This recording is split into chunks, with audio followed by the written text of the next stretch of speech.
Chapter 41. The Whisperer. Ash POV. Everything is going according to plan, Ash thought, narrowing his eyes at the black market members, who were relentlessly bombarding the massive stone door with a barrage of spells and weapons. Sparks of mana flared against the ancient surface, but the door remained unmoved. Ash shrank deeper into the pillar's shadow, its towering silhouette hiding him completely. But why isn't it opening? In the novel, when Ray stepped inside the dungeon, the monsters vanished. The dungeon practically rolled out the red carpet to him. No traps, no guardians, just an empty path to the boss room. He could practically hear the line from the book echo in his head.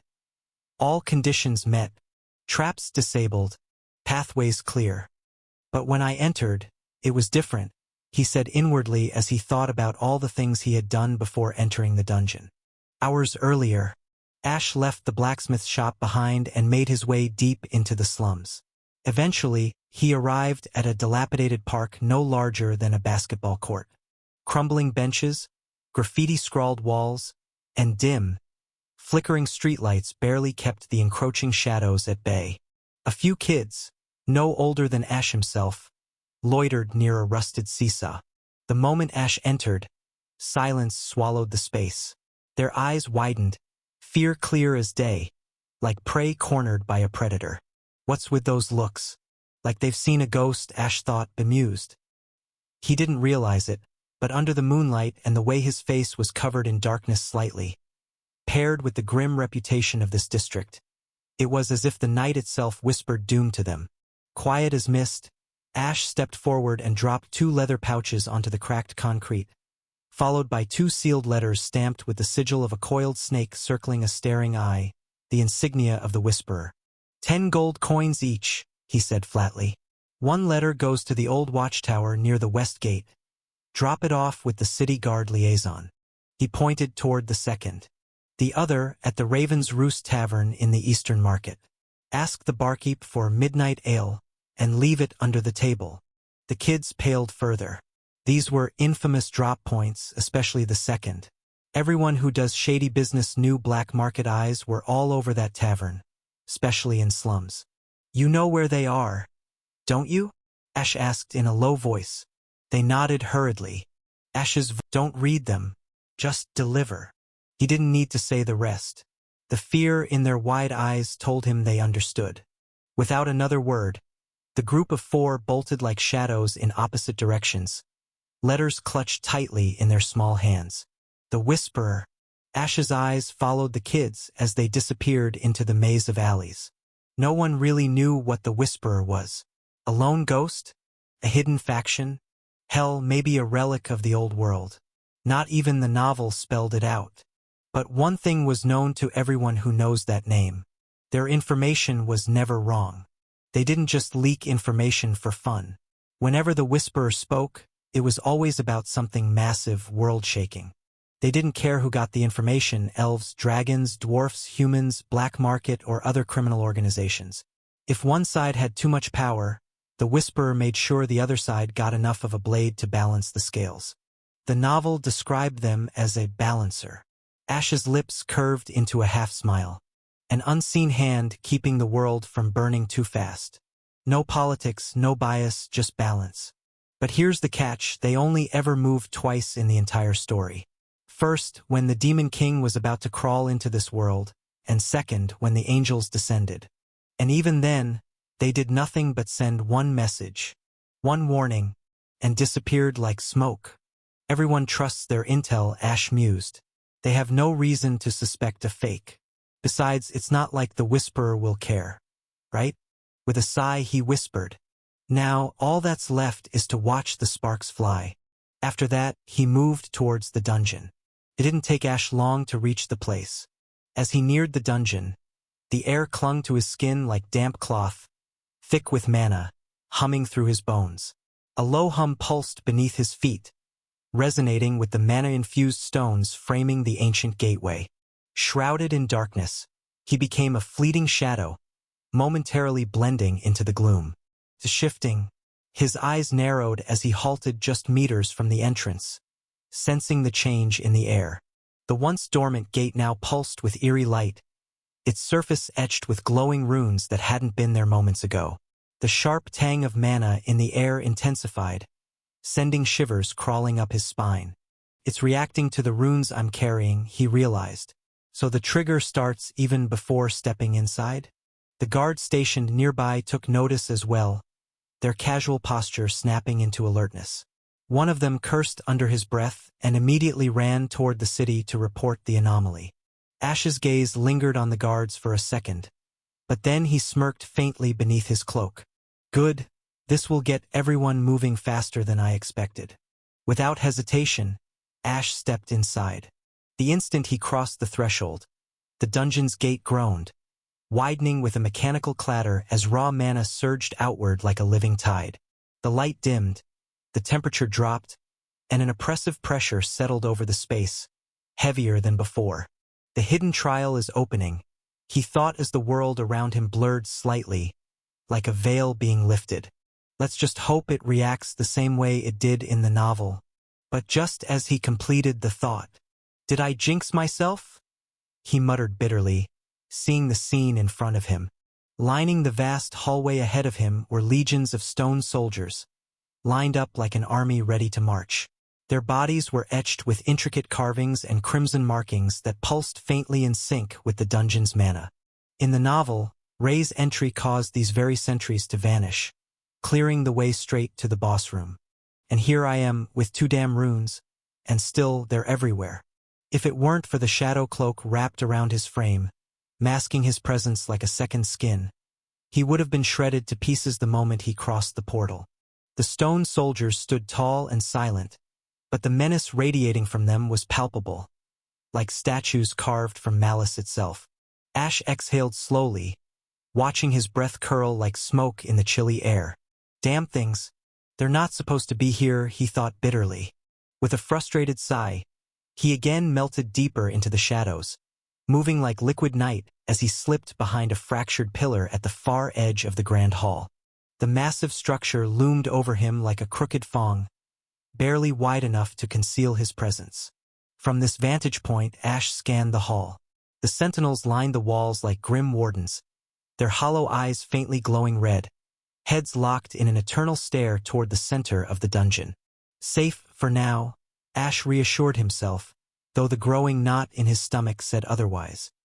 He clenched his jaw and forced his racing thoughts into order, piecing together fragments of the novel and what lay before him now. Why? His eyes darted over the room. Why is it different this time? Ash's thoughts burned as flashes of the book played in his mind. The dungeon itself responded to him, as if sensing something hidden within him. Or that line. He gritted his teeth. He'd read it before countless times, but now, sitting here with death a few steps away, he noticed something he had brushed off. The sentence was incomplete. The author never finished the thought. Or, the missing fragment hung like a guillotine above his head. Then it hit him, creeping cold and sharp into his bones. Or maybe it's Ray himself. The realization was like swallowing ice. So it's not the runes. It's not the timing. It's him. His fingers curled into a fist. The dungeon reacts to Ray personally. But why? His lips pressed into a thin line as he leaned his head back against the pillar, staring at the cracked ceiling above. Which means, without him, the Hidden Trials Guardians stay active. He could practically hear the dungeon laughing at him. Great. Just great, he thought sarcastically. A heavy breath left his lungs. His shoulders slumped slightly beneath his cloak. Without that bastard, getting through this dungeon will be a damn nightmare. His blue eyes glinted faintly in the shadows. And of course, no one in the novel bothered to explain why Ray's the golden child of this dungeon. Ash scoffed under his breath. The situation was a sick joke. But the punchline hadn't landed yet. Sigh, I feel so bad right now. The oppressive silence weighed heavily on him, broken only by the occasional grinding of stone as one of the sentinels shifted its stance ever so slightly. It was almost like they were waiting, watching. But for what? Ash closed his eyes briefly, gathering his thoughts. Fine. I'll wait here. His tone, even internally, had that sharp edge of reluctant patience. So he waited, patiently, hidden within the dungeon's chilling embrace, waiting for the next poor soul to walk through the gate. Chapter 42, Bloodbath. He didn't have to wait long before someone showed up. After all, he had already slipped notes to two powerful organizations, tipping them off about the ancient treasure buried deep inside. That was fast, Ash mused as he leaned against the shadows of a crumbling pillar, eyes sharp as two rival teams stormed into the dungeon's entrance. Looks like they reached an agreement, or maybe a temporary truce. He smirked faintly, knowing full well his ploy was working. His plan was simple, get them to handle the boss for him. But now it looks like they'll have to clear the entire path too. I just hope they brought what I requested, Ash muttered internally, feeling the urgency creeping in. His fingers subconsciously touched the shadow cloak and the ring of healing. This cloak can only get me so far. With the chance of a fight looming, I need those items more than ever. Then, as if sensing the new life in the dungeon, the stone soldiers stirred. The sound of grinding stones sent ripples through the air, and before the people could react, the dungeon devoured them. It was carnage.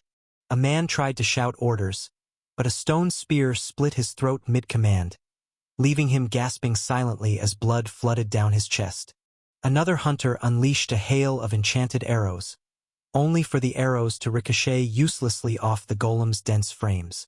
Ash, hidden behind the crumbling pillar, arms crossed, watched it all in silence. The chamber was filled with brutal symphony. Bone cracking, flesh tearing, agonized screams bouncing off the cold walls. Fire and lightning spells burst through the air, but the soldiers pushed through, relentless. And yet, Ash's heart remained still. No pity. No urge to intervene. Just stillness. They're fighting like animals backed into a corner, he thought, as he caught a glimpse of a warrior, her face contorted in terror, desperately hurling a barrier spell around herself. A soldier shattered it with a single blow, caving her skull in. Ash's jaw tensed, but his eyes were cold. But there was a thought that was nagging him. Why, don't I feel anything? He knew what fear looked like, what desperation smelled like. He could taste the copper in the air as blood misted around the stone guardians. One of the teams tried to fall back, but the portal behind them had sealed shut, trapping them like rats. Their panic spread like wildfire. Another fighter clawed at the invisible wall where the portal once stood, only to be run through by a jagged blade. His fingers twitched against the bloody marble as life drained from his eyes. Ash stood there, unblinking. Maybe Gary was right? A flicker of discomfort gnawed at him. He could feel it, buried beneath the indifference. A sliver of something, but it was dulled, distant. Is this omni-thought side effect? His eyes drifted to the slaughter, the madness playing out like a scene from a book. The longer he stared, the more he realized how numb he'd become. They're people. They were people. But to him, they were merely moving pieces being removed from the board. What will happen when I create more skills? He swallowed hard, but his expression didn't change. Just a slow, suffocating realization settling over him like a fog. Will I end up erasing what little humanity I have left? I hope I don't become a monster. The hall grew quieter. The stone soldiers finished their grim work, their blades slick with blood, and the hall fell into a terrible silence, broken only by the faint drip-drip of blood pooling beneath severed limbs. Ash stepped out from behind the pillar. His heartbeat pulsed calmly in his chest. His eyes roamed over the broken bodies, faces frozen in terror, arms outstretched mid-scream, blood painting the cracked marble in uneven strokes. And yet he felt something. Curiosity, mild irritation, a detached awareness, as if watching it unfold from behind a pane of glass. He wasn't numb, no, that would have been easier. I'm not hollow. I still feel things, he realized. But instead of horror, there was only a faint ripple of disappointment, boredom even, like a man sighing at a ruined painting rather than grieving the artist. I should be disturbed, he told himself, feeling the slight tug of unease beneath his ribcage. But the unease itself? It was dull, fleeting. I still feel. He whispered to the empty hall, gaze flickering to the blank, featureless faces of the stone soldiers standing like statues amidst the carnage. But what is it that I'm feeling? Was it sympathy? Regret? No, it was amusement. A dry, bitter smirk crept to his lips at the absurdity of it. Am I watching a tragedy or a play? And then it hit him, like a slow, creeping shadow sliding over him. Maybe this is how it starts. The thought rooted deep, cold, and sharp. First, you feel things that don't match the moment. Then, you stop feeling altogether. His gaze returned to the soldiers. Will I stand like them one day? Watching but empty? A chill traced the edge of his spine as he looked at his reflection in a pool of blood. It stared back at him, expression calm, eyes detached, and yet within him, faint embers still smoldered. Do I mourn them, pity them, or envy them? He closed his eyes for a moment, listening to the silence. And when they opened again, there was clarity, but also fear, buried under layers of calculation. Sigh. Let's see if they have what I asked for, he murmured, voice steady, as if the scene in front of him was nothing more than a minor setback. Yet inside he wondered, when did I stop seeing humans as humans? Meanwhile, few moments before, the boys darted through the neon-lit alleys of Ironhold, weaving past flickering ads and enchanted drones zipping overhead. Magical circuitry pulsed faintly beneath the cracked streets, casting dull glows under their hurried feet. One of them veered west, clutching the letter like it would burn him if held too long. He finally skidded to a halt before a watchtower standing like a fossil near the looming west gate. The guard stationed at the entrance, Sergeant Harland, leaned against the stone wall, his posture relaxed but eyes alert.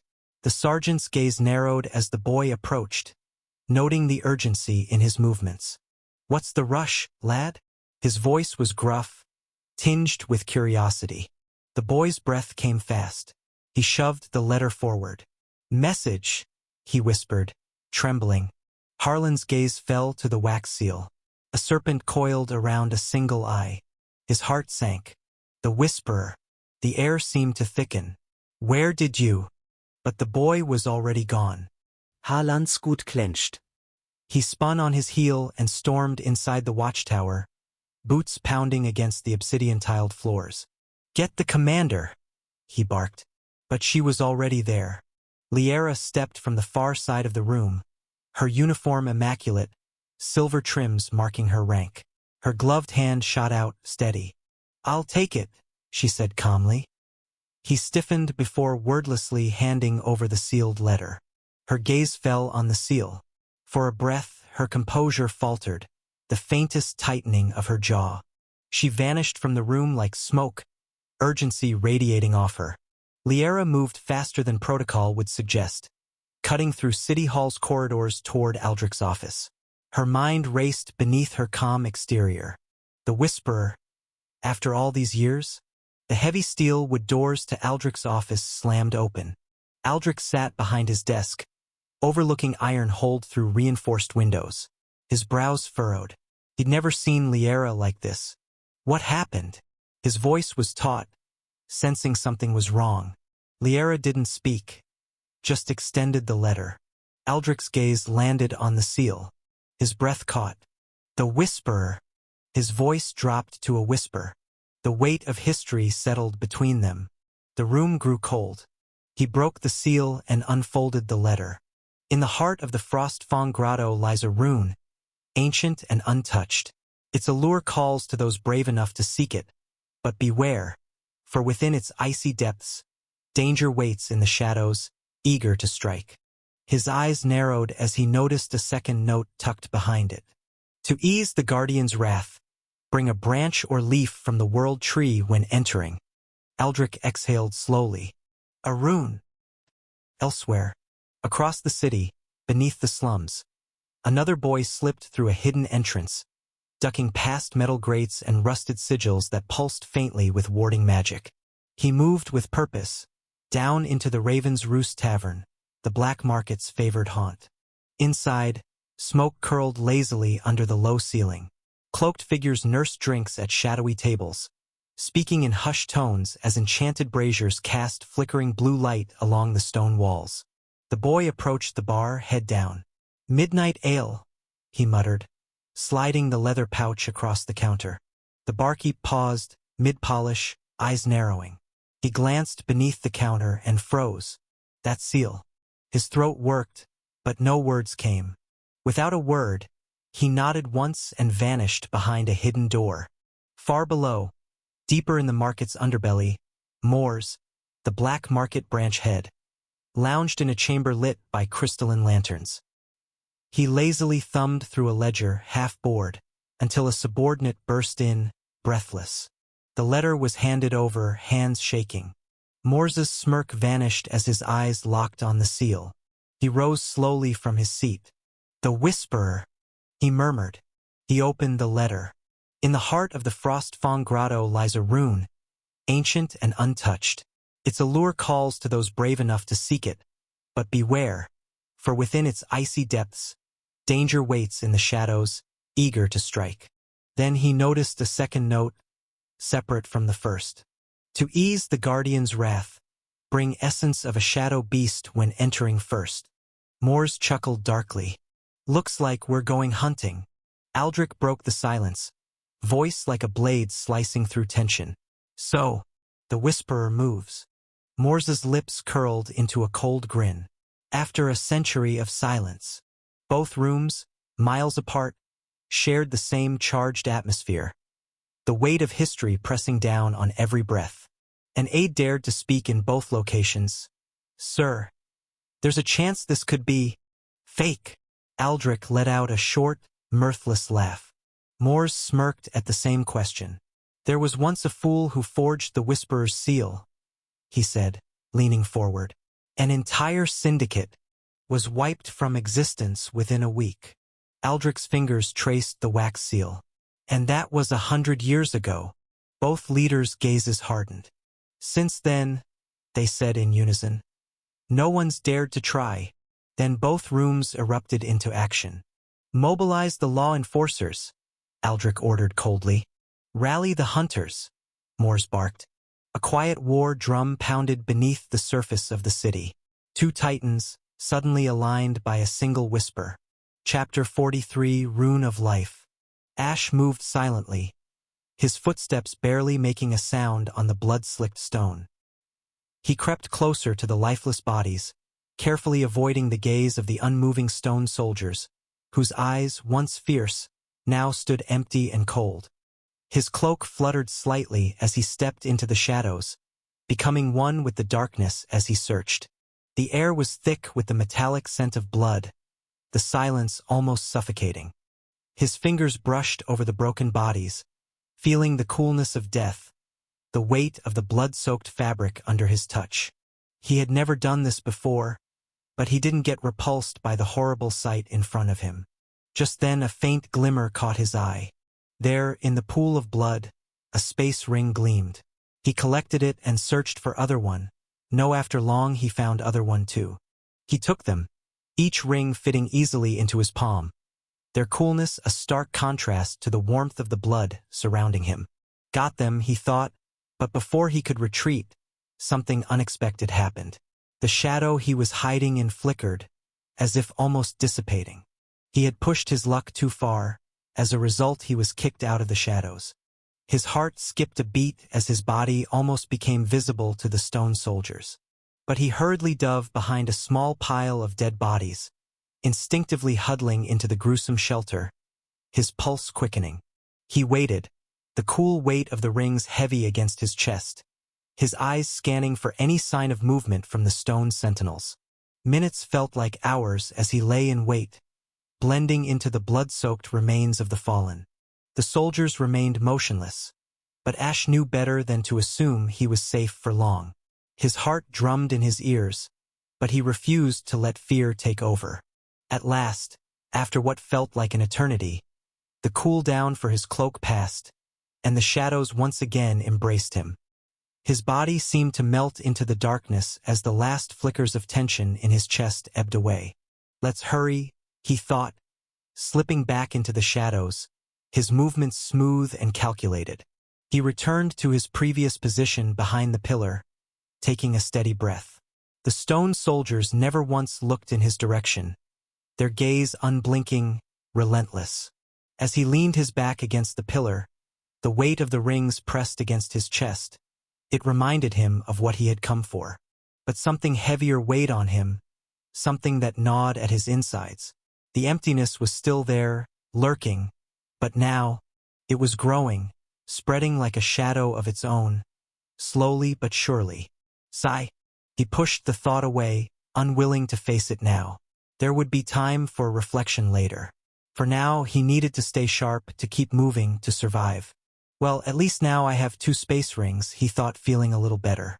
He rummaged through the space rings, fingers gliding over trinkets and valuables, until his eyes landed on what he sought. A leaf of the world tree placed in a transparent container, its edges glowing faintly, and a crystalline vial containing the essence of a rare creature, the kind that could disappear from plain sight like a whisper fading into silence. The rune of concealment can wait, he mused, putting the vial back in the space ring. It'll be more useful in the cloak form. I will fuse with it after leaving this cursed place. But as for this, his gaze shifted to the leaf, the glow pulsing softly like a heartbeat in the dark. He slipped the ring of healing from his finger, feeling its warmth fade almost instantly. Without hesitation, he brought the world tree leaf closer. The moment it touched the ring, the leaf liquefied, a viscous emerald fluid seeping into the metal like lifeblood. The ring greedily drank the liquid, absorbing it until its once pale surface deepened into a vibrant, pulsing green. Ash's breathing slowed. The surrounding air grew charged, static curling around his skin. Wordlessly, he stripped down to nothing but his shadow cloak. His bare form stood pale and battered under the dim light. His ribs peaked beneath the skin like jagged ridges. His arms were swollen at the joints, the flesh purpled from training abuse. Long, ugly bruises crept up his legs like ink spilled down canvas. Did I push my body too much? He questioned himself, but getting no response, he ignored it. Yet, standing there exposed and broken, Ash felt nothing. The sight of his mangled flesh barely stirred him. Instead, a hollow acceptance gnawed at the edges of his mind. Ignoring the warning bells from his injuries, he retrieved a one-handed sword from the space ring and drew its edge across his finger. Blood welled sluggishly before dripping onto the ring. It shivered at his offering, as if tasting something it had long awaited. He brought the ring closer to his chest and whispered, "Rune of Life, Ice/N. I've decided to remove the incantations needed to absorb a rune. Now, it only requires blood and knowing the rune's true name. Let me know what you think about this change." The instant the words left him, the ring liquefied, merging into his chest. Then came the heat. It was no ordinary warmth, but a raging inferno erupting inside him, burning through every vein and nerve like molten iron. His breath caught. His muscles spasmed violently. Gritting his teeth, he clenched his fists, his knees buckling as he collapsed onto the cold stone floor. Black smoke seeped from his pores, thick and acrid impurities, tainted remnants being purged from within. The scent of scorched flesh filled the air, but Ash remained silent, trembling as the heat gnawed at his insides like hungry flames. Am I dying? And then, just as swiftly as the agony peaked, it vanished. A tidal wave of pleasure flooded his senses, soft yet intoxicating. His battered flesh melted under the sensation, tension unraveling like threads. He gasped, sharp but quiet, as if the warmth of the world itself was cradling him. Inside his body, the change was immediate. His bones, which had been brittle from weeks of neglect, thickened and hardened. The bruises faded in real time, patches of discolored flesh flushing back to smooth, unmarred skin. Torn muscle fibers reknitted tighter and denser, becoming laced with subtle greenish veins pulsing softly beneath the surface. His heart beat stronger, his blood no longer sluggish, but vibrant and vital, as though each drop now carried life beyond mere survival. The smallest wounds, the nicks on his knuckles, the torn skin at his elbows, vanished, replaced by new, resilient flesh. And then came the deeper shift.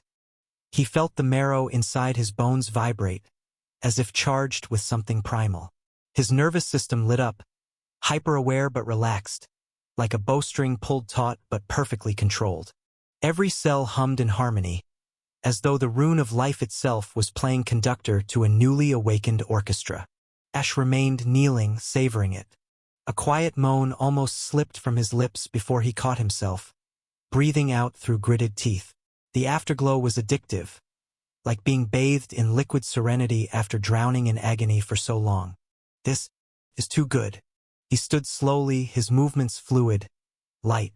For the first time in what felt like forever, there was no stiffness, no grinding pain beneath each step. His hands flexed with newfound vigor. Even the scars seemed fainter, blurred beneath healthier skin. Ash flexed his fingers, feeling them respond like finely tuned instruments.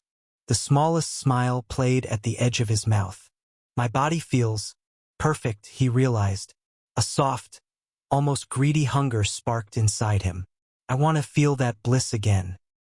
His fingers traced over his now unblemished ribs, marveling at the strength coiling beneath the surface. A subtle green tint danced along his veins, a lingering mark of the rune's presence. Refreshed and stronger than he had been in weeks, Ash sank back behind the broken pillar, his breath steady, his senses sharp. The life energy hummed beneath his skin like a steady drumbeat. But still he waited. Hours bled into the night. From his vantage point among the mangled dead, Ash watched as wave after wave of hunters flooded in, oblivious to the fate awaiting them. Some charged in with confidence, others crept cautiously, but the end was always the same. Stone soldiers cut them down mercilessly, their relentless blades reducing flesh and bone to scattered remains. The bodies piled higher with each passing hour. Weapons clattered to the ground. Blood pooled in rivers beneath the ancient carvings of the dungeon floor. And still, Ash remained still, watchful, detached. How many more will they feed this place? He mused with cold amusement as another man's scream was swallowed by the chamber's oppressive silence. When the pale hues of dawn broke against the broken ceiling cracks, the pattern shifted. The next arrivals moved with subtlety. Rogue hunters, mercenaries for hire, marked by worn leathers and scavenged gear. Desperation lined their faces, but hunger burned in their eyes. Ash scoffed silently. They are now using Rouge Hunter to clear the dungeon. He imagined the whispered promises. Clear the dungeon, and the treasure's yours. The soldiers made short work of them. More blood, more bodies. Then, as if they had enough, the true storm came. A powerful team surged into the dungeon. Ash felt the change immediately, their cohesion, their control. Their armor gleamed with inscriptions. Their blades crackled with power. Their movements sharp and purposeful. Ash's eyes narrowed. Veterans. The clash was thunderous. Spells lit the room in bursts of light. Blades shattered stone limbs. For the first time, the soldiers faltered. Stone cracked beneath hammer strikes. Magic burned through enchanted shields. They might just clear it. But even in the chaos, Ash noticed them. Some cloaked figures, subtly marked with crimson-threaded patterns, the unmistakable sign of the black market. Their movements were smooth, practiced, as they slipped between the soldiers and activated a teleportation scroll mid-battle. Cowards. Ash's gaze stayed cold as the black market abandoned the association hunters and, vanishing deeper into the dungeon. The betrayal shattered the expert team's momentum. Confusion spread like wildfire. Stone soldiers seized the opening, blades sinking into flesh, crushing bones with ease. In seconds, the tide of battle reversed, but still they fought desperately. More and more soldiers died. Ash watched silently as they finally fulfilled their role. When the last stone soldier fell and silence returned to the hall. Leaving the exhausted people behind, Ash moved like a wraith, following the faint trail of teleportation energy left behind by the black market team. Eventually, evading the traps by melting into darkness, he finally reached into a massive chamber with ancient walls. There they are.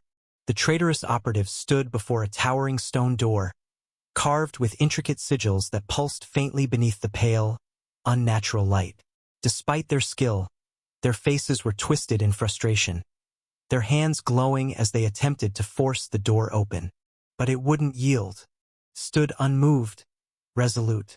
Ash moved to the corner and again hid behind a pillar. Everything is going according to plan, Ash thought, narrowing his eyes at the black market members, who were relentlessly bombarding the massive stone door with a barrage of spells and weapons. Sparks of mana flared against the ancient surface, but the door remained unmoved. But why isn't it opening? But then, as if the dungeon was responding to him, something stirred. A ripple across the reality unseen by anyone, like a breath exhaled by something vast and unseen beneath the surface of reality. Chapter 44, Betrayal. But then, like the dungeon itself was breathing for the first time in centuries, something shifted. A ripple silent, yet undeniable, swept through the hall. Ash felt it instantly, as if reality itself trembled around him. The lingering rot, the blood-drenched floor, the broken bodies stacked like offerings, gone. Vanished without a trace, erased from existence. Even the oppressive presence of the stone soldiers blinked out, their malice snuffed like dying embers. Ash's breath caught, not out of fear, but from quiet realization. Ah, damn. His lips twitched, somewhere between a smirk and a grimace. He is here. Even after I got here first, he still came. Ash's gaze sharpened, eyes narrowing against the glow leaking through the cracks in the ancient walls. He didn't need to see Ray to know the dungeon had shifted. Even when I get here first, you still steal the stage, Ash thought, jaw-clenching. The dungeon's mana, once wild and oppressive, now thrummed with eerie calm, as if welcoming a long-awaited guest. Ash's gaze flicked back toward the black market operatives, still clawing at the sealed door, unaware of the changes in the dungeon. My guess was right, Ash thought grimly. Without Ray, this place won't unlock its true depths. The whispers of the novel haunted him now, lines he once read.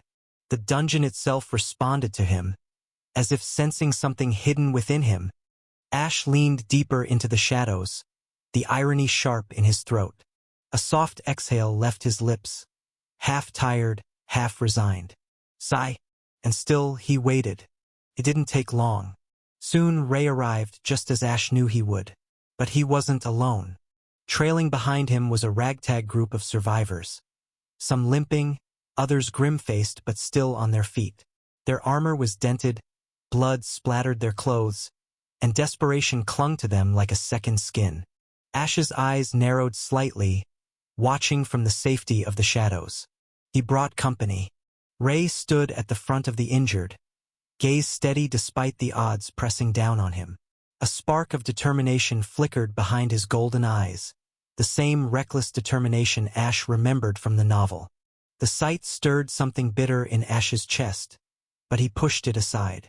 Meanwhile, the black market operatives had ceased their futile attempts at forcing the door.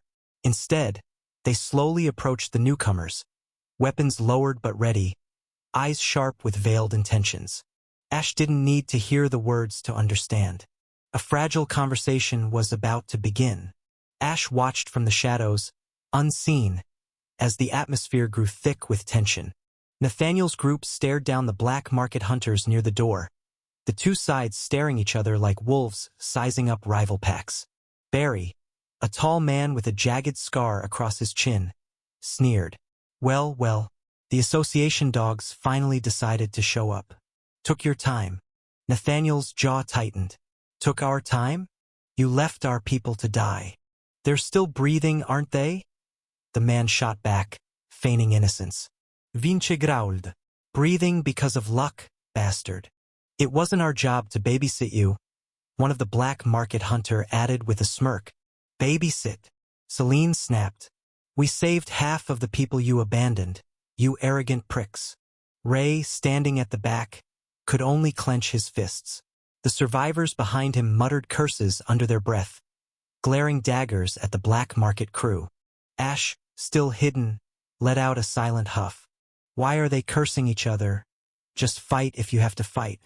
One of the wounded hunters from the Human Association side stepped forward, trembling but furious. You left us behind after saying, "We will clear the dungeon together." Did we? Another mercenary replied lazily. Well, you are alive, so be grateful. A tense silence followed. Even the air felt tighter. Then Vince broke it, smirking despite himself. You've got a sharp tongue for someone hiding behind stolen artifacts and dirty contracts. Barry's smirk widened. Better than hiding behind a badge. Nathaniel sighed heavily. Enough. None of us are in a state to fight each other. Celine crossed her arms, scowling. So what? Pretend that the people behind us didn't almost die cleaning up their mess? I don't even know why are we not killing them on sight. For now, yes. Nathaniel's voice left no room for argument. Until we clear the dungeon, no one's getting out of here. Barry rolled his neck, glancing back at the sealed door. Well, you at least got that right. How about first we kill whatever monster is inside, then we can settle what we have to settle. Nathaniel stepped forward. All right, we'll deal with whatever's inside first. After that, we can decide whether there's something worth bleeding over. Fine, the mercenary leader said with a shrug. Temporary truce, then. Ash watched them shake hands reluctantly, eyes still full of mistrust. How typical of them, Ash thought dryly. They were almost ready to kill each other, but now a truce. As the two groups relaxed slightly, Ray shifted uneasily near the survivors. The two groups stood before the massive door, staring at the intricate runes etched into its surface. Despite everything, the silence that settled between them wasn't relief. It was dread. Nathaniel, spear in hand, stepped closer to inspect it. These glyphs are old, he murmured. This isn't normal dungeon magic. One of the mercenaries scoffed. What, you afraid of stonework now? Nathaniel ignored him, fingers tracing the faint pulsing lines along the door frame. Lucien, the mage of the group, also examined the door closely. Ray stood near the back, staring quietly at the door while the others argued. Garrick's voice was low but sharp. It's too quiet in here. It's always quiet before the gold shows up. The black market leader replied with a lazy grin. Then Ray took a slow step forward, drawn toward the door. He felt strange, as if it were calling for him. Without thinking, he placed his palm against the stone. The door pulsed once, then shuddered. A deep rumble echoed through the chamber as the sigils glowed brighter and the stones slowly parted, unveiling a dark passage beyond. Then, with a slow groan, the door began to open. Dust fell from above as the heavy stone parted, revealing the dark expanse beyond. The chamber stiffened. No one spoke. Ray blinked, taking a step back, confused. What the? Nathaniel turned. What happened? He asked, but no one replied as everyone was examining the door. No one knew how it opened. But Ash has noticed it clearly, as his gaze never left Ray. I knew it, he thought coldly. The others didn't notice. They were too fixated on the passage yawning open before them. Looks like we're going in after all. One of the mercenaries grinned. After hesitating for a while, they finally made up their mind to enter. As the group moved to enter the dark chamber devoid of light, it happened. The black market hunters moved like vipers. Without warning, blades flashed in the dim glow of their lanterns, straight into the backs of the injured survivors from the Human Association. Cries of pain and shock rang out as the mercenaries struck ruthlessly, cutting down the defenseless without mercy. A dagger buried itself into the spine of a young hunter, his body jerking violently before he collapsed, his fingers twitching against the cold stone floor. Another hunter gasped as a sword pierced his gut, the tip emerging from his back. He choked on his own blood before his knees buckled. The chamber erupted in chaos. You bastard! Nathaniel roared, spinning as a mercenary drove a blade into the throat of an exhausted soldier beside him. Blood sprayed. The man's body slumped forward, eyes wide with disbelief before his legs gave out beneath him. Kill them all. The treasure is ours. Barry bellowed, his voice carrying over the massacre. Ray turned, horrified, just as another survivor, a woman barely standing, dove in front of him. The knife meant for Ray sank deep into her stomach instead. Her breath hitched. She collapsed into Ray's arms, her blood smearing across his armor. No. His scream echoed, raw and filled with fury. His grip on his sword tightened until his knuckles turned white. Celine snarled, daggers flashing as she lunged at the nearest mercenary. She carved into his throat, twisting the blade before ripping it free. Blood sprayed across her arm, but she didn't stop. Vince fired arrows at point-blank range, piercing two traitors through the eyes before they could react. Lucien unleashed a storm of magic, fire and ice bursting from his hands, searing through the enemy ranks. Garrick roared, his massive shield slamming into a hunter's skull with bone-crushing force. The man crumpled like a rag doll. With monstrous strength, Garrick swung his shield sideways, breaking another mercenary's ribs with a sickening crunch. Irene stood behind him, hands glowing as she channeled healing magic into the wounded. "Stay behind me," Garrick barked, protecting her with his shield as arrows rained toward them. He knocked them away with brutal efficiency, his breathing heavy. Nathaniel fought like a demon. He drove his spear through a traitor's chest, twisted, and wrenched it free in one swift motion. Blood splattered across his face, but his golden eyes remained cold. But then, Barry stepped forward. The leader of the Black Market Group, towering and draped in dark armor, cracked his knuckles, his cruel grin gleaming in the dim light. Nathaniel's eyes locked onto him. "TCH, about time you showed your ugly face." Barry sneered. Brave words for a dead man. Then he moved, faster than expected. His great sword came down in a vicious arc, forcing Nathaniel to parry with his spear. The impact sent a shockwave through the chamber, dust and debris shaking loose from the ceiling. Nathaniel gritted his teeth, stepping back as Barry pressed forward, hammering him with raw power. Their weapons clashed in a deadly dance, Nathaniel dodging, parrying, striking with precision, while Barry countered with brute strength. A feint. Barry's sword suddenly dipped, then shot upward. Nathaniel barely twisted in time, but the blade grazed his side, slicing through armor and drawing blood. "Not bad," Barry taunted. "But you're already slowing down." Nathaniel exhaled sharply, steadying his stance. Then he smirked. "So are you." The spear shot forward like a lightning bolt. Barry barely dodged, but the tip grazed his shoulder, tearing through muscle. His grin twisted into a snarl. "Bastard." He retaliated with a heavy downward swing. Nathaniel rolled to the side, avoiding the strike, but the shockwave shattered the ground where he stood.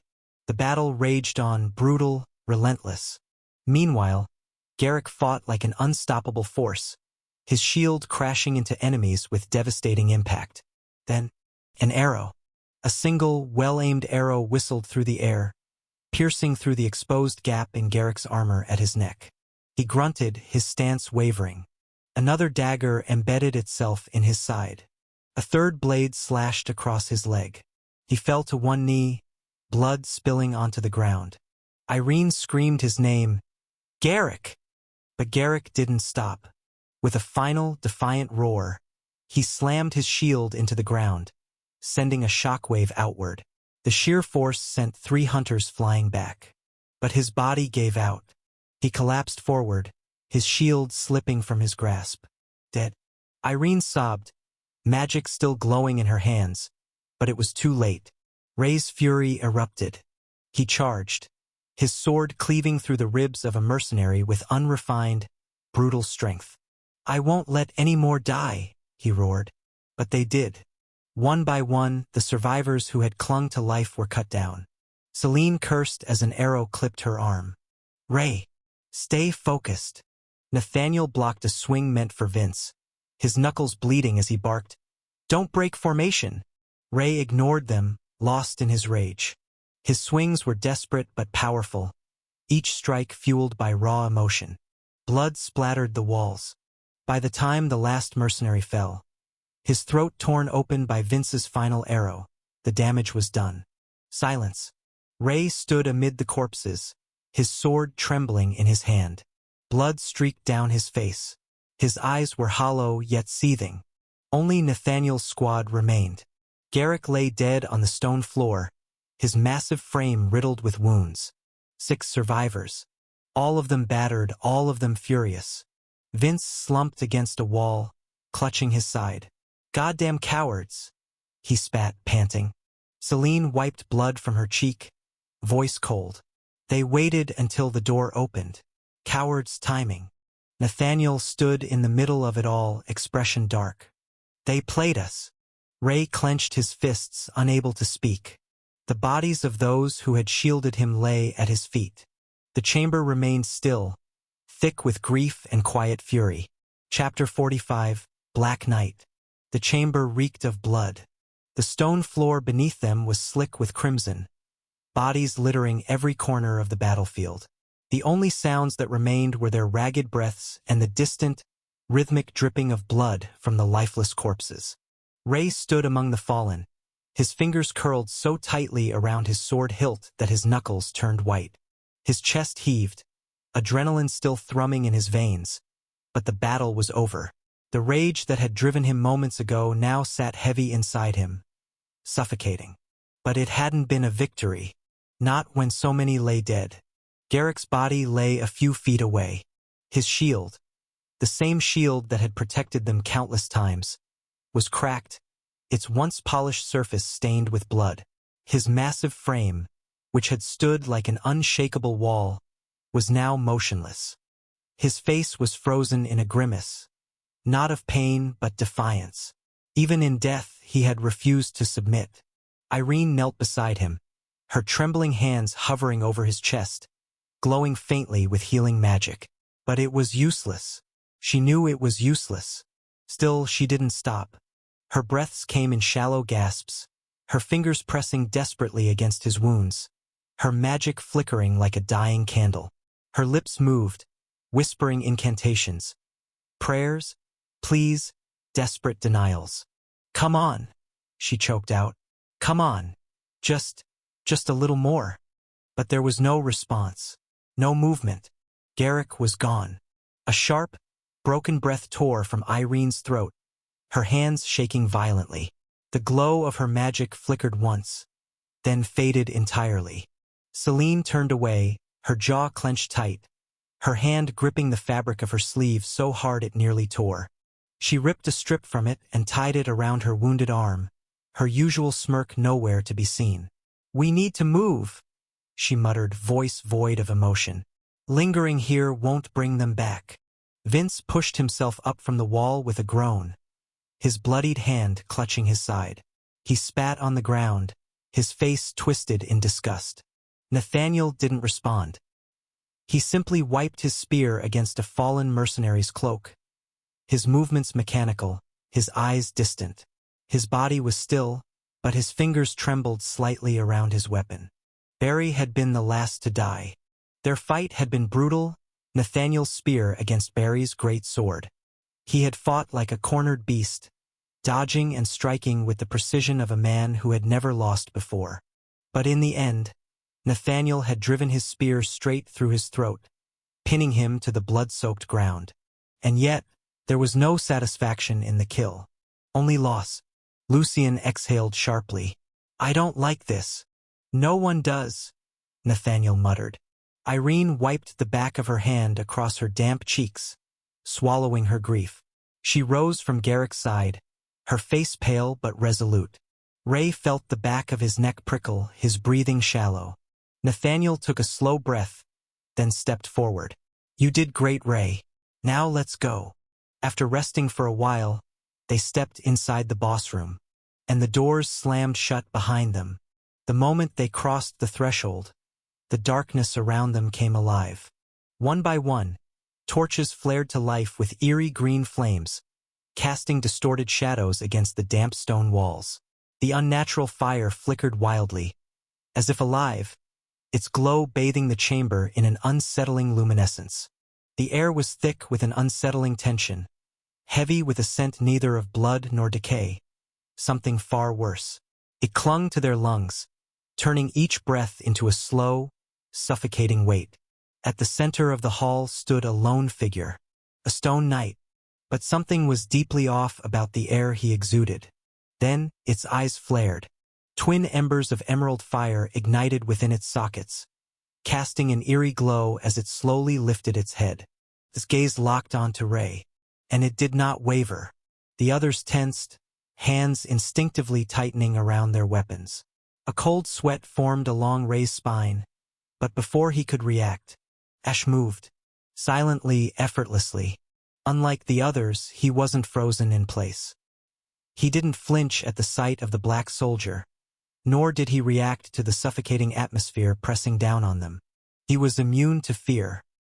His expression remained unreadable as he shifted in the shadows, slipping out of sight with practiced ease. He wasn't here to fight. Not yet. He was here to observe. And when the time came, when the moment was right, he would strike for the rune. The Black Knight exuded no breath, no sound. Only an overwhelming presence that made the very air feel heavier, pressing down on their lungs like a vice. Its armor was obsidian, void-like, polished to an unnatural sheen that reflected the dim light of the chamber. Veins of green light pulsed beneath its cracked surface, jagged and imposing. But it was the sword that drew Ray's gaze. A pitch-black blade, its edge gleamed with an eerie green hue, faintly pulsating, almost as if alive. So this is the Godslayer's sword, Ash thought, his gaze lingering hungrily on the weapon. Too bad. If not for the absurd requirements, I would have taken it. But alas, it was meant for Ray. Nathaniel exhaled sharply. Formation, he ordered, voice cutting through the suffocating silence. Ray, stay back. You're too weak for this. Ray clenched his fists but obeyed. He stepped back, though his sharp gaze never left the night. Nathaniel's eyes never left the enemy in front of them. The weight of leadership pressed heavy in his tone, leaving no room for argument. Celine twirled the daggers in her hands, her stance light, balanced, ready to react at a moment's notice. Vince already had an arrow knocked, his fingers tightening on the bowstring. Lucien murmured an incantation under his breath, magic swirling at his fingertips. Irene's staff glowed faintly, her expression tense, ready to heal at a moment's notice. But then suddenly, the Black Knight moved. A/N. Changing soldier to knight, and all hell broke loose. 1 second it was standing still. The next, it was right in front of Nathaniel.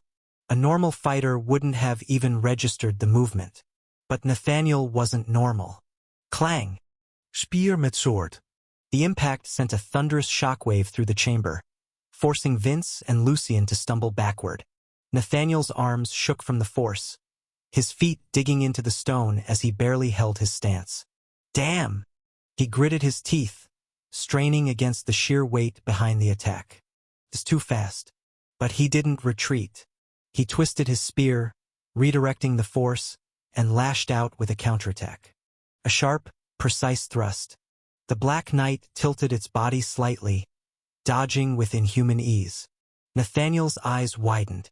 The sword whipped around in a clean, horizontal arc, aimed to decapitate him. He can't dodge it. But before the blade reached him, thwack! An arrow struck the sword, shifting its trajectory by a mere inch. An inch that saved Nathaniel's life. Vince had fired at the last possible second. Nathaniel rolled backward, gritting his teeth as he adjusted his stance. Thanks! Before he could finish, Celine struck. She emerged from the shadows like a specter, her daggers flashing in the dim light. She aimed for its spine, but the knight didn't even turn. Instead, its elbow shot backward, slamming into her ribs. The impact was brutal. Her eyes bulged as she was launched across the chamber, slamming into the wall with a sickening crack.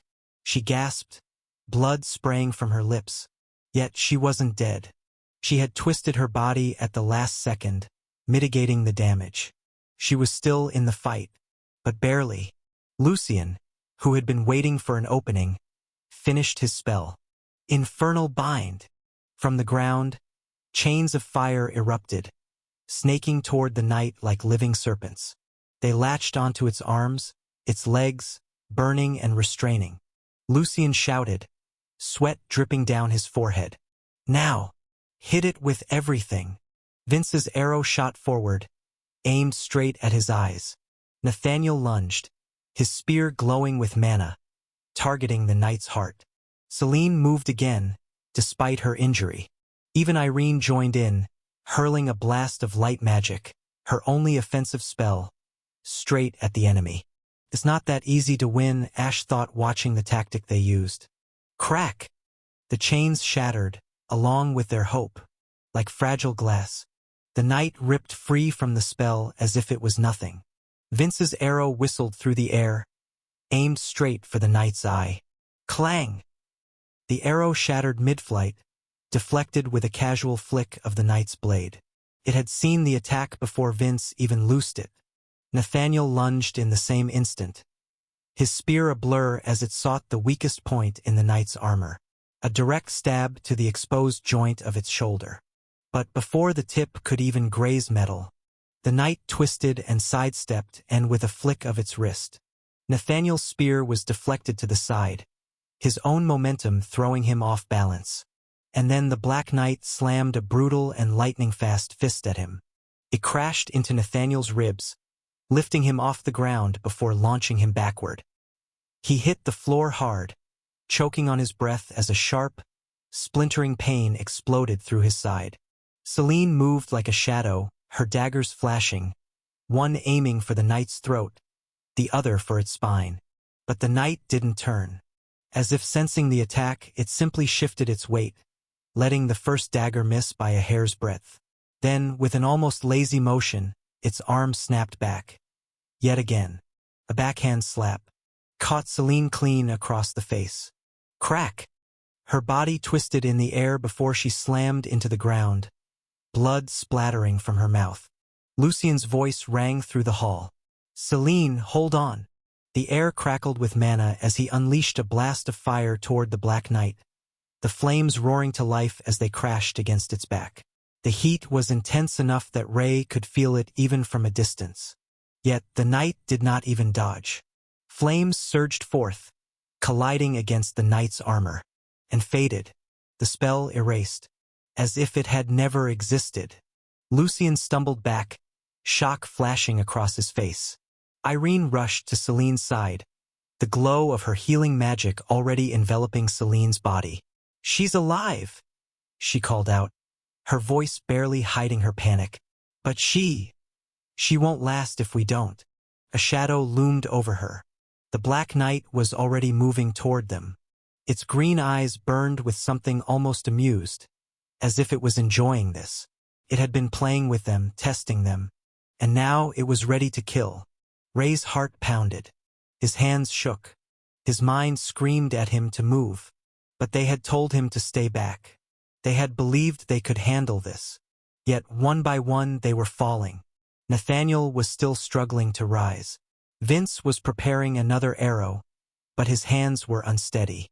Lucien's magic had failed, and Irene was too busy keeping Selene alive to do anything else.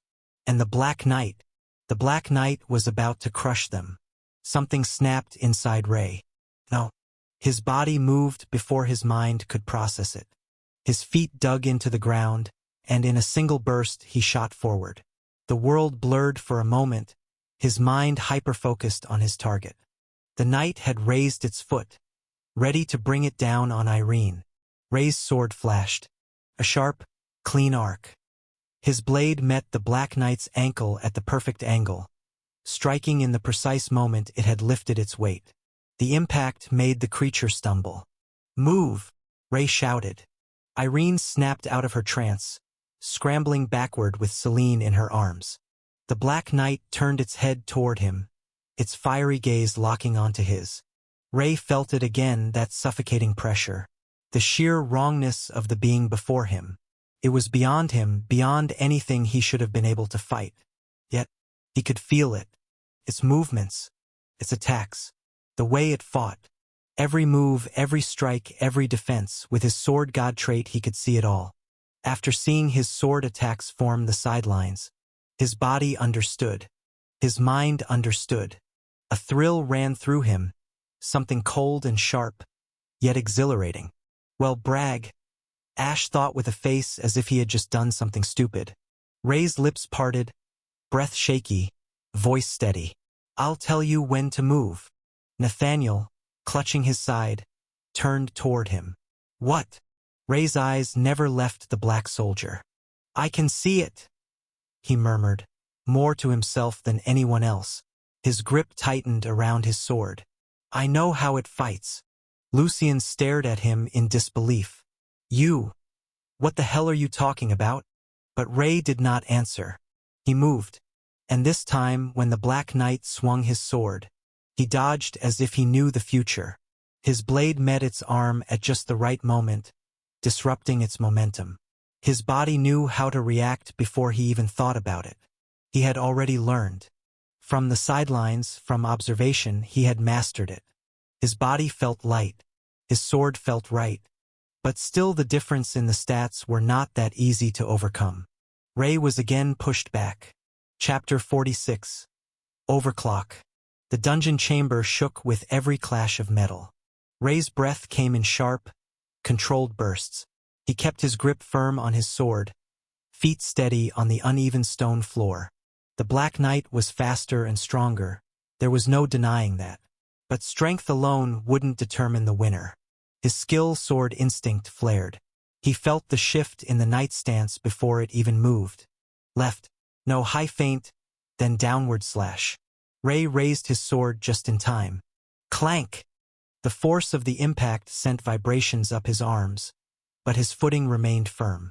He had adjusted his stance the moment the attack connected, distributing the force evenly across his body. Still, it wasn't enough. The knight's brute strength was wearing him down. He needed help. Damn it! He tightened his grip. He was already on the defensive. Sir Vince, suppress its movement, he commanded. From the far side of the room, Vince knocked an arrow.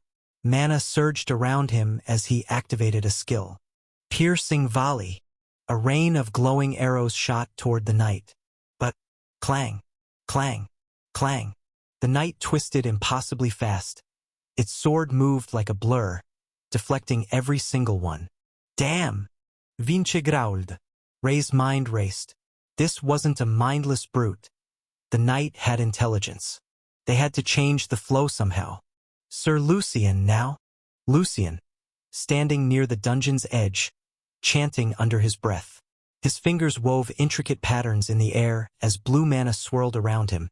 He used a skill along with a spell. Fire Coffin. A surge of heat erupted from the ground, engulfing the knight's legs. Flames crawled up its armor, locking it in place. For the first time, the knight stopped moving. Sir Nathaniel. A blur of motion. Nathaniel appeared between them, spear raised. Titan's Fong. His spear glowed as he struck forward, aiming for the knight's head. The knight twisted at the last second, taking the spear strike on its armored shoulder. Sparks erupted, but the force still sent it stumbling back. Ray didn't waste the opening. His sword covered in fire aura moved in a perfect arc, aiming for the knight's visor. But the knight reacted. Even bound, it twisted its body, taking the strike on its shoulder instead. Sparks flew as Ray's blade scraped against the black metal. Ray ducked just as the knight swung its sword in a vicious sweep. The sheer force sent a gust of wind through the chamber, nearly knocking him off balance. Then Black Knight kicked Ray in the face just as he ducked. He knew the attack was coming, but still it was too fast for him to dodge. Ray barely registered the kick before he was sent flying. He hit the stone floor hard, rolling several times before skidding to a stop. His lungs burned. His vision swam. The knight broke free from the fire chains, turning its eyes toward Ray. It was coming for him. Ray, get up! Vince shouted. Ray gritted his teeth and forced himself onto one knee. His body ached, but he wasn't done yet. He exhaled. Sir Vince, attack its right leg. Sir Nathaniel, as soon as it blocks, go for the head. Sir Lucian, be ready to counter when it retaliates. They moved instantly.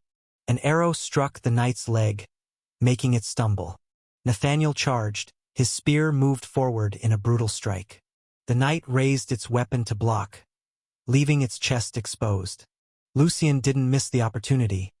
He fired the fire blast spell with almost all his mana. But the knight anticipated it. It twisted mid-motion, swinging its sword covered in dark energy in a devastating counterattack. The fire blast was cleaved in two and dissipated. The sword strike didn't stop and continued towards Vince and Lucien. Lucien barely managed to block with a firewall, but Vince took the full force of the hit. He was sent flying, crashing against the stone wall. The knight's sword again ignited with a dark, crackling energy as it surged toward Ray, the air around it distorting from the sheer force. In the blink of an eye, the knight was above him. Ray reacted instantly. Flicker step. His body vanished in a blur of light, reappearing just above the knight, suspended in midair. As he descended, he shifted his stance, his muscles coiling like a spring, waiting for the cooldown of the skill to end. In previous week, his master had drilled one lesson into him over and over again. A swordsman needs patience. Patience to observe every attack. Patience to wait for the perfect opening. Patience for the enemy to falter. Patience to analyze every movement. And patience to strike at the right moment. Thus he waited patiently. The knight landed first, his sword colliding with the ground, making the ground cracked, and dust and debris flew in the air. But Ray was not there. As the knight prepared to move, a low voice echoed through the hall, sending a chill through the air. Flicker step X. Aura blade. Fire. While training, he had learned that flicker step was not true teleportation.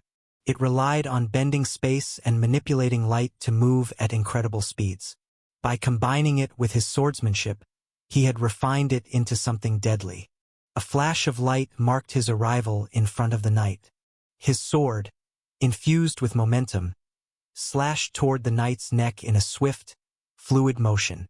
The speed, the momentum, it all transferred into his strike. His sword carved through the air, leaving behind a blazing red arc, as if etching its presence into the very fabric of reality. But just before his blade could sever the knight's neck, clang!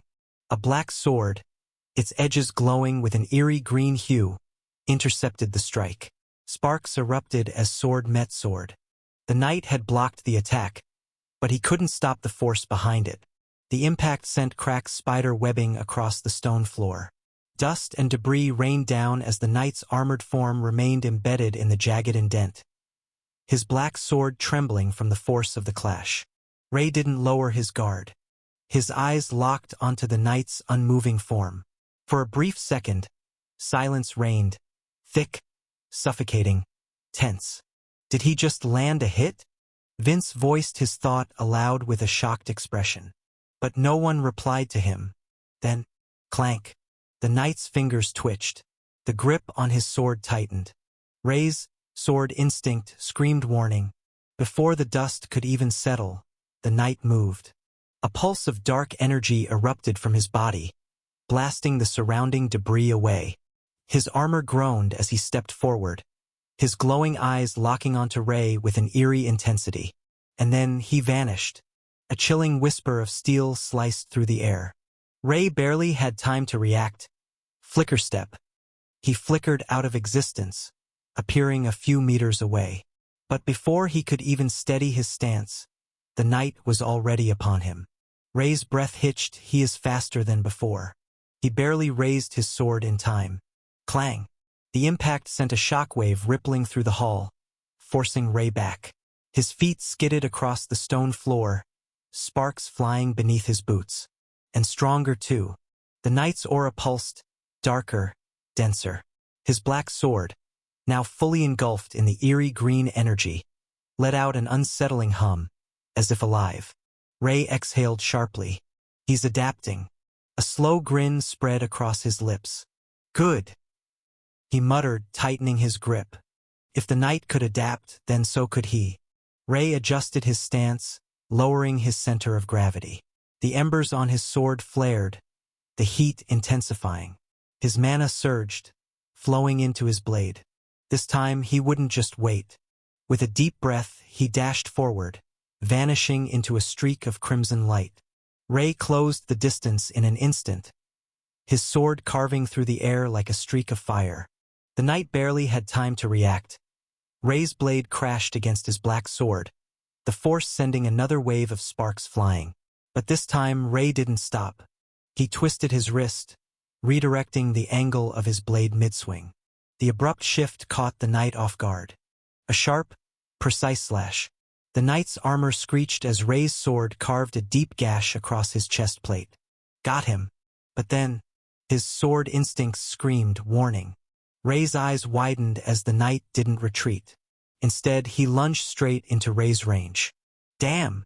Before he could react, the knight's gauntlet fist slammed into his stomach. Ray's body folded over the impact, his ribs screaming in protest. Pain, sharp, raw, unrelenting, erupted through his torso. His vision blurred for a moment as his breath was forced out of his lungs. And then, a searing pain tore through his side. The knight's black sword had moved faster than his eyes could follow, its cursed green edge cutting into his ribs. Move! His instincts roared at him, drowning out the pain. He forced his body to react, twisting midair to lessen the damage. Instead of being impaled, the blade grazed past his ribs, carving a deep wound into his side. Blood splattered onto the stone floor. Ray's feet barely touched the ground before he flickered away, reappearing a few meters back. He clutched his side, fingers trembling as warm blood seeped through them. The pain burned like molten iron, every breath a sharp reminder of the damage. The knight straightened, his black sword dripping with Ray's blood. His glowing eyes, empty, emotionless, locked onto Ray. Damn! He muttered. That actually hurt. Ray! Irene's voice rang out. But the knight didn't stop. Charged toward him. He couldn't dodge. Before the sword could strike him down, Nathaniel appeared. His spear clashed with the knight's sword, deflecting the blow just enough for Ray to roll away. Lucian, fire! Lucian finished his next chant. Meteor fall. A ball of blazing fire descended from above, smashing into the knight's back. Flames erupted, and for the first time, the knight staggered. But it wasn't enough. Ray struggled to his knees, blood dripping from his side. Irene rushed to him, her hands glowing with healing magic. Stay still, she ordered. His wound closed, but his body was still weak. He couldn't win like this. He needed more. With shaking hands, Ray opened his system. System shop opened. Ray's vision flickered as he scrolled through the options. He was running out of time. After scrolling the skills and shortlisting them, he found one useful skill. Overclock. Temporarily increases all stats by 90% for 5 minutes. After 5 minutes, the body will suffer a backlash, and the user will lose consciousness for a week. He purchased the skill with all his remaining system points. After all, he had no other choice. Ray reached into his inventory, his fingers closing around the smooth glass of a high-grade potion. Without hesitation, he uncorked it and chugged it down. A wave of icy relief spread through his body, the burning pain in his ribs fading almost instantly as the wound closed. Strength surged back into his limbs. Before he could fully regain his breath, a desperate voice called out, "Do you have one more of that potion?" "Celine is in very critical condition," Irene asked, her voice strained with urgency. Ray's eyes flickered toward her. Without a word, he reached into his inventory and pulled out another potion, tossing it to Irene. Ray didn't wait to see the result. He exhaled sharply, his focus snapping back to the Black Knight. He stood up. Then, he activated the skill. The surrounding air crackled. Mana swirled like a raging storm, coiling around his blade. The stone beneath his feet fractured under the pressure of his aura. The knight shifted even while fighting others, his glowing eyes narrowing as if recognizing the change in Ray. Ray's lips curled into a sharp grin. Overclock activated. Chapter 47. Killing Black Knight. He activated the skill. Overclock activated. The surrounding air crackled. Mana swirled like a raging storm, coiling around his blade. The stone beneath his feet fractured under the pressure of his aura. The knight shifted even while fighting with others, his glowing eyes narrowing as if recognizing the change. Ray's lips curled into a sharp grin. Power erupted through his veins, raw and overwhelming. His vision sharpened to a razor's edge. Every shift in the knight's stance, the faint hum of mana in the air, the cracks forming beneath his feet, all of it crystal clear. His heartbeat thundered, a war drum fueling his movements. Every fiber of his being burned, but it was a fire he embraced. A translucent blue screen flickered before his eyes. Strength 200, agility 200, vitality 200, intelligence 200, stamina 200, Mana 200. charm 200. Ray clicked his tongue. TSK. Even skills can't bypass the rule of increasing stats beyond the rank limit. Still, this was better. Previously, forming an aura blade imbued with the space element had been nearly impossible due to his low mana reserves. But now he had enough power to make it happen. He didn't waste time. Flicker step. Ray vanished in a burst of light, and a devastating flame-coated kick smashed against Knight's helmet, sending the armored knight hurtling through the air. But the knight twisted midair, gaining control almost instantly. A black aura exploded outward. It retaliated. A crescent wave of dark sword energy came screaming toward Ray. He barely had time to react. Clang! He used his sword, absorbing the brunt of the attack, but the force sent him skidding backward, his boots carving deep trenches into the ground. Ray's arms trembled from the impact, but most importantly, a small crack ran across his sword. Damn, it was a gift from Master. His stomach twisted. That sword wasn't just a weapon. It was a symbol of his master's trust. But he didn't hesitate to use it. What good a sword will do if I die? Ray closed his eyes and remembered the one sword move his master had shown him. Comes very handy for confusing enemy. I will only show it once, see it clearly. Ray still remembered his words, his stance, his moves. He had mimicked the move his master showed him at that time. Aura blade. Space. His sword split into afterimages, each strike coming from a different direction. The knight blocked the first, the second, but the third. Slash! A deep cut tore across its armor, black metal splintering apart. Ray pushed the assault. He twisted his blade, mana swirling around it as space itself began to distort. A violet arc of energy carved through the air. Boom! The attack connected, sending the knight tumbling backward. But it wasn't done. The knight planted its sword into the ground, halting its momentum. A deep growl echoed from within its helmet. Then, the knight vanished. Ray's eyes widened. What? His instincts screamed at him to move. He barely had time to twist and intercept the attack with his sword before. Slash! Pain exploded across his muscles holding the sword. His body was sent flying, crashing through a pillar. His vision flickered. His breath caught in his throat. Blood spilled from his lips. Damn it! The knight stepped forward, its sword raised. Ray forced himself to move. His mana flared. Flicker step. He disappeared, reappearing just beside the knight. His sword, burning with spatial distortion, drove forward. Stab! The blade pierced through the knight's side. It roared, its aura surging violently. Ray didn't let go. He gritted his teeth, twisting the blade deeper. But then, a metallic fist slammed into his gut. Crack! His ribs snapped. Ray gasped. His body hurled backward, rolling across the ruined hall. His limbs screamed in pain. He tried to move, but the knight was already standing over him. Sword raised, its blade, wreathed in a cold, deathly glow, hung above Ray like the guillotine of an executioner. The air around the sword twisted, distorting as if reality itself was rejecting its existence. Ray's heart pounded. He could see his own reflection in the dark steel of the descending blade. Too fast, too strong, too... Boom! A spear, glowing like a falling star, slammed into the knight's chest. Crack! Before the knight could react, A second attack. A mana-infused arrow pierced its shoulder, pinning it back. Then came the third. A roaring fireball, crimson and seething, engulfed the knight in a storm of flames. Boom! The force rattled the entire hall, sending cracks spiraling across the stone walls. Still, it wasn't over.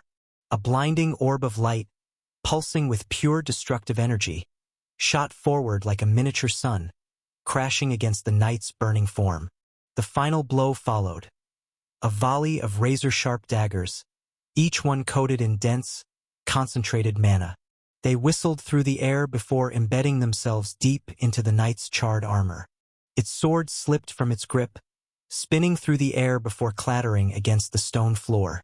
And then, it was launched backward, smashing through debris before slamming into the far wall with enough force to shake the entire structure.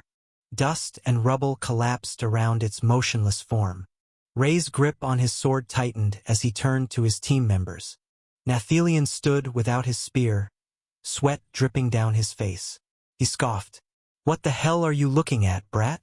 Vince, still holding his bow, rolled his eyes.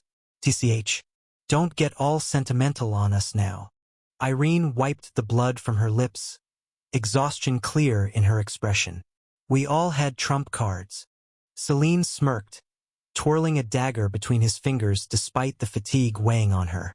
"Using them early wasn't ideal, but hey," he shrugged. "You'd be dead otherwise," Lucian said with a slight smile. "Now that felt good."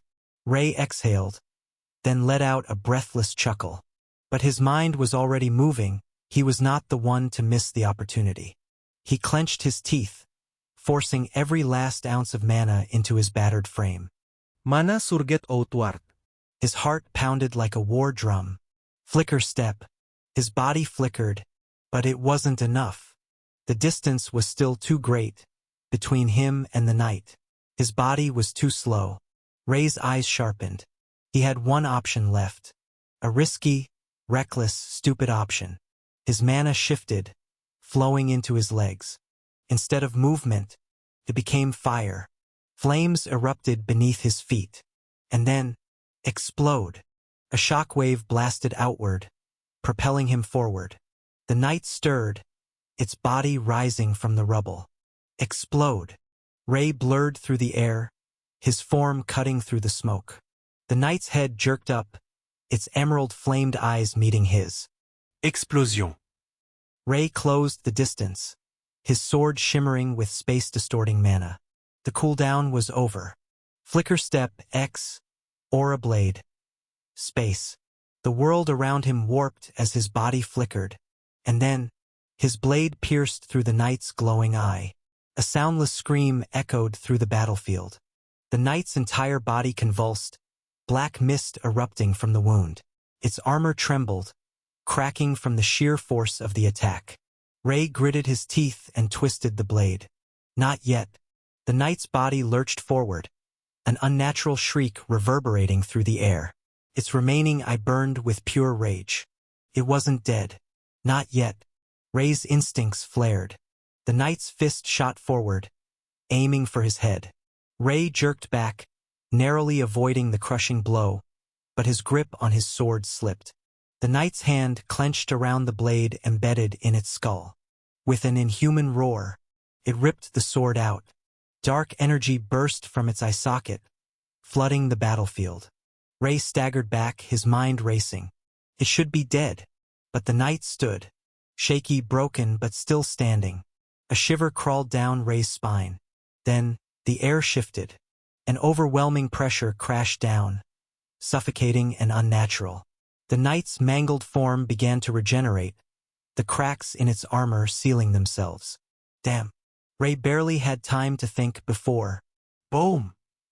The knight exploded forward, its hands wreathed in crackling green flames. Ray dodged, but he was not fast enough. A burning fist slammed into his gut, lifting him off the ground. His ribs cracked. Blood shot up his throat. Before he could react, a second punch sent him flying through the air. Crash! Ray smashed into a pillar, coughing violently. His limbs screamed in agony. His mind was spinning, But there was no time to stop. The knight charged again. Ray clenched his teeth as he remembered his master's words. Listen, Ray. I am going to show you a sword strike, but you have to promise me you will only use it when you are facing death. Do you understand? I promise, Master. Master, looks like I need to use it. Mana flooded his body, burning through his veins like wildfire. Remember, your body is still not strong enough so you can suffer backlash. At most you will not be able to move for a week or so. Or in worst case you can become cripple. His fingers trembled, then clenched around the hilt of his half-cracked sword. But I trust your talent that you will not become a cripple. Void severance. His blade pulsed with distorted space. A single cut that would erase everything in its path. The knight lunged. Ray swung, shying. A crescent arc of void energy tore through the knight's torso. For a moment, even air held its breath. Then, the Black Knight froze mid-charge. The knight staggered, its form shuddering like a puppet with cut strings. The glow in its remaining eye flickered, dimming, then roaring back. One last surge of defiance. Took a slow, heavy step forward, then another. But the third step never came. A hollow, metallic groan echoed as the knight's knees buckled. Then, its body cracked apart, splitting at the gash Ray had carved through it. Black mist poured from the wound like escaping souls, swirling, twisting, then dissipating into nothing. The hall fell into eerie silence. For a moment no one spoke. Ray stood over the knight, panting. He watched as the last remnants of the Black Knight dissolved into nothingness. Nathaniel collapsed onto the ground. His fingers twitched as he stared at Ray, eyes wide with something between awe and unease. He really killed it, he muttered, but his voice lacked certainty. Celine wiped the sweat from her brow, forcing out a shaky laugh.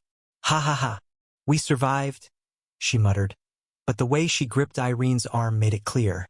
She wasn't so sure if that was entirely a good thing. Irene's grip on her staff tightened until her knuckles turned white. She swallowed hard, her throat dry. What was that attack? She whispered. That wasn't normal. Vince exhaled sharply, shaking his head. No, he muttered. That was something else. His eyes flickered to Ray, but for the first time, there was hesitation in his gaze. Ray's body was still standing, probably because of overclock skill was still active effect. He looked at the timer of the skill. 2:32. I defeated it in halftime. It was finally over. Or so he thought. Because the moment the knight's body faded, a chilling whisper slithered through the air, barely a murmur yet heavy enough to shake the ruins. The temperature dropped, and the ground beneath Ray's feet trembled. Well done, Ray. The voice wasn't loud. It didn't need to be. It carried an unnatural weight, a presence that coiled around his spine like a phantom's grip. EAM clearly waited. Ray's breath hitched. His instinct screamed, danger. Chapter 48. Demon. Ray's body was still standing, probably because of overclock effect. He looked at the timer. 2:32. I defeated it in halftime. It was finally over. Or so he thought. Because the moment the knight's body faded, a chilling whisper slithered through the air, barely a murmur yet heavy enough to shake the ruins. The temperature dropped, and the ground beneath Ray's feet trembled. Well done, Ray. The voice wasn't loud. It didn't need to be. It carried an unnatural weight, a presence that coiled around his spine like a phantom's grip. EAM clearly waited. Ray's breath hitched. His instinct screamed, danger. Ash POV. Ash watched in silence as Ray drove his sword into the Black Knight's skull. The weapon sinking deep, cutting through the dark energy that had once pulsed violently within its armor. Ash exhaled slowly. So, this much stayed the same. The skill Ray had just used, overclock. Ash had read about it in the novel. A powerful skill that pushed the body beyond its limits, granting explosive speed and power at the cost of severe backlash. The price for its use was steep. Ray would lose consciousness for at least a day. That works in my favor. With Ray out of commission, he wouldn't need to worry about interference. He could simply walk in, take the rune, and leave before the others even had time to react. Or so he thought, because what happened next was never mentioned in the novel. The knight's mangled fingers twitched. Then, with a sudden, almost mechanical motion, its hand clenched around the blade embedded in its skull. The steel groaned under the unnatural pressure, sparks dancing across its surface as the knight's grip tightened. And then, it ripped the sword out. Dark energy erupted from the gaping wound, a torrential surge that flooded the surroundings like a living entity.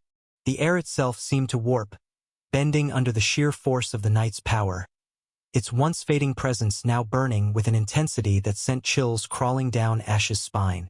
What the hell? A heavy weight crashed down upon everyone, suffocating and unnatural.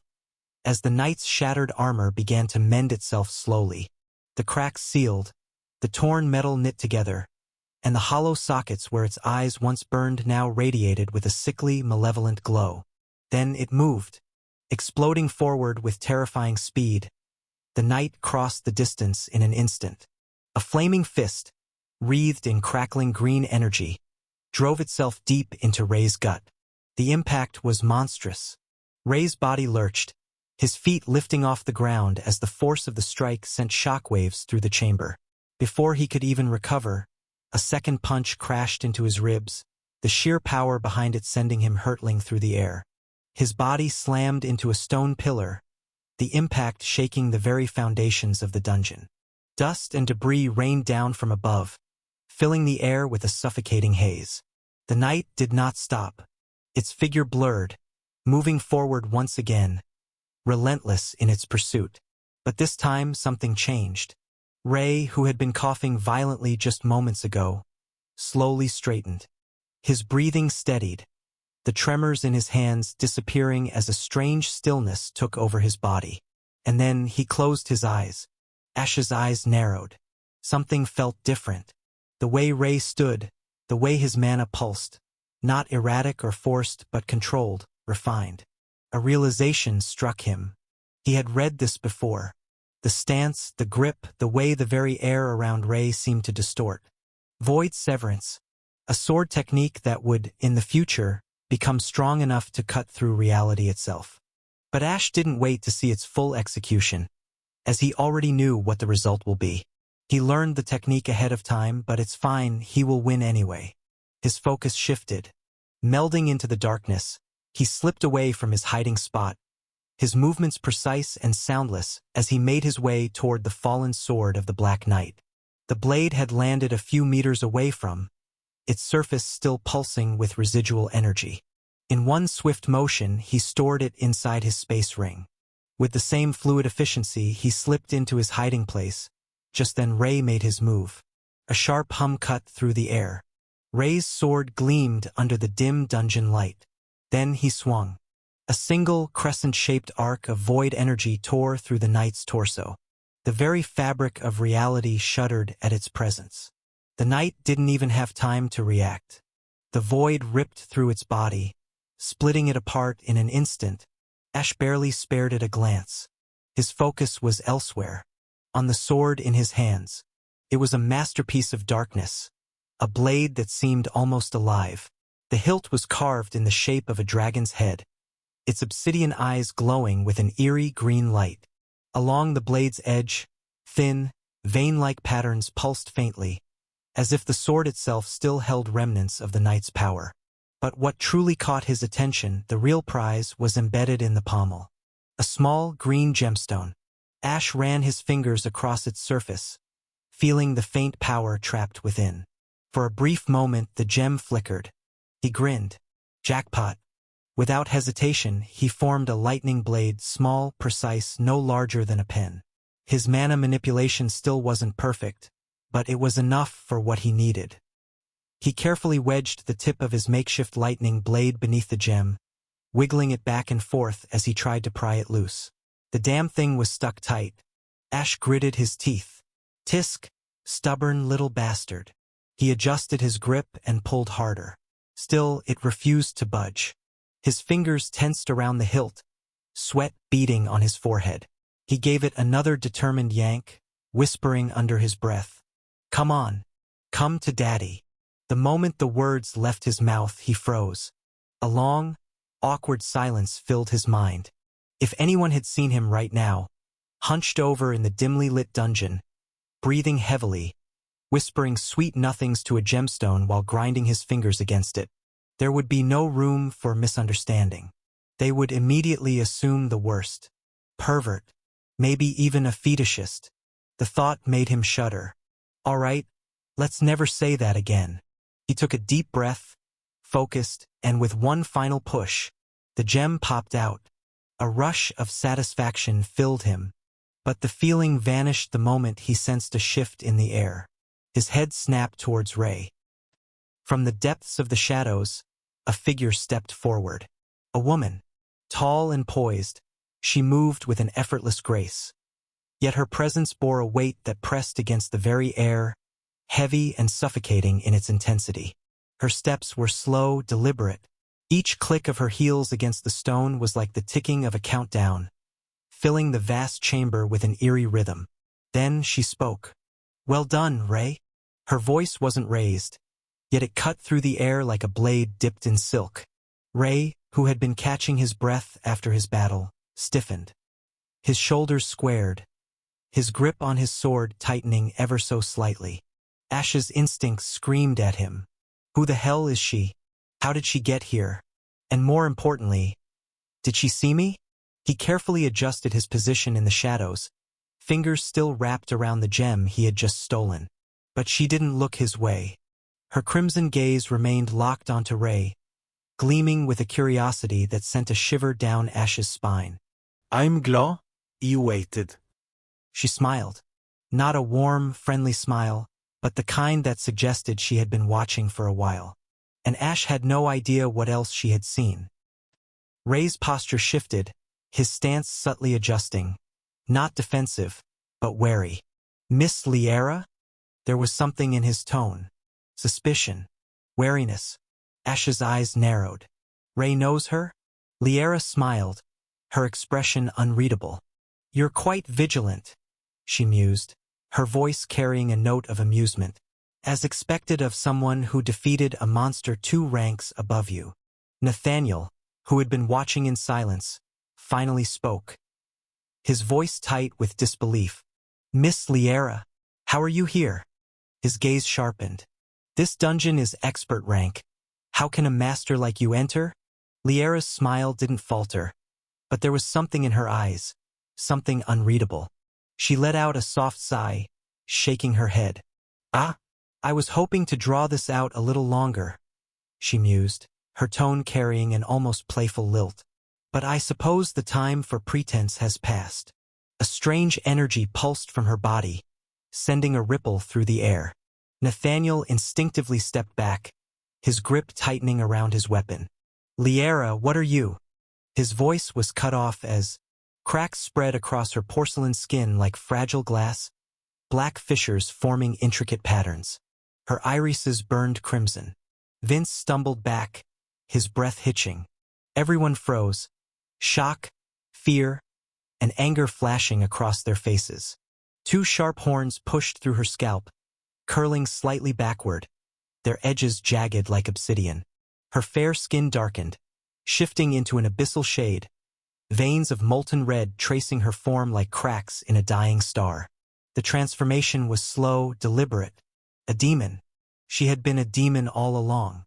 Ash, still hidden in the shadows, felt his stomach drop. What the hell? A demon? Nathaniel's breathing grew erratic. Miss Liara. His voice wavered, disbelief bleeding into every syllable. You're a... Liara stretched, rolling her shoulders as if shedding an old skin. A demon? Her lips curled. Oh, Nathaniel, I expected more from you. She lifted a hand, studying her elongated fingers, the sharp, claw-like nails that had replaced her human ones. It feels good to be myself again, she murmured, almost to herself. Then she looked at them and smiled. When Ray entered the dungeon, Liara watched as Ray Dawson stepped into the portal, his figure vanishing into the pulsating violet glow. The moment he disappeared, a slow, Almost imperceptible smile curled her lips. Excitement coursed through her veins, sharp and electric. A stark contrast to the composed demeanor she had maintained in front of the others. Her mind was elsewhere, on the dungeon, on what lay inside. On the rune. A rune of the ancients. If it's truly in there, my fate will change forever. She had spent years embedding herself within the city's power structure, playing the role of a loyal enforcer, a trusted aide to the city head. With careful precision, she had manipulated, advised, and influenced, all while secretly feeding intelligence to her true master, the Demon King. For decades, she had worked in the shadows, waiting, watching, biding her time. Patience had been her greatest weapon, and now, after years of restraint, the moment she had been waiting for had finally arrived. The Whisperer's intel had revealed an artifact of unspeakable power within the dungeon. Not just any artifact, a rune of ancient origins, something the Demon King himself had sought for centuries. Her heart had pounded at the revelation. If she secured it and delivered it personally, she would no longer be just another infiltrator stationed in a backwater city. She would rise. But fate had chosen to mock her. The dungeon was restricted to expert rank and below, and she was a master. She had barely managed to suppress her frustration. After all my work, all my patience. And now this? Still, she hadn't let her emotions show. Instead, she had subtly guided the emergency meeting toward her favor. "We can't let such an opportunity slip," she had suggested. "The intel is from the Whisperer. There is definitely a rune inside. We should incentivize hunters to retrieve anything of worth. We lose nothing, and we might gain something of great significance." The officials had hesitated, but in the end, they agreed. Even the black market had been lured in. But Liara had never intended to wait idly by while others retrieved the rune. She would take it herself. Or so she had thought, until something unexpected happened. Ray Dawson, a mere academy student, had appeared, requesting entry. At first, she had dismissed him as irrelevant until she checked his records. An All-Affinity user. Demon Intelligence had reported the appearance of an All-Affinity user in Starlight Academy. The demons had long debated eliminating him before he could become a real threat. Some had even proposed assassination, fearing what he might become. And now, the fool had walked straight into his own grave. Her lips curled into a smirk. "I wasn't planning on using this opportunity for anything more than the rune. But now, what if, along with securing the rune, she took Ray Dawson's head? With both, she wouldn't just be rewarded. She would be elevated. Her name would no longer be whispered in secrecy but spoken with recognition. The Demon King would acknowledge her. She would stand by his side. The rune and the prodigy's head, with both I will rise." Her smile widened. But first she needed to get inside.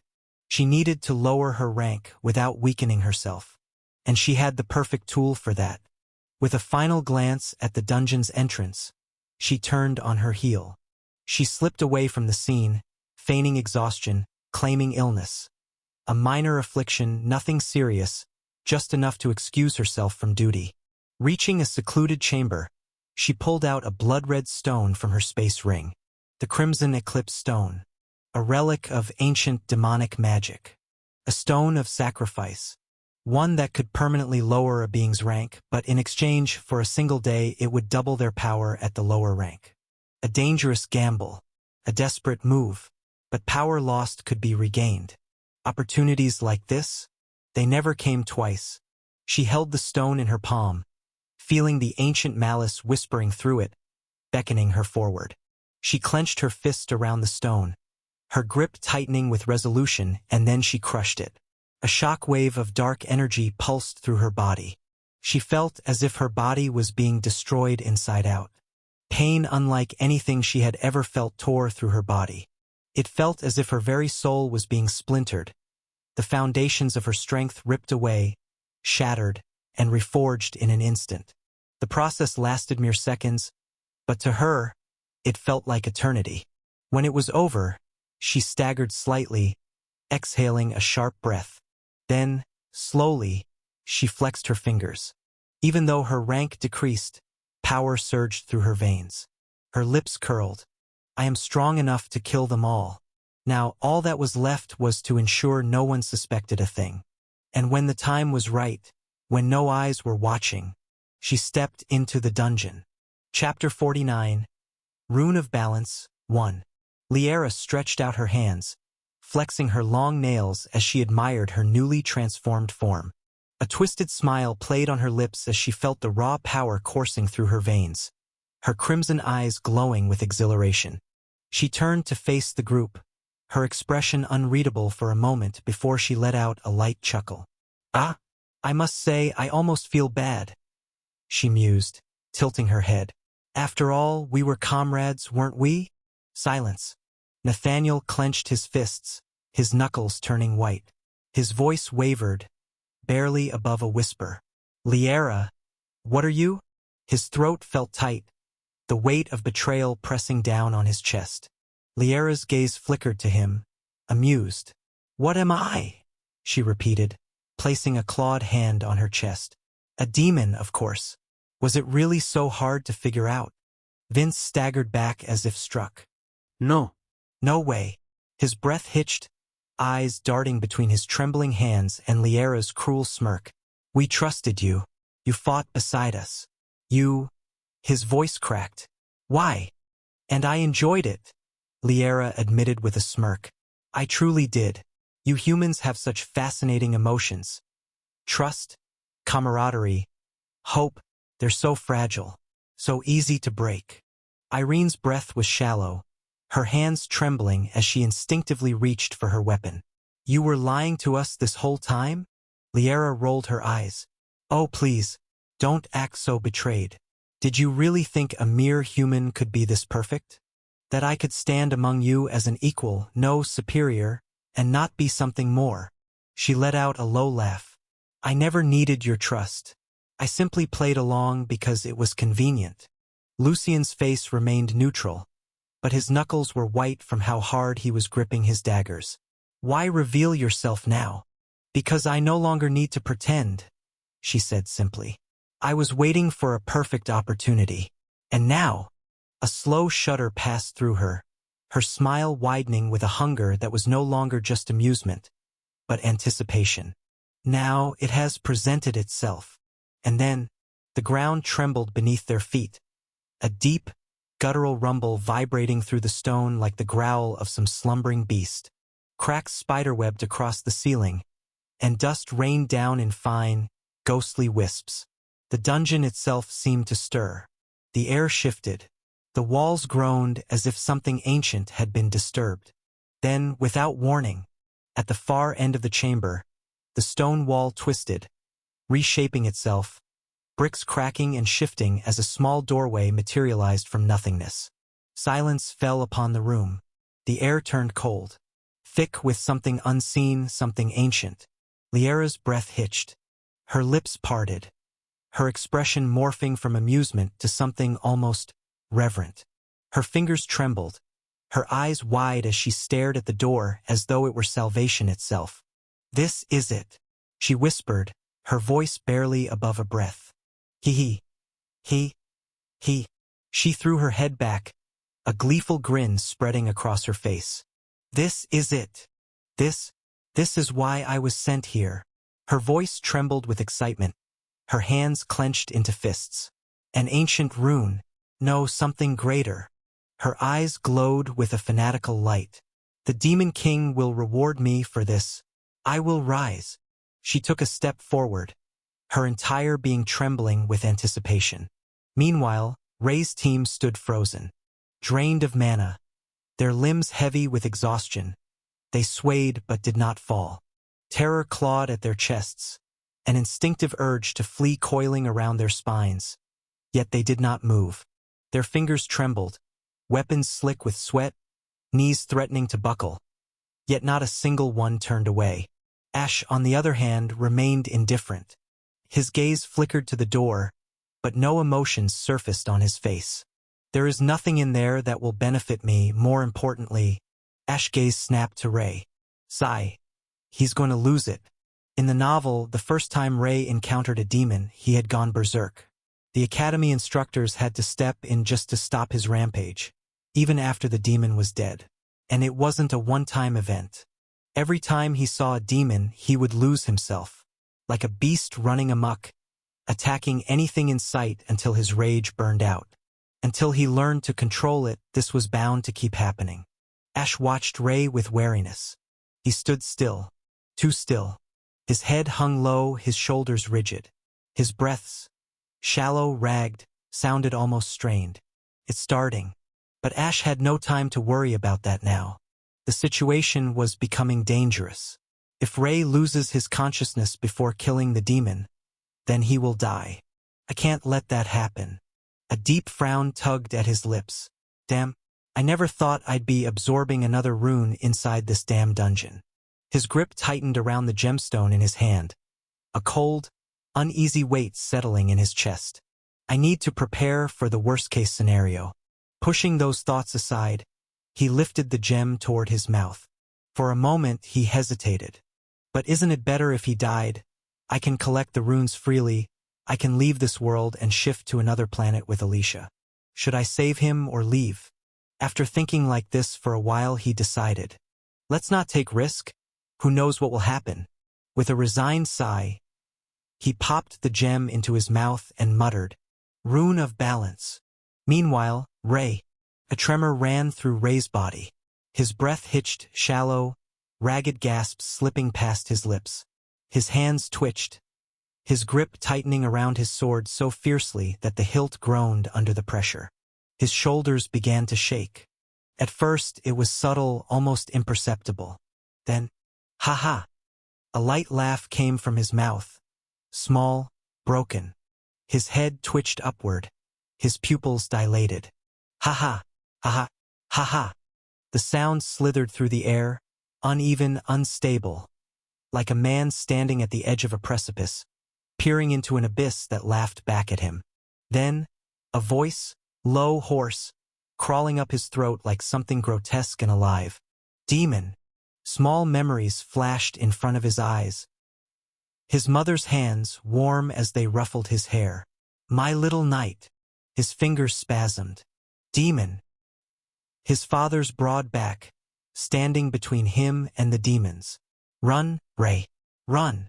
The word bled from his lips, quiet at first. Then again. Demon. And again. Demon. Each time his voice grew louder. Demon. Flames. Screams. The scent of burning flesh. His mother's arms around him, trembling. Don't look outside, sweetheart. Wait for us, we will come back. Demon. Demon. The laughter twisted, warping into something unnatural, something terrifying, crawling from the depths of his soul. Ha ha ha ha. His lips stretched into a grin, teeth bared in something that could barely be called a smile. His face euphoric and ecstatic. His entire body quivered, his chest rising and falling erratically as his breath turned feverish. His heart pounded against his ribs, wild, uncontrollable. His pulse roared in his ears, drowning out every other sound. The veins in his eyes burst. The whites turned crimson. The sclera of his eyes, painted in blood, wide and gleaming with something raw. Malice, hatred, and something else. Elation, like a starving beast that had just found its prey.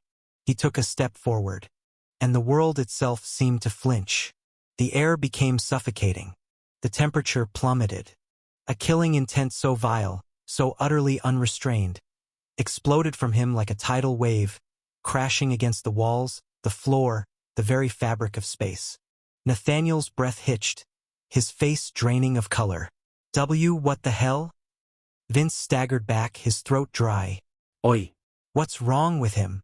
Irene clutched her arms, her entire body shuddering. Even Liara paused. A flicker of unease crossed her eyes. Just for a second. But then, Ray took another step. His voice grew louder. Demon. Demon. Demon. Demon. Demon. Demon. Demon. Demon. Hee hee. Ha ha ha ha. It was the laughter of someone on the precipice of sanity, balancing on the thin, fragile line between reason and madness. His shoulders jerked with each breathless chuckle. His head tilted to the side, the whites of his eyes visible now. "I finally found one." His voice thundered through the dungeon, cracking through the suffocating silence like lightning splitting the sky. "Hee hee, ha ha ha ha." His laughter spilled out, unhinged, ceaseless, stretching into a chorus of madness. And then, flicker step, Ray's figure blurred. Then, in the blink of an eye, he was there, his sword already descending. The air howled as the blade cut through it, a arc of death racing toward Liera's throat.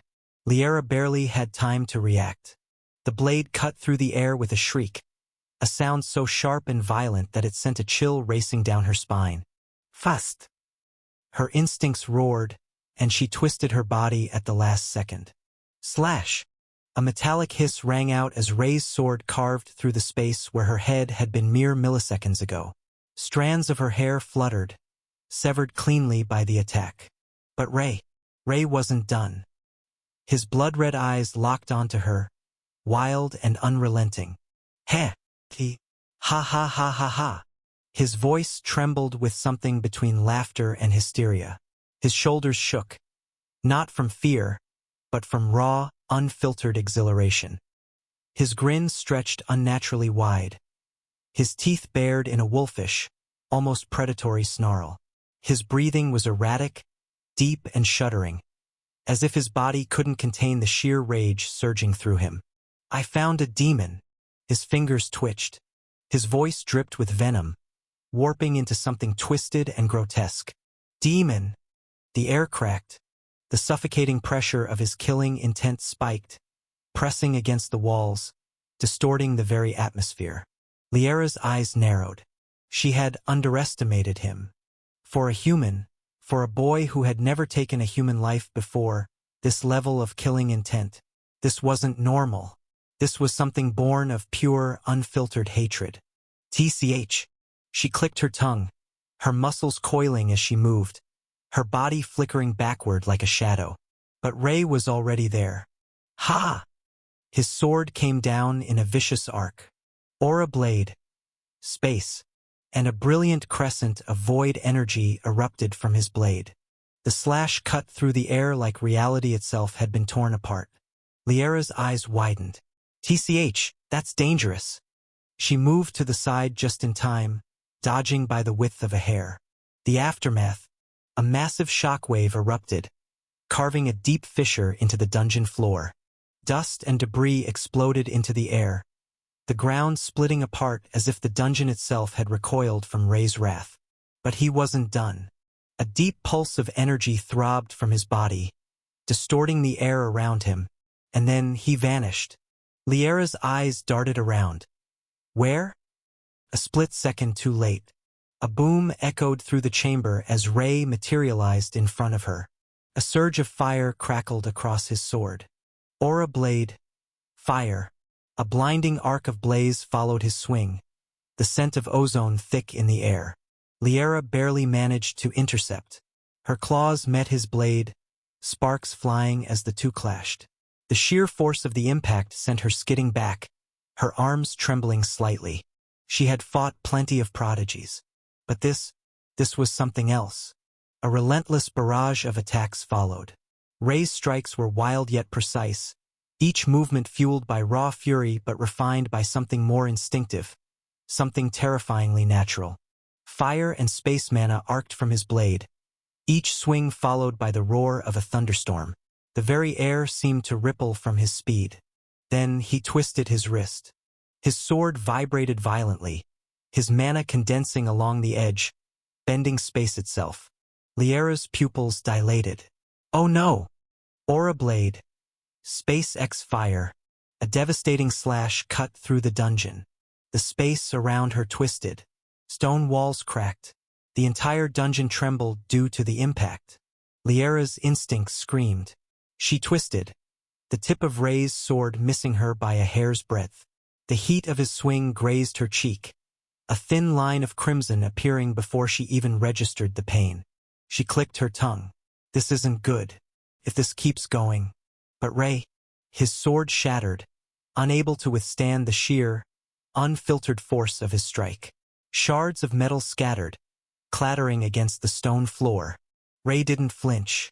Without pause, without thought, his hand dipped into his inventory. A new sword materialized in his grip, as if the destruction of the previous one meant nothing. And he didn't stop. His breath came in ragged gasps, his chest heaving. The effects of overclock had begun to take hold. His muscles twitched erratically, his grip tightening, his body nearly breaking under the strain. But his eyes showed no hesitation. He laughed again, a deep, unsettling sound. Heh, ha ha ha, this is it. This is how it should be. Chapter 50, Rune of Balance, 2. Heh, ha ha ha, this is it. This is how it should be. His ragged breathing echoed, his form outlined in a faint red hue as overclock continued pushing his body beyond its limits. Liara's narrowed eyes flickered between his stance and the weapon in his hands.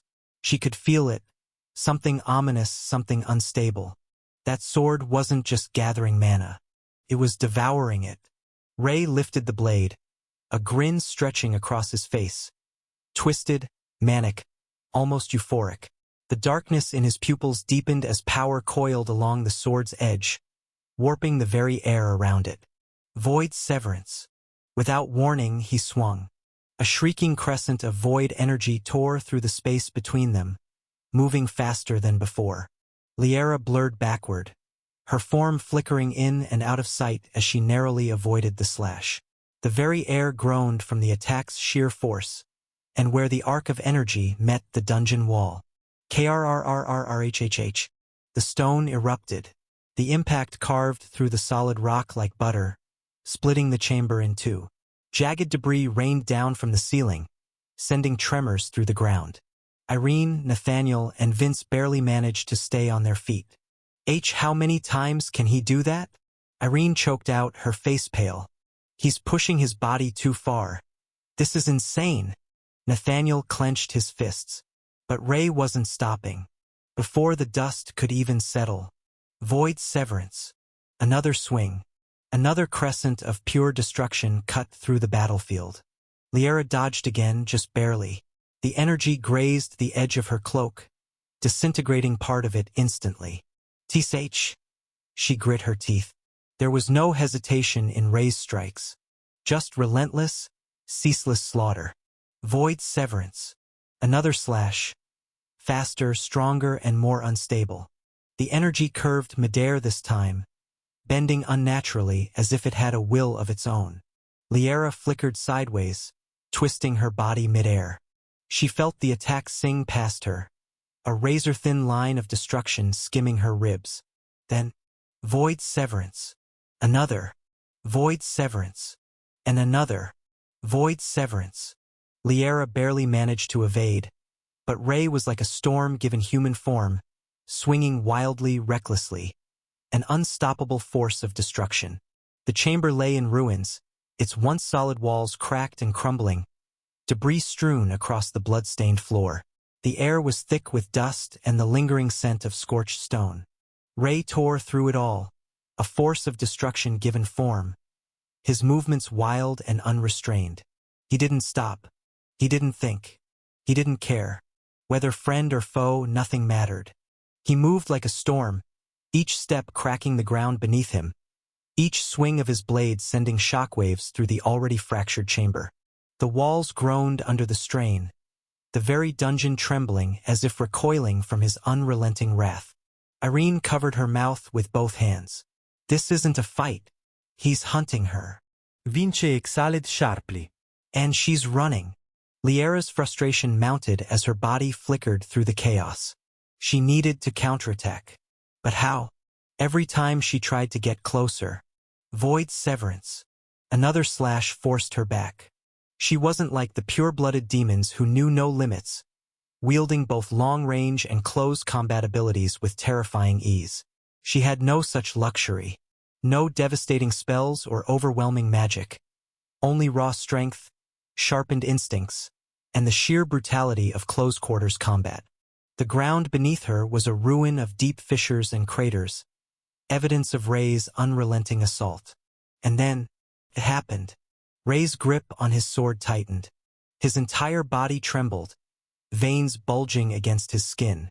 A deep, ominous hum resonated from his blade as void energy coiled around it, more concentrated than before. He wasn't just firing off another attack. He was preparing something deadly. Liera's pupils shrank. Tage, that's not good. A single step, Ray vanished. Flicker step, void severance. A shockwave burst from where he stood, the sheer speed of his movement cracking the stone beneath him. Liera had barely an instant to react. Ray appeared before her, too fast for her eyes to follow. One moment he was standing across from her, the next he was right there, his sword already descending. She tried to move, to block, to counter. But time stretched unbearably thin. For a split second, everything was silent. Then, pain. A searing pain assaulted her. A wet, sickening sound filled the air as something was torn away. A severed arm spiraled through the air. Dark crimson blood sprayed in an arc, splattering across the cold stone floor. Liera's eyes widened in shock. A sharp, searing pain bloomed through her body as she staggered back, her left arm missing from the elbow down. She barely had time to register it before Ray laughed. A deep, broken, breathless laugh. He, ha ha ha ha. His eyes gleamed with wild satisfaction. His grin stretched so wide it was almost unnatural. This is it. The sword in his grasp trembled. His fingers twitched. His breathing was erratic. And then, his body jerked. The glow of overclock flickered violently, like a flame caught in the wind. His muscles seized. A deep, agonizing spasm racked his frame, his knees buckling beneath him. He gasped suddenly, his breathing became even heavier. His entire body froze. And then, his vision swam. His mind felt like it was sinking, like he was drowning in ink-black waters. The last thing he heard was the distant, muffled voices of the others. And then everything went silent. Ray collapsed. His body hit the dungeon floor with a dull thud, his sword slipping from his grip. The silence filled in the surroundings as Liera staggered back, her remaining hand clutching the jagged wound where her arm used to be. Her breaths came in sharp, shallow gasps. Blood dripped steadily onto the fractured stone beneath her, pooling at her feet.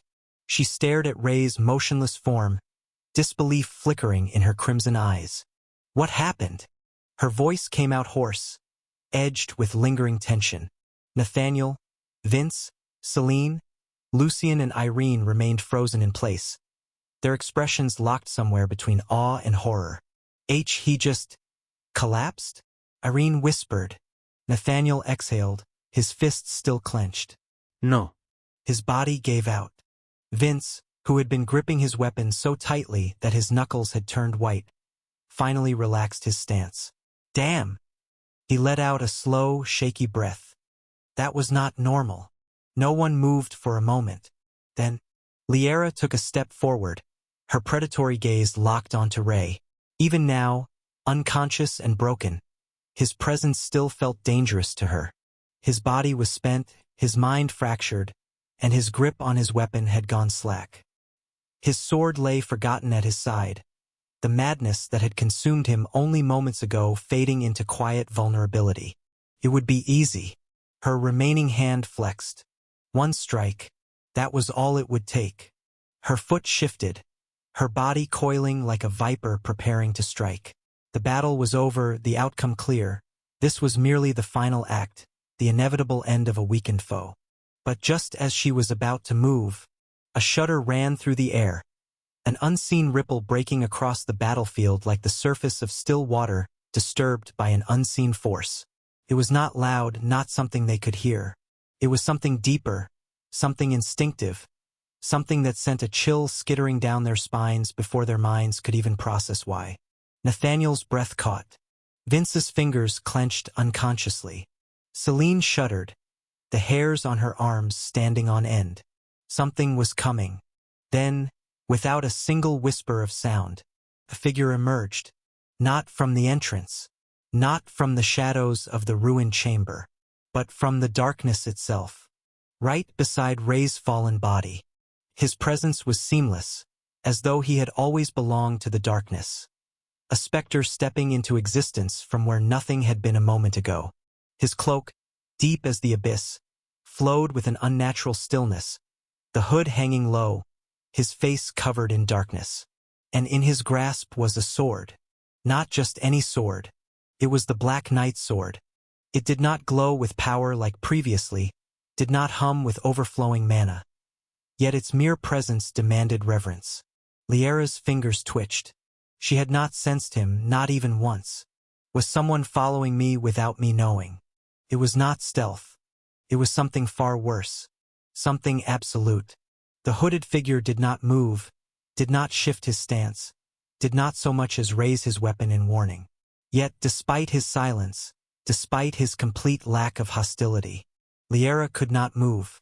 The weight of his presence crushed down on the space between them, an invisible, suffocating force that made the very thought of stepping forward feel like an impossibility. Few moments before, the moment the gem dissolved on his tongue, a pulse of energy shot through his body like a surge of flowing water. Ash's vision blurred. His breath hitched. Then, unbearable pain assaulted him. It tore through his bones first, a deep, grating agony that made his spine arch involuntarily. His skeleton shifted, expanded, compressed, realigned. Every bone in his body breaking and reforming in the blink of an eye. He clenched his teeth, his fingers digging into the shattered ground beneath him, but no amount of willpower could suppress the raw torment flooding his nerves. But still not a single voice of scream left his lips. His ribcage snapped inward, then stretched outward, reshaping itself into something more balanced, more perfect. His limbs burned with an unseen force, the proportions of his arms and legs shifting, adjusting to a harmony that had never existed before. His very structure was being rewritten. Chapter 51. Rune of Balance. 3. His very being was unraveling. Every fiber of his existence was being rewritten, reshaped, reforged into something beyond human. And then, the marrow. A deep, pulsing ache erupted from the very core of his bones. The pain wasn't just physical. It reached into something deeper, something primal. It hurts, Ash thought as he clenched his fist and suppressed his scream. The rune's energy invaded him, seeping into the very essence of his body. His blood boiled. It wasn't an exaggeration. The liquid flowing through his veins sizzled, carrying the foreign power to every cell, every muscle, every vein. His organs quivered, his nerves ignited, his skin burned from the inside out, his cells shuddered. For a moment they resisted. The human body wasn't meant to endure something like this. But resistance was futile. The foreign energy was relentless, breaking apart his very foundation, shattering him on a microscopic level, only to rebuild him. Stronger, purer, and more efficient. Then the impurities surfaced. Black, tar-like substances oozed from his pores, coating his skin in a sickly film. They hissed as they met the open air, evaporating into foul-smelling vapor, as if the world itself rejected their existence. And then it stopped. The pain, the burning, everything. For the first time, his body felt still. No searing agony, no tearing flesh, just an eerie, unnatural calm. Is it over? Ash hesitated, his mind sluggish from the ordeal. Slowly, he tried to push himself up, but protective override activated. His entire body again fell to ground. Why is it activating now? Did something go wrong? A flicker of unease crept into his thoughts, but before he could dwell on it, his trait, Codex of Creation, ignited. And just like that, another process began. A hum, deep and ancient, resonated through his very being. Not a sound, but a sensation. A subtle vibration that tugged at something beyond himself. And then, suddenly, the runes in his body awoke. Rune of life, rune of stability, rune of knowledge, rune of balance. Each one pulsed, as if roused from a long slumber. They started to resonate together, and then the rune of life, which had already bolstered him once, now awakened again. Life energy rushed through his blood, twisting through his blood like molten gold. His blood, once crimson, now held a faint golden hue, glowing faintly beneath his skin. Every drop brimmed with something beyond vitality. It was endurance, an unyielding force that rejected decay, defied mortality, and carved itself into his very existence. Whatever is happening, it is so comfortable. Then came the rune of stability. Its influence didn't simply settle, it invaded him. His very bones trembled. Then, like iron meeting a forge, they solidified, unyielding yet flexible. No longer bound by the imperfections of a natural form, no longer brittle, no longer fragile. The golden hue that had seeped into his blood now faintly lined his bones, turning them into something beyond human. The thought slipped through his mind, casual, almost indifferent, as if his very bones hadn't just been reforged into something beyond human. And then knowledge flooded him, not in words, not in visions, but in understanding. His mind did not break under the weight of new knowledge, it expanded. His grasp over mana, over his own existence, over the forces within him sharpened to a terrifying degree. Did this information just come out of nowhere? What the hell is happening? Ash frowned. The sudden influx of knowledge made no sense. Before he could make sense of it, the energies of the four runes stirred. Then, all at once, they rushed toward his cores. And at that moment, they converged. Both his cores shuddered. Golden patterns bloomed across his white mana core. A core so pure, so untouched by impurities, that it rivaled that of a mythical rank individual. As the golden symbols and intricate patterns etched themselves onto both his cores, the rune, having completed its work, slowly faded into slumber once more. His mana core looked breathtaking, like a luminous white moon, its surface veined with delicate golden lines, intricate and mesmerizing. Each marking pulsated with an ethereal glow, perfectly synchronized with the boundless power now woven into his very being. These weren't just marks. They were power of runes, etched into his very core. Surrounding mana rushed toward him, drawn to him as if he had become its very center. Compressed, refined, each unit of mana perfectly condensed into both his cores. His reserves expanded, swelling beyond limits he didn't even know existed. As the final traces of the transformation settled, Ash let out a slow breath. That was painful, but so wonderful. Ash tried to stand. His hand pressed against the ground. Then, crack, the stone beneath him fractured. Damn, he stilled, glancing around.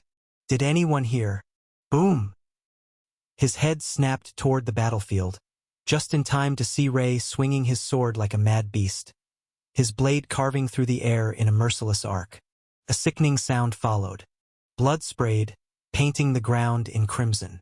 A severed arm flew through the air, spiraling before it crashed onto the ground. Then, a scream, a raw, agonized shriek filled the surroundings. Lyra, no, the demon, clutched the bleeding stump where her arm had been, eyes wide with horror and pain. And then, Ray collapsed as the after effects of overclock and using void severance finally came. Ash sighed. Sigh, what a pain in the ass. With a flicker of motion, he merged into the darkness, reappearing beside Ray's fallen body. He expected an immediate attack. Instead, the demon's face twisted in something unexpected. Fear. Ash tilted his head. Huh? Is she scared? Wait, shouldn't the roles be reversed? I should be the one feeling fear, right? Then it clicked. Oh right, I'm immune to fear. His gaze lingered on her trembling frame. Then why is she looking at me like that? Looks like the rune of balance must have done more than just strengthen me. He flexed his fingers, feeling the strange weight of his own presence. Let's see what it is. Status. Status. Name Ashburn. Race human. Age 12. Class magic swordsman. Unique. Rank novice. F rank. Dash 75%. Affinity lightning life. Attributes. Strength, 140. Agility, 140. Vitality, 140. Intelligence, 140. Stamina, 140. Mana 140. Charm, 140. ITLAIT và SKLLS. Traits, Codex of Creation, F rank. Primordial Core, incomplete. Skills, Omni-Thought. Runes, Rune of Stability. Rune of Knowledge. Rune of Life. Rune of Balance. How is this even possible? Ash's eyes narrowed as he stared at his status screen, his mind racing to make sense of the absurd numbers in front of him. According to what he knew, the Rune of Balance was supposed to equalize his lower stats to match his highest one. My highest stat was mana, around 70 stat points. Logically, that meant all his other stats should have been adjusted to 70. Not a single point more. Yet, 140? His fingers trembled slightly as he scrolled down, his heartbeat drumming in his ears. Something wasn't right. And then he saw it. A change in his trait section. Primordial Core. This is my second trait. A strange unease crept up his spine. With a deep breath, he tapped on the trait, his eyes sharpening as the description unfolded before him. Trait name, Primordial Core, incomplete. Rank? Description, a mysterious core with no recorded data. It is the first of its kind, and its properties, abilities, and potential remain entirely unknown. Completing the core will unlock more abilities. Any damage inflicted upon the core is automatically restored over time, rendering it truly unbreakable. Enhances all mana-based attacks and spells, doubling their potency while transforming mana in the core to its most purest form. Locked. Locked. His heart skipped a beat. The moment his eyes landed on the description, a jolt of disbelief shot through him, and he nearly shouted. That doesn't make any sense. Every instinct in his body rejected what he was seeing. Core damage was supposed to be irreversible, a death sentence for any awakened. Once a core was shattered, the person was as good as crippled, their connection to mana severed forever. And yet, his core could regenerate. His pulse pounded in his ears. If this was real, if his core could heal itself, then he had something no one else in the world did. His breath came out uneven as his gaze trailed further down. Another line caught his attention, sending a fresh wave of confusion crashing over him. Mana-based attacks and spells power is doubled. His brows furrowed. What does that even mean? Spells didn't just double in power like that. There were amplifications, multipliers, catalysts, but raw, unfiltered doubling? That was something entirely different. He had no way of knowing what it actually meant, because this wasn't something he had ever accounted for. His eyes drifted to the word next to his trait. Incomplete. The word lingered in his mind like an unspoken promise. If it was incomplete, then that meant it could still evolve. If I absorb more runes, will it complete itself? A shiver of excitement crept into his veins. If this trait was already bending the known laws of mana, what would happen when it reached its true form? His thoughts drifted to the Rune of Life.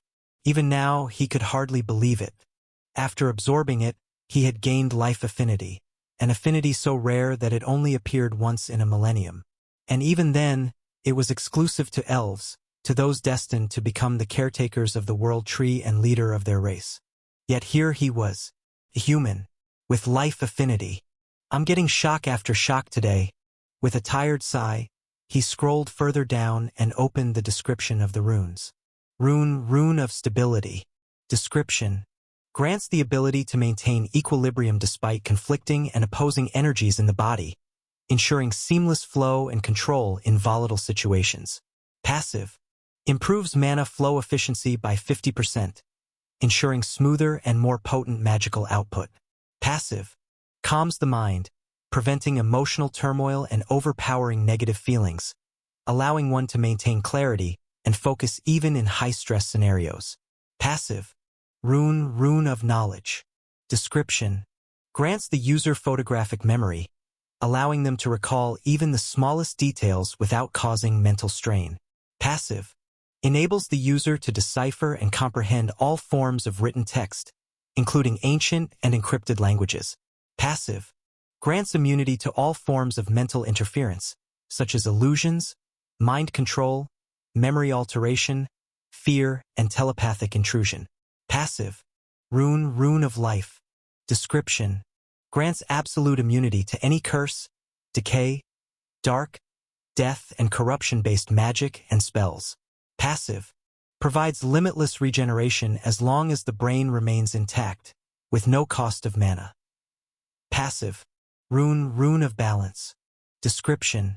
The rune of balance permanently equalizes all the user's stats to their highest value, ensuring rapid and balanced growth. Passive. Any increase in a single stat will automatically raise all other stats to match, preventing weaknesses and maintaining absolute harmony in power. Passive. Chapter 52, Primordial Aura. Ash's eyes remained glued to the screen, his thoughts spiraling into the unknown. The rune's descriptions. They're the same as in the novel. The rune of life, immunity to dark magic and curses, along with limitless regeneration. A power so absurd that even the most revered figures of history would kill to obtain it. The rune of balance, forcing all stats to equalize and grow together, ensuring an perfect foundation at every rank. With this, I can grow in perfect harmony.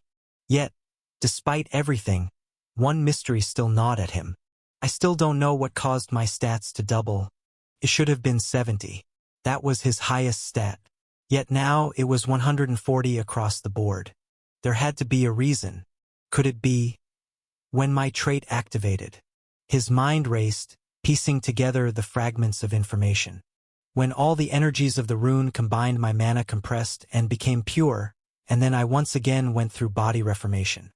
The process wasn't just reformation, it was evolution. His very being had been reforged under the immense power of his new primordial core. That has to be it. He exhaled slowly, nodding to himself. It all made sense now. But then he noticed something unusual. A prickling sensation crawled up his spine. There was a shift in the air, subtle yet undeniable. Like the quiet before a storm, the tension of something unseen pressing down on reality itself. Only then did he notice it. The surrounding silence. There was not even the sound of anyone breathing except Ray, who was near him. And when he finally lifted his gaze, every single person around him was frozen. Not in awe, not in admiration, but in fear. Their bodies trembled, their expressions caught between horror and disbelief. Some had instinctively stepped back. Others were gripping their weapons so tightly their knuckles had turned white. And then he heard someone speak. Who are you? Lyra's voice barely held together, her pupils constricting as she stared at him like he was something beyond her comprehension. Ash blinked. Why is she? That's when he noticed. His body was unconsciously releasing a tremendous amount of aura. Something ancient, something primordial. It rolled off him in waves, distorting the very air, pressing down on everything around him. The aura of the primordial core and the aftereffects of the rune's energy. It wasn't the aura of his power level. It wasn't a measure of his strength. It was nothing but the aftereffects of the runes and the newly transformed primordial core, a mere byproduct of their awakening.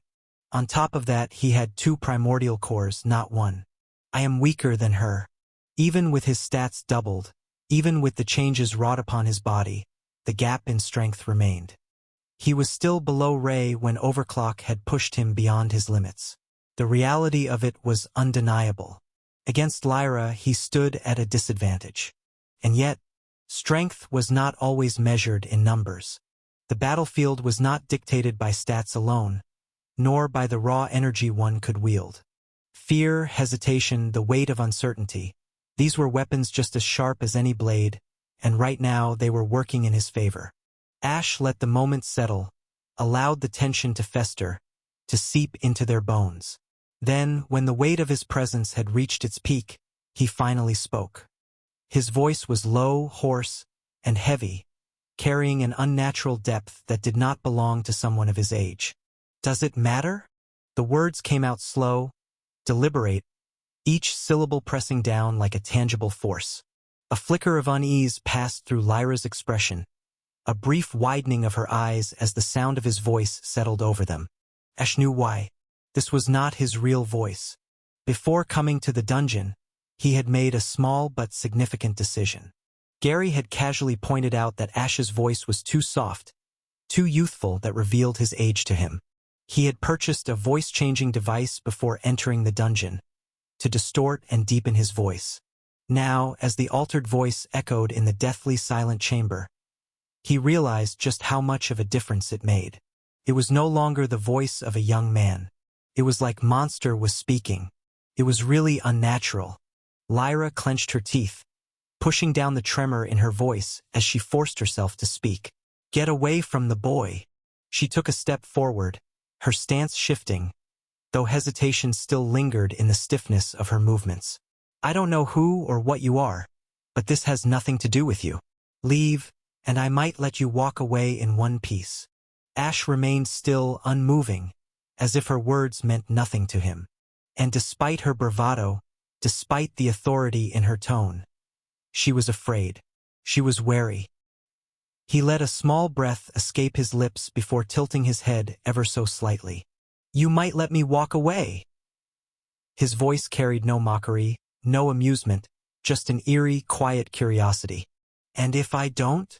Lyra's grip on her weapon tightened. Then you die. There was no hesitation in her words now. Whatever fear had gripped her before was being steadily burned away, replaced with something else, something far more dangerous. Desire.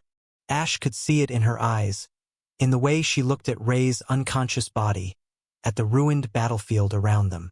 And then, for the briefest of moments, her gaze flickered beyond him, to the stone doors at the end of the chamber. The reward room. The realization clicked into place. She wasn't just here to kill Ray. She was after something else. The rune. The Demon King's recognition.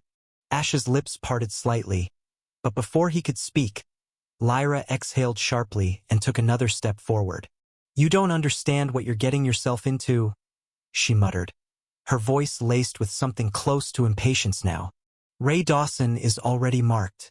His fate is sealed. Standing in my way changes nothing. It changes everything, Ash interrupted smoothly, his voice cutting through her growing fervor like a blade of ice. Lyra's eyes snapped back to him, narrowing, but before she could speak, he continued, his words steady, unwavering. You're talking about fate to the wrong person, he said, a trace of amusement curling at the edge of his tone. I've already spat in the face of the bastard fate of mine. Her lips parted slightly, but he didn't give her the chance to recover. You don't care about fate. You care about power, about being seen, about the Demon King acknowledging you. His voice dipped, not in volume, but in weight. A truth spoken aloud, undeniable. Lyra's pupils shrank. A flicker of something crossed her face, something involuntary. Ash had struck deep. For a moment, she said nothing. Her fingers twitched, gripping her weapon just a little too tightly. Then, after a beat of silence, she scoffed. A smirk curled her lips. Not playful, not amused, but something darker. Who WHO are you? She shouted with the fear of unknown. 'Cause no one should know about the Demon King right now, as their plan has not even started. Ash exhaled slowly, his expression unreadable, but he did not reply. It does not matter who you are. You will die, every single person present here will die, so that no one will be able to interfere with his plans. I will kill you. Her voice was sharp now, her previous hesitation fully burned away by greed, ambition, desperation. And then, she moved, faster than Ash could track. Lyra vanished, a streak of black light tearing through the air. The ground where she stood fractured, spiderweb cracks racing outward. Before Ash could even register her movement, she was already in front of him. A predatory grin curled on her lips as her elongated claws gleamed under the dim dungeon light. Then, without hesitation, SHK. Her claws speared into his chest, plunging deep into his heart. Flesh tore, bones cracked. A wet, sickening sound echoed in the still air as she crushed his heart in her grasp. Ash's body convulsed, his vision blurring. A shudder ran through him before, like a marionette with its strings severed. He collapsed. For a moment, everything stood still. Then, the air around him shifted. The oppressive aura that had been leaking from his body surged, twisting, darkening. A primal warning screamed in Lyra's instincts, every fiber of her being telling her to back away. And yet, she didn't move. She simply smiled, amused. "I expected more from you," she mused, tilting her head, watching his body crumpled on the cold stone floor. "With the amount of aura you were releasing, I thought you'd be stronger." Her eyes glinted with realization.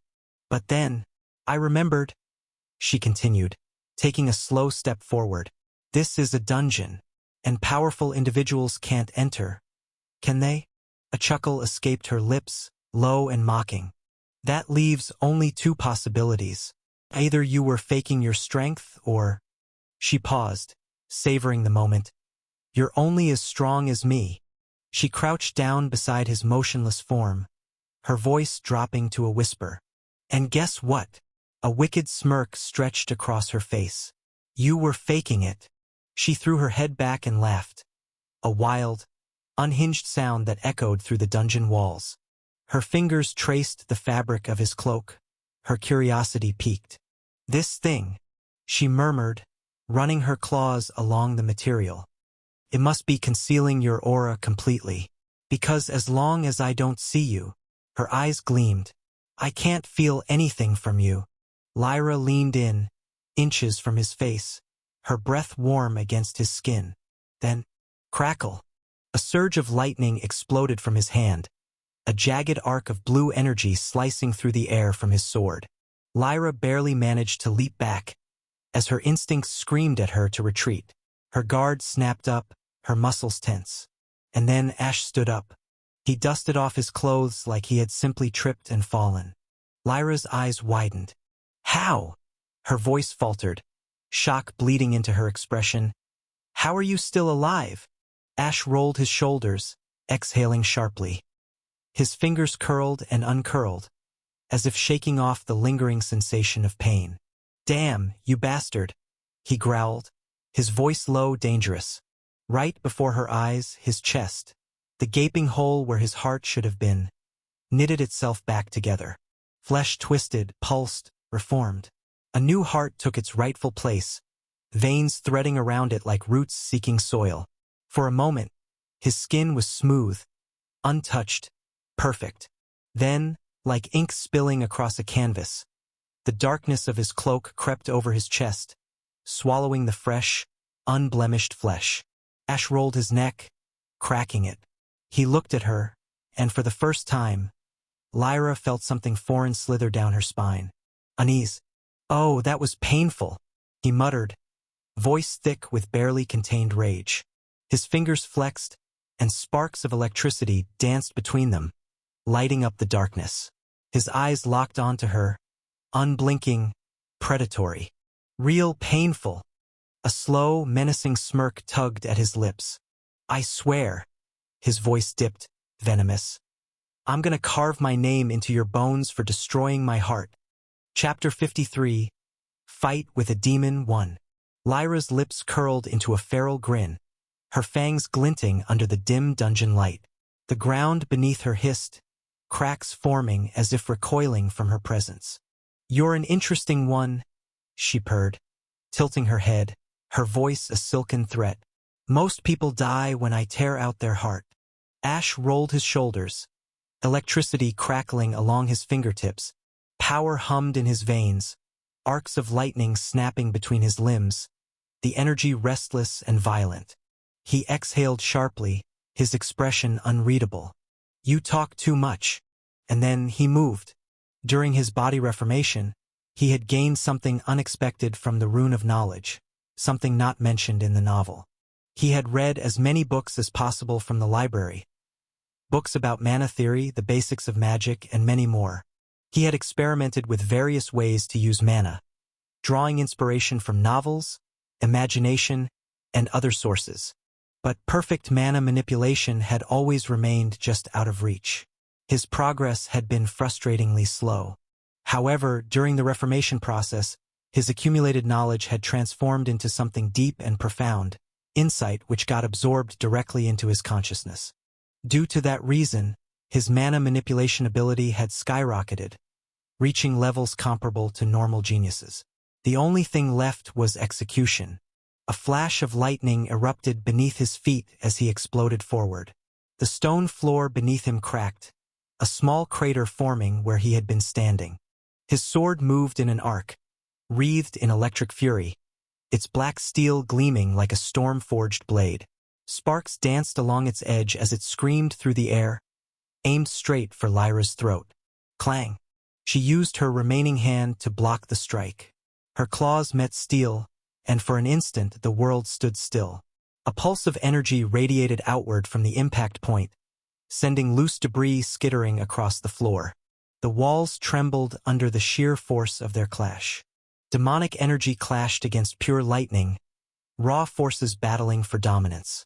Then, a shockwave detonated between them, sending dust and debris flying. The torches lining the dungeon walls flickered violently, their flames struggling to stay lit. Lyra grinned, unfazed, her crimson eyes gleaming with an almost playful light. Fast, she mused, her muscles coiling. Then she vanished. The ground beneath her exploded into rubble, leaving nothing but a crater where she once stood. Ash's instinct screamed, behind, but he was too late. A gust of wind rushed past his ear as she appeared behind him in a blur of movement. Then, SHRKK. A razor-sharp claw raked across his back, slicing through his cloak, through flesh. Blood splattered onto the dungeon floor in crimson streaks, the iron scent thick in the air. But the wound healed instantly. His cloak, too, wove itself back together, threads of shadow knitting seamlessly as if time itself had reversed. Lyra's smirk faltered. What the? Ash twisted, his sword wreathed in pulsating electricity. His body burned with power as he enhanced his power and reflexes with lightning mana. His movements sharper, faster. His muscles coiled, and without hesitation. Thunderstrike! He swung his sword. Lightning condensed around his blade, focusing into a single, blinding arc of destruction. The energy roared forward, a thunderbolt made manifest, the sheer force of it causing the very air to vibrate. Lyra's eyes widened. For the first time, she was shocked. She had seen human mages. She had seen human swordsmen. But both? That moment of hesitation was enough. The attack struck her dead center, her stomach. A deafening boom echoed through the dungeon. The impact sent her skidding backward, her feet digging trenches into the stone as she struggled to remain upright. The walls cracked from the residual force, dust and rubble cascading from the ceiling. A sharp gasp left her lips as pain bloomed through her torso. Her remaining hand shakily touched the wound. Her other arm was still gone, severed by Ray. Her stomach was bleeding, the flesh burnt and smoking. The scent of scorched demon filled the air, mingling with the damp musk of the dungeon. Ash observed her reaction, his mind racing. That attack was actually able to hurt her. A grin spread across his face. So this is what it meant when it was said that mana-based attacks and spells would be enhanced by his primordial core. That wasn't even a spell, just raw mana manipulation. Zero magic.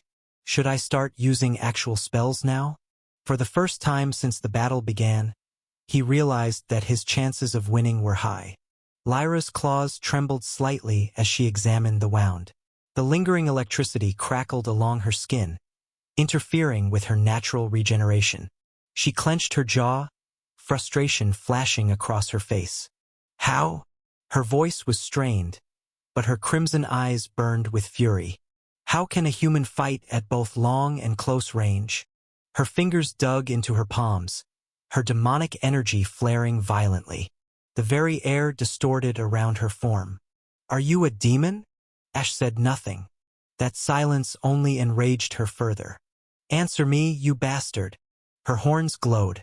The air around her warped, pulsing with unrestrained malice. A pressure unlike before descended on the dungeon, heavy and suffocating. And then, she disappeared. Ash reacted instantly, his instincts screaming at him to move. But, too slow. Her voice was a whisper in his ear. A clawed foot slammed into his ribs, sending him rocketing backward. Crash! He struck the dungeon wall with violent impact. The stone shattered on contact, deep fissures spreading outward. Dust and debris billowed into the air, the sheer force of his crash causing loose rubble to crumble from above. Ash groaned, forcing himself up, blood trickling from his lips. His ribs screamed in protest, but already, he could feel them knitting back together. The pain was sharp, but fleeting. His body was fixing itself, restoring him as fast as he was being damaged. But I can't do anything about pain. I want to use Omni Thought, but I fear what its impact will be on me. I won't use it unless necessary. Lyra landed gracefully a few feet away, stepping over the broken rubble. She eyed him, her crimson gaze sharp and calculating. Are you a demon? She asked again, slower this time. Ash exhaled, rolling his neck. His muscles crackled with renewed energy. All right. His grip on his sword tightened. His primordial core's aura grew even more unstable, lightning surging around him in chaotic waves, forming an untamed storm. Let's stop messing around. A charged silence hung between them. The dungeon walls groaned under the pressure of their mana. Lyra stuck out her tongue, annoyed. Tisk, can you stop emitting that damn aura? It doesn't make you stronger. Ash ignored her words. If it keeps her distracted even a little, then it's fine. And it's not like I can control its aura yet. It'll take time before it subsides. He took a step forward and then, he used one of the movement techniques used by warriors he had found in the library and practiced relentlessly. Lightning step. Lightning mana coiled around his legs, both inside and out, crackling like a storm barely contained. He took a step forward. A thunderclap detonated in the air as his body became a streak of lightning. Lyra's eyes widened. He's faster. Before she could react, a lightning-infused slash came screaming toward her, the black sword humming with crackling energy. She barely managed to intercept it, her claws glowing with demonic energy as she deflected the strike. The impact sent a shockwave tearing through the dungeon, walls crumbling, debris flying like shrapnel. But Ash was already gone. Lightning step. He reappeared at her side, his knee covered in lightning mana driving toward her ribs. She blocked it with her own knee, but the mana, amplified by the primordial core, disrupted her balance. The difference in stats was still too much for it to cause serious damage, but the attack had thrown her off. Ash twisted his sword mid-air, reversing its trajectory in a sudden flicker of movement, crackling with lightning. She ducked even while unbalanced. The blade missed her skull by mere millimeters. Her instincts flared. She twisted like a serpent, spinning as her talons extended, jagged black blades of pure destruction. Ash leaned back just in time, the claws screeching past his face, slicing the hem of his cloak. But she wasn't done. Her demonic energy spiked. She kicked off the ground, the sheer force shattering the stone beneath her feet. The next instant, she was right in front of him, claws aimed straight for his throat. Ash barely managed to parry, but her knee slammed into his gut, sending him flying. His back crashed into a crumbling pillar, the impact shaking the dungeon itself. His vision blurred for a fraction of a second, but he had no time to breathe. Lyra was already there. She lunged. Lightning step. Ash became a streak of light and dodged the strike just in time. Lyra's claws tore through the stone, reducing the pillar to dust. A streak of black and blue blurred behind her. Ash reappeared mid-air, already chanting, "Storm Spear." A magic circle formed above his palm, and a spear of pure lightning erupted from his grasp, its tip sparking with condensed destruction. He hurled it. Lyra turned, her instincts screaming at her to move. But it was too late. The spear pierced her shoulder, detonating on impact.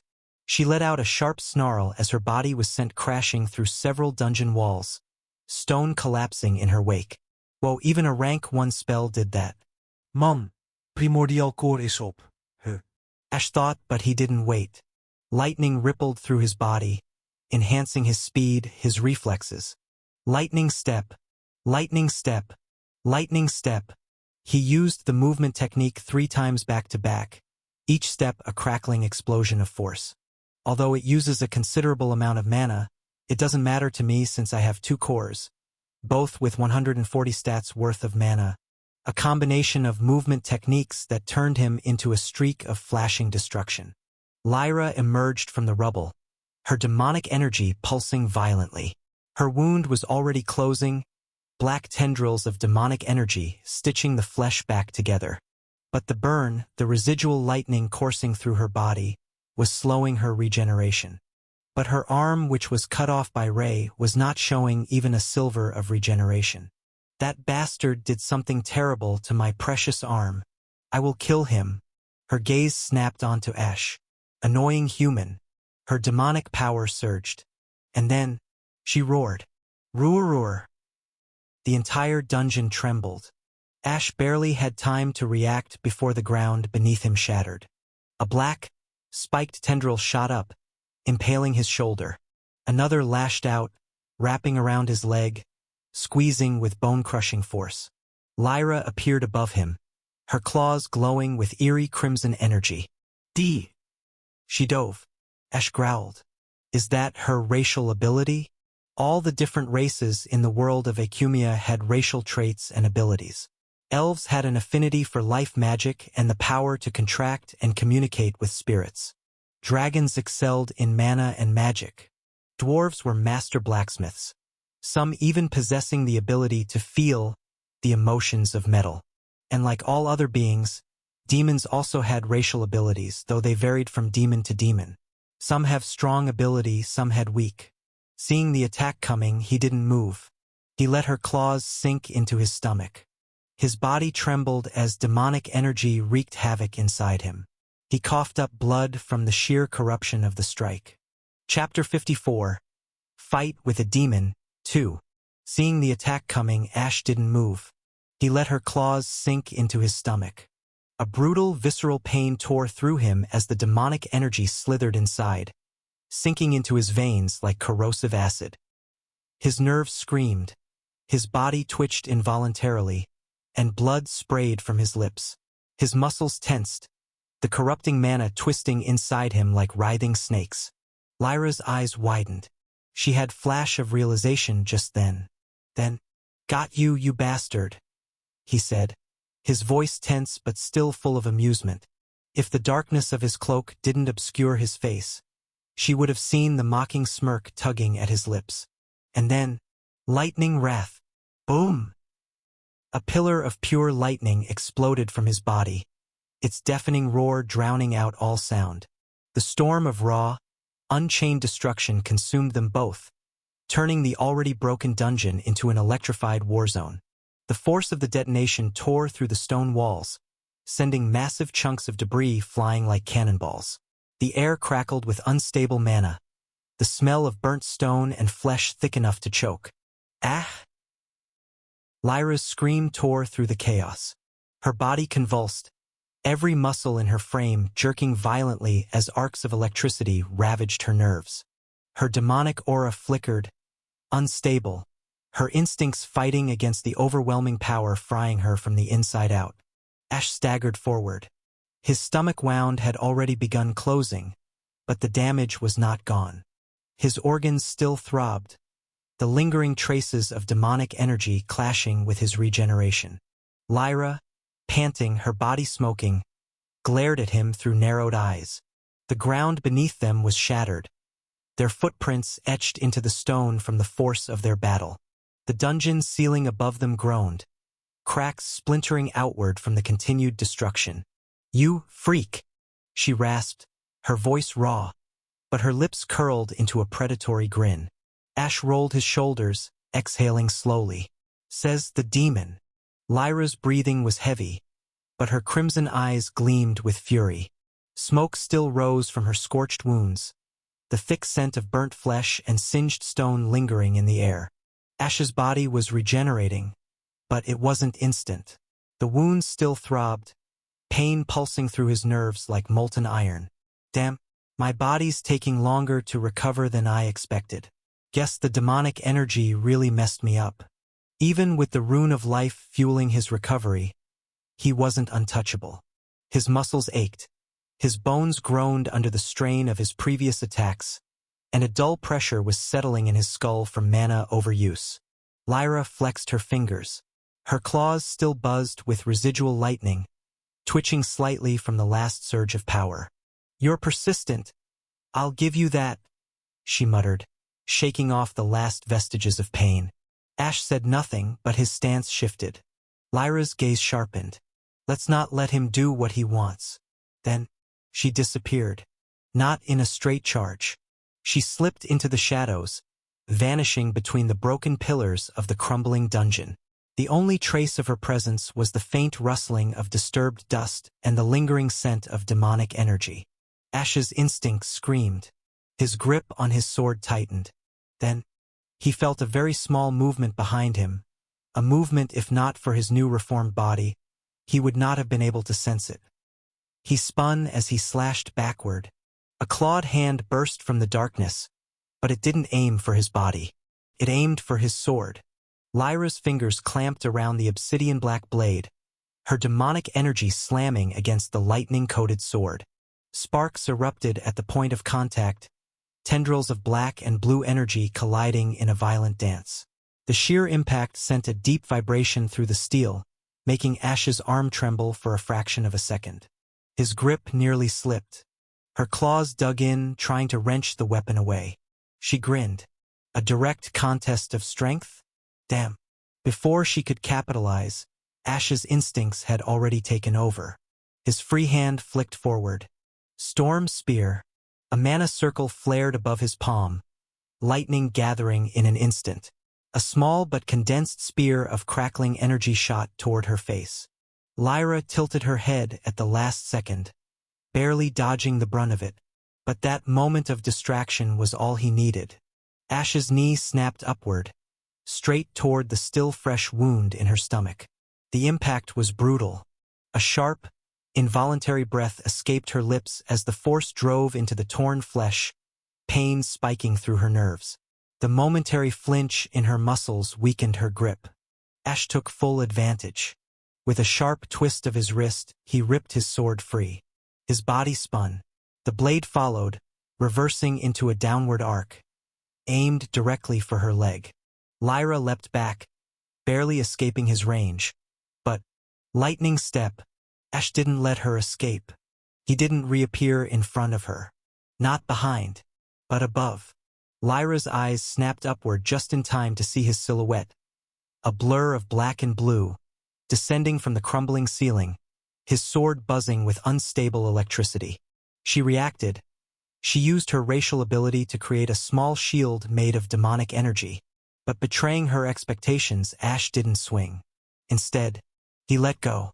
The sword, his own weapon, slipped from his grip, dropping past her guard before she could react. Her pupils shrunk. Too late. Ash's foot, wreathed in crackling lightning, slammed into the hilt of the falling blade in midair. Bomb! The force behind the kick drove the sword forward like a bullet, piercing through the buried straight into Lyra's stomach. She didn't even have time to scream before her body was blasted into the dungeon floor. The stone caved in beneath her, a deep crater forming on impact. Cracks raced outward like jagged scars, rubble and dust erupting into the air. Ash landed lightly a few feet away, barely feeling the lingering vibrations beneath his feet. His hand snapped up, lightning bind. Thin tendrils of electricity burst from the ground, snaking toward Lyra like living chains. They coiled around her limbs, clamping down on her wrists and ankles. The bindings hummed, pulses of energy digging into her flesh as they struggled to contain her. Lyra gritted her teeth, muscles tensing as her demonic energy flared in retaliation. You are a demon," Aren't you? She muttered, her voice thick with pain. Ash stayed silent. He was exhausted, every muscle in his body aching from the prolonged battle. Still, he didn't show it. His posture remained relaxed, unfazed. Then, demonic energy burst from her. Black tendrils destroyed his lightning as she used her racial ability. She didn't hesitate. She tore herself free, ripping the sword from her stomach with a brutal yank, her injured hand trembling from the force. Blood gushed from the wound, staining her torn clothes, but she didn't stop. With a fierce snarl, she threw the blade aside. You made a mistake throwing your weapon? She spat, one hand pressing against her bleeding stomach. Ash's gaze flickered toward the sword, then back to her. But in that moment, she was already in front of him. Her speed was monstrous. In a blur of motion, she seized his wrist. Her claws sank in, piercing deep. Demonic energy flooded into his flesh, twisting inside like venom, crawling through his veins. A sharp, searing pain exploded in his arm. A normal person would be dead due to influx of the demonic energy, but he was not normal. He gritted his teeth, and then he headbutted her. Crack! The impact snapped through both of them, sharp and jarring. Lyra staggered, her grip loosening just enough for Ash to wrench himself free. His arm felt like it was on fire. His veins ached, demonic energy still lingering in his body despite his rune of life actively destroying it. But that wasn't the worst part. His regeneration was slowing. Damn. Due to demonic energy, my regeneration is getting weaker and weaker. If only I had a skill creation chance. Blood dripped onto the broken ground, pooling between them, mingling in the cracks. Lyra exhaled, then chuckled, a raspy, half-strained sound. You're insane. Ash stood silent for a moment, his breathing steady despite the searing pain in his body. Then, voice laced with amusement, he replied, You just noticed? The sound of the explosion shook the very air around them, rattling the walls of the dungeon as the intense clash between Ash and Lyra intensified. Celine's fingers twitched as she watched the battle unfold. Every clash sent shockwaves through the air, rattling the very foundations of the dungeon. It wasn't just a fight. It was a collision of beasts. They're fighting like wild animals, she muttered, barely suppressing a shiver as another burst of Ash's lightning illuminated the battlefield. Lucian, who had just downed a mana potion, exhaled through gritted teeth. It's not that they're fighting like beasts. His eyes remained locked onto the battle, sharp and calculating. They are wild beasts themselves. But who is that person? Lucian asked, eyes narrowing. The group remained silent, exchanging confused glances. Nah, one of them muttered. I don't know either. Nathaniel glanced at Irene, concern flickering in his gaze. How's Ray? Is his body badly damaged? Irene's lips pressed together as she focused on Ray's still figure, the residual heat from his overloaded mana circuits still rising from his skin like steam. His muscles, veins, and cells are overheated. They've been stretched past their limits. From the looks of it, he'll need an entire stockpile of high-quality healing potions or a saint rank healer if we want a fast recovery. How long? Nathaniel pressed. Irene sighed, shaking her head. If we use standard healing potions, 1 to 2 weeks. If we had a saint rank healer, maybe 3 days at best. Nathaniel exhaled through his nose, rubbing the bridge of his nose. Honestly, that's still a relief. The way he was pushing himself, I thought we'd be collecting his ashes. Vince let out a deep, irritated scoff. The way he was firing off those destructive attacks, it didn't even look like his body was going to hold out. He crossed his arms, glaring at the distant battlefield where lightning and demonic energy continued to explode in chaotic bursts. Celine shook her head. Why are we just sitting here? If the demon wins, we're dead. And if that unknown person wins, who's to say he'll spare us? That's why we need to regain our mana and stamina. For the worst-case scenario, Nathaniel said, voice grim, there's no escape. The only exit is through the reward room, and those monsters are still fighting their way there. Vince scoffed. Great. We're stuck in the middle of all this. Celine's eyes flickered to the distant chaos, then to Nathaniel. And what about the thing about the Demon King they talked about? Is he planning to invade the world? Before Nathaniel could respond, another explosive sound shook the room. Boom! The dungeon seemed to shake with the power of it. The fight was nearing its climax. Chapter 55. Fight with a Demon 3. Boom! Lyra's clawed heel descended with the weight of a crushing avalanche, and Ash barely had time to brace himself. His sword collided with her strike, the force of the blow sending a shockwave through the dungeon floor, shaking the very foundation beneath him. The ground cracked as if it were breaking apart at the seams. Ash felt his arms screeching in protest, the raw impact jolting his bones, and the force threatened to send him skidding across the rubble. His boots dug into the floor, but the stone beneath him began to crumble. He could feel the pressure building in his legs as the impact pushed him back. TCH. His teeth clenched, but Ash didn't have time to think. His instincts kicked in as his body slid across the ground, barely keeping his balance. Lyra twisted in midair, her other foot slicing downward in a deadly arc toward his head. The speed was unnatural. Ash barely had time to react. Lightning step. A crackle of energy shot through his veins. In a flash, Ash disappeared, reappearing just a few feet away, narrowly avoiding the crushing blow. The air around him felt electrified, the buzzing hum of his own magic vibrating in his bones. But before he could even breath, she was already on him, faster than his mind could comprehend. Her figure vanished and reappeared above him, claws extended, aimed directly at his face. Damn it! Ash's gaze snapped upward, just in time to see her descending like a blackened storm, her claws outstretched like razor-sharp talons, hungry for his flesh. Clang! Their weapons met in a violent clash of steel against dark, otherworldly energy. Sparks exploded as Ash blocked her claws, the metal of his sword scraping against the raw power of her aura. The force of their collision sent him staggering back, barely keeping his ground as the power reverberated up his arm. For a moment, everything seemed to blur, the scent of blood, sweat, and demonic energy filling the air. His sword felt heavier with every strike. She was too fast, and each movement had a counter waiting for him. Right, no left. Ash barely tilted his head. A black claw missed his face by a hair's breadth. Before he could retaliate, she was already moving. With a swift, practiced motion, she grabbed a jagged chunk of debris from the wreckage and hurled it at him. Lightning balls. In a split second, balls of lightning shot toward the rock, obliterating it with a blinding explosion.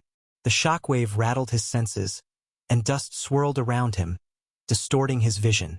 But by the time his eyes refocused, Lyra was on him, her elbow smashing into his chest, driving the air from his lungs and knocking him back. Crack! His ribs fractured. The impact launched him across the dungeon. His back hit a broken pillar, pain exploding through his body. Damn it! He coughed blood, trying to straighten up. But she was already there. Was she really this fast? Bam!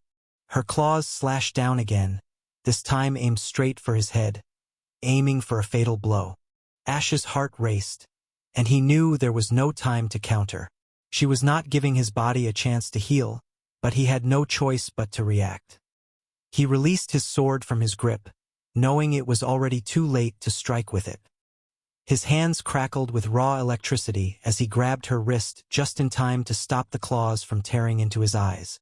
He could feel her muscle spasming from the electric current shooting through her arm, but she didn't flinch. Bam! Her knee slammed into his side with such force that Ash felt the crack of his ribs. The air was driven from his lungs. He was thrown sideways again, his back hitting the jagged edge of a ruined pillar, pain exploding through his entire body.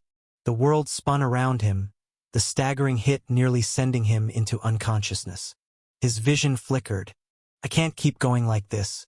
She's too strong. The pain shot through his ribcage, and he could feel blood trickling from the corner of his mouth. His limbs felt like lead.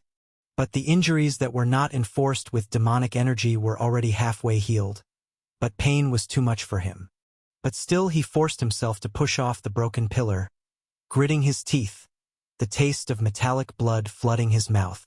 He barely moved in time as Lyra's figure flashed past him again, the sound of her speed like a whip snapping through the air. Her voice echoed through the chaotic battlefield. "You're getting slower." Ash's heart thundered in his chest. Damn it, she's right. Every attack felt like it drained him faster than the last. I can't keep up like this, Ash, think. His eyes scanned the crumbling dungeon around him. The shattered pillars, the jagged rocks, and the unstable ceiling above them. The stone rubble beneath their feet was unstable, teetering on the edge of collapse. Lyra dashed forward again, her demonic energy pulsing with raw aggression. Ash could feel the ground tremble beneath his feet as she closed the distance, each step a brutal reminder of how much she was pushing him. "I only have one chance.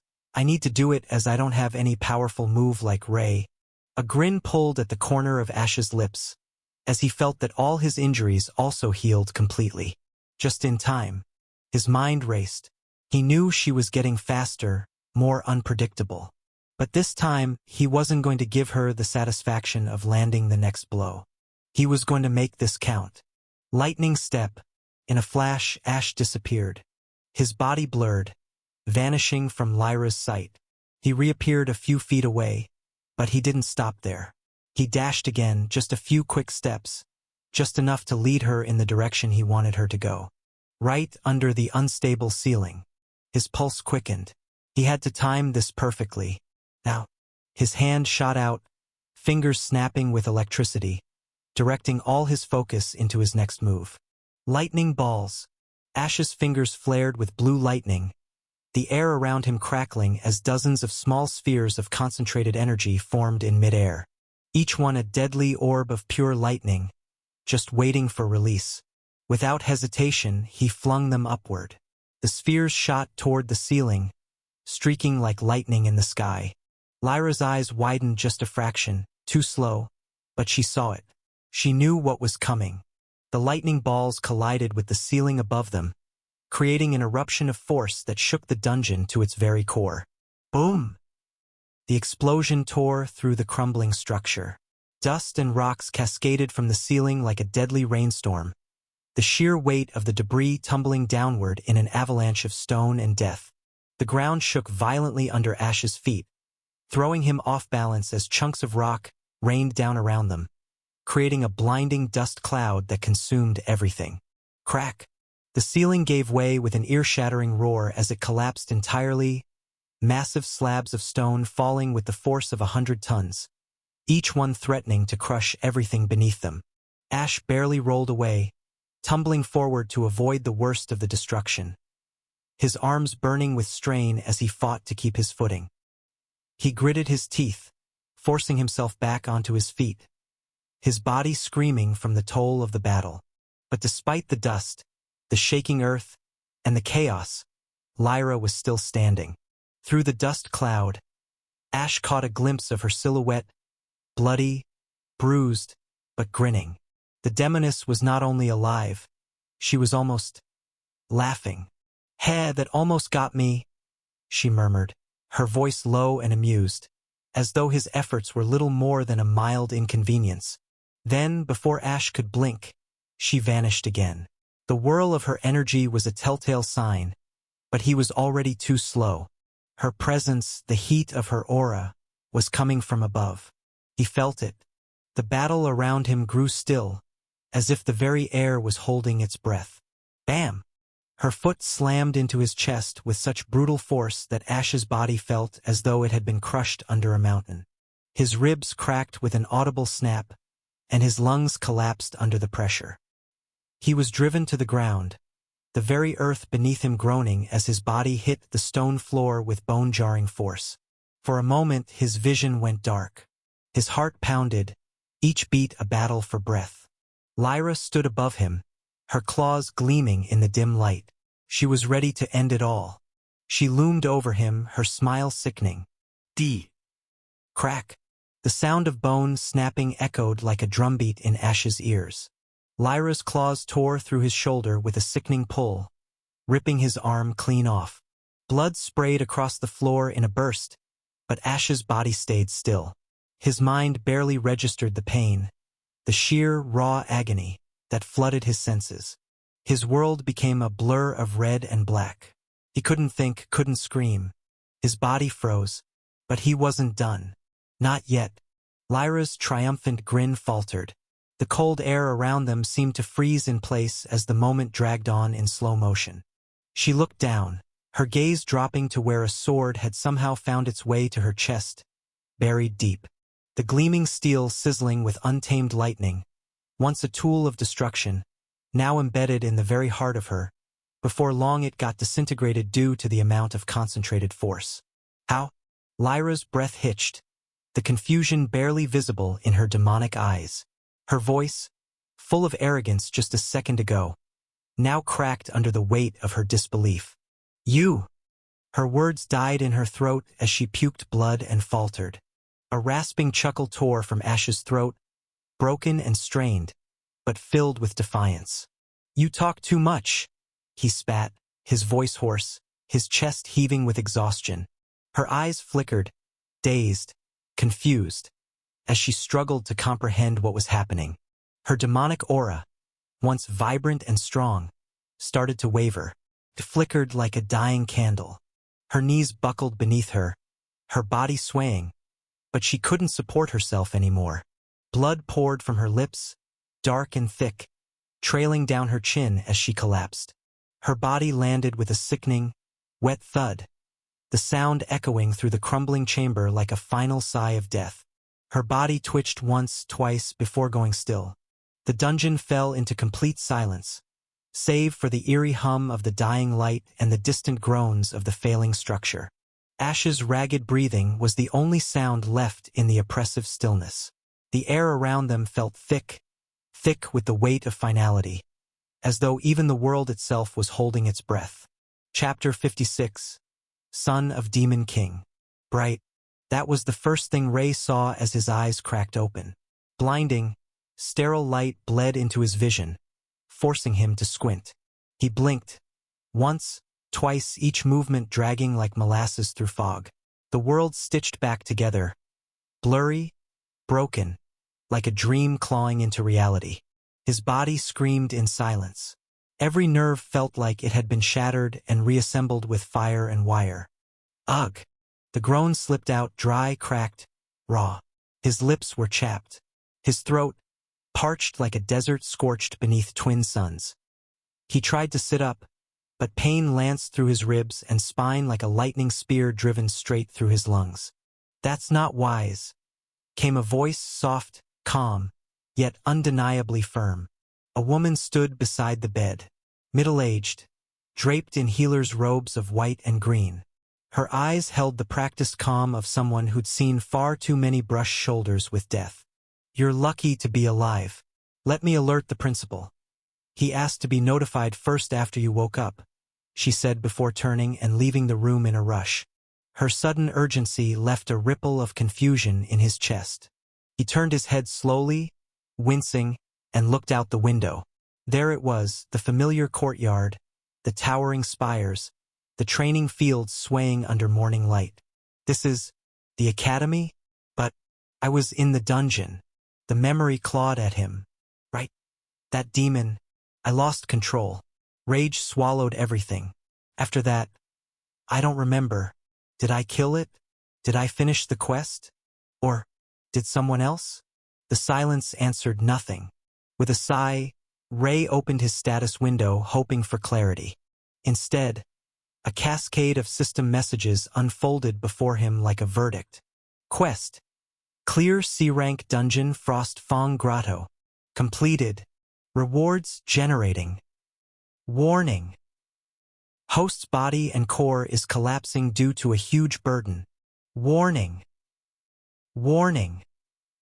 Host's condition is becoming critical. Emergency protocol initiating. Rewards changing. Reward: 10,000 system points. Consuming system points to stabilize and treat host's body and core. Removing crippled status. Estimated recovery time: 1 month. Ray stared at the glowing text, his breath caught somewhere between disbelief and dread. Emergency protocol? Crippled status? Removed? What the hell? What even happened to my body? The system. It changed my rewards to save me? His gaze drifted down to his hands. They looked fine now, no cuts, no blood, no frostbite, but something felt off. Like he was a borrowed version of himself, stitched together by something ancient and cold. Crippled status. The words repeated like an echo in a cave. I was crippled. For real. The effect of overclock plus void severance must have made me cripple. A knot formed in his stomach. That meant the damage had been beyond what healers could fix. Beyond potions and healing magic. But that was not the end to the messages. #% at $hashtag has been detected near the host. Unusual fluctuations in the web of fate have been recorded. From the information recorded, the unknown individual is the cause behind the change in the host's fate. Attempting identification. Failed. Interference detected from %% $#%. Identification blocked. Proceeding with system override. Revealing the information to host ahead of time. The individual has taken the runes that were meant for you, that have disrupted the natural order. A foreign rune is suppressing the system's identification protocol. Identification remains impossible. If the host wishes to reclaim his fate and restore the balance of the world, kill the unknown individual. Quest generated. Kill the fate disruptor. Time limit. None. Reward? Ray stared blankly at the glowing text still hovering before his eyes. Kill the fate disruptor. It lingered unmoving, final, like a verdict etched into stone. He didn't blink. Runes. The word echoed in his skull like a forgotten name suddenly spoken aloud. No, that couldn't be right. Runes weren't real. They were legends, pieces of old stories passed around campfires and bedtime tales. Markings of power left behind by ancient gods. Fables meant to scare children or give them something to dream about. He remembered scoffing at them as a kid. His breath caught in his throat. But if the system was telling the truth, if those runes were real, and they were meant for him, then someone had taken more than just a reward. They had taken what was supposed to be part of his soul. But who was that person? Was there someone else other than his team members and the demon? A chill swept down his spine, colder than the dungeon frost.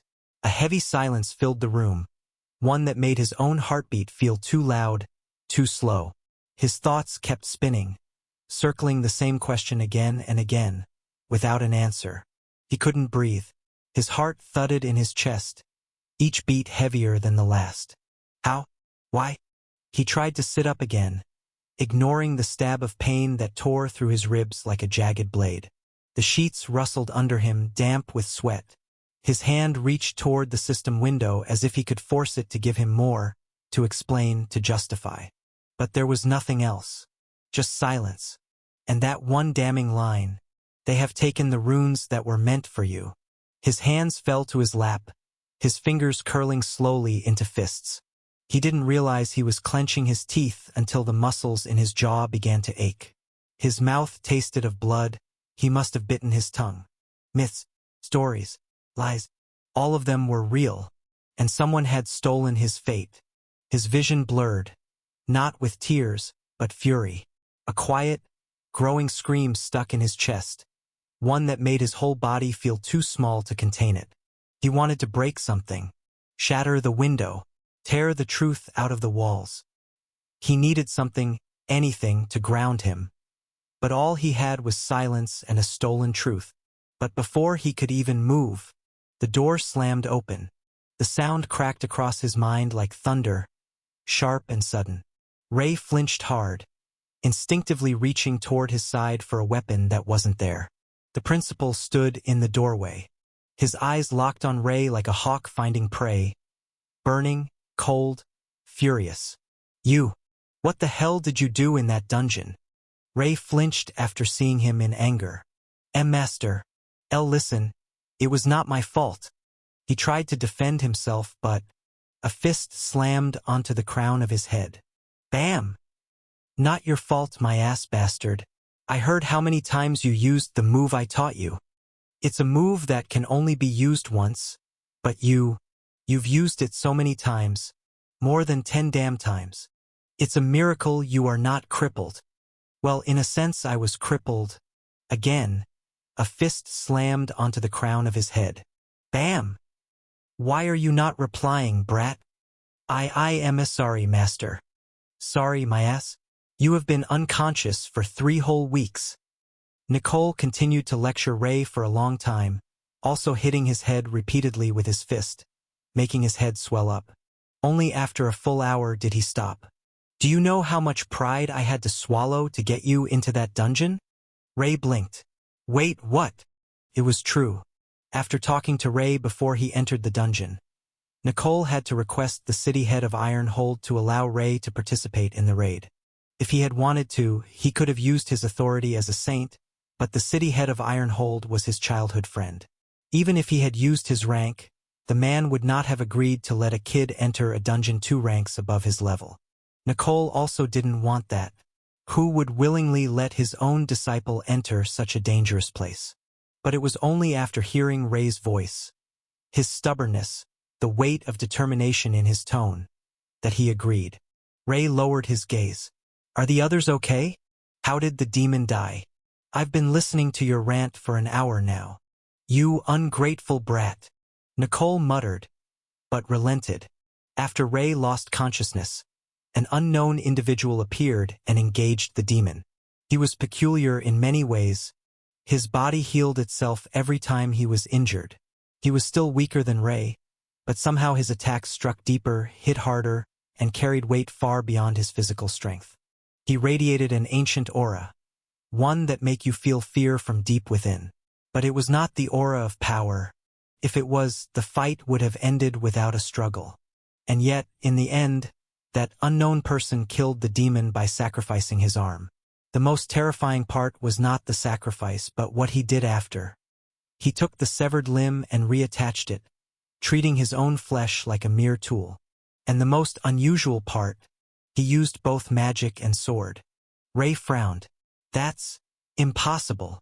Exactly, Nicole said. Everyone was shocked. But for different reasons. Nicole didn't share everything. He knew far more than he let on. He knew that demons had begun invading this world from somewhere unknown. At first, it was subtle, small incursions through low-rank dungeon breaks. A handful of creatures slipping through, barely enough to raise alarm. But then, the waves grew larger. They started pouring in through dungeons that had never been recorded. Unmapped, unmonitored, as if they had appeared overnight. And these dungeon breaks, they weren't normal. Typically, a dungeon only broke after being neglected for a long period. It was a slow process, predictable and preventable. There was always time to intervene. But these new ones didn't follow that rule. The moment they manifested, they collapsed, ripping open a passage for demons to pour through with nothing to stop them. As if something or someone was forcibly tearing through the fabric of reality. As if they had discovered a method to travel between dimensions freely, bypassing the natural laws altogether. And it wasn't just invasion anymore. They were beginning to unite, not as scattered threats but as an organized force. Somewhere, still unknown, they were building a base. And among them, there was a certain demon. Nicole had fought against him once, alongside the other 7 saints. Even then, they could barely hold their ground. That demon had used both sword and magic. So Nicole knew the truth. There were demons who could wield both. Dual-class monsters from another world. The demon rumored to be the son of the Demon King. Chapter 57. God's Slayer Sword 1. An unknown person appeared and saved me? But why? The thought felt like a crack in glass, too absurd and fragile to hold. According to the system, that very person had interfered with his fate and stolen the runes that were meant for him. If that was true, then why go through the trouble of saving him? Why not let him die there, broken and defeated in the cold jaws of the dungeon? The contradiction gnawed at his thoughts like a splinter beneath the skin. Is it because without me he couldn't obtain the runes? Was I a necessary piece? A vessel? A medium? He clenched his fists under the sheets, fingers trembling slightly as the idea settled in. Yes, that must be it. Otherwise, I can't imagine a reason for him to have saved me. The thought settled uncomfortably in his chest, like a cold stone dragging down his breath. Just then, a voice cut through the growing weight in his mind like a needle through silk. "What are you thinking, brat?" Nicole asked, squinting suspiciously as he noticed the silence dragging on for too long. Ray blinked out of his thoughts, his lips parting on instinct. "Oh, nothing," he muttered, burying the churn of unease beneath a shallow breath. But that nothing was heavy. It pressed against his chest like a question he wasn't ready to ask aloud. Instead, he shifted the subject, trying to ground himself in something more tangible. What about the ancient treasure? What was in the reward room? Nicole's expression darkened almost immediately, his jaw tightening. A deep scowl formed across his face like a storm cloud drifting in. Ray stopped himself from saying anything more. The bruises from earlier still throbbed faintly, and some wisdom had finally kicked in. Sometimes silence was safer than curiosity. After defeating the demon, Nicole began, though his voice held the edge of reluctant memory. After the demon was finally brought down, the unknown individual, the same one who had saved Ray, had gone ahead into the reward room alone. No one had dared follow immediately, perhaps out of awe, fear, or the sheer surreal weight of what had just transpired. But time passed, and when Nathaniel and the others finally stepped into the chamber, the space was empty. No person remained inside. The only thing left behind was the sword of the Black Knight resting quietly near the exit portal, along with a few scattered pieces of C-rank equipment. Barely scraps in comparison to what they had hoped to find. "Does that mean he took the ancient treasure?" Ray asked, his voice low but carrying a tight thread of seriousness that hadn't been there before. "Yeah, that's what everyone believes. The source of the treasure was too trustworthy to be wrong. There's no other explanation." Ray didn't speak after that. The words curled in his mind like smoke, twisting into something heavier. His thoughts turned inward again, loud and restless. The ancient treasure must have been the rune. That bastard. He must have entered the dungeon for that alone. Everything else was just noise, just obstacles. He clenched his fists, his nails digging into the skin of his palm without him realizing. "System, do you know the exact location of that person?" he asked silently, desperate for a thread, anything to hold on to. Searching through the web of fate. Search unsuccessful. Positioning not possible. The answer came with a finality that grated against his nerves. Ray's eyes narrowed. "TCH, of course. Then what if he's near me? Can you identify him if he comes close?" "Negative. Target's fate has vanished from the web of fate. Thus it will not be possible to identify him. But if the rune is nearby, it can be detected." His lungs stalled, as if the moment had frozen him, caught on the edge of disbelief. What the hell? The words didn't make sense at first, but the more he reread them, the colder he felt. His fate vanished? He exhaled slowly, as if breathing too loudly would shatter something fragile. Is it even possible to hide one's fate? The system didn't answer. Just then, another system message flickered into view before his eyes, cutting through his thoughts like a blade through mist. System has recorded the last known location of the individual. Does host wish to know? Yes, yes, yes. Ray responded without hesitation, his thoughts quickening, heart skipping once in sudden anticipation. The system, patient as always, responded a moment later. The last location after the target's fate vanished from the web of fate was Starlight Academy. His breath caught in his throat. What the hell? Then that means the one who interfered with my fate. He's here, inside the academy. The realization hit like a falling mountain. His eyes widened slightly, hands instinctively gripping the blanket beneath him. But who? His mind began racing, flitting through the faces of everyone he knew, Every passing figure in the corridors, every classmate, teacher, staff member. Suspicion and confusion swirled like a storm cloud. But before the thought could fully take form, his reflection was shattered by a sharp, familiar sound. Bam! A sharp pain bloomed at the top of his skull, dragging him brutally back into the present. Focus, brat. Nicole's voice was firm and disapproving as ever, undercut by the soft echo of frustration barely hidden beneath it. Ah! Ray groaned quietly, his hand flying up to rub the sore spot where he'd been hit. Nicole's gaze bore down on him with all the weight of command and concern blended into one. Tell me, why did you lose control when the demon came in front of you? Ray froze. The question wasn't just about the battle. It wasn't tactical. It was personal. I don't know, he admitted at last, his voice low, barely above a whisper. After seeing it, my mind just went blank. It was like something inside me broke open, and this immense, uncontrollable rage just took over everything. I couldn't think. I couldn't see anything clearly. I don't remember what happened after that. Nicole didn't speak for a moment. His expression remained unreadable. Looks like we need to work on your mentality. Otherwise, you'll always lose control in critical moments, and next time you might not just hurt the enemy. You might harm your own allies. The words weren't meant as scolding. They were matter of fact. He was stating a truth that couldn't be ignored. All right, rest now. You've already missed 3 weeks of classes. Academic points will be deducted as your class teacher is the vice principal, so you need to start attending the classes again now that you're awake. Also, take this. Nicole reached his hand into empty air, and with a movement that held a strange reverence, a sword appeared in his hand in an instant.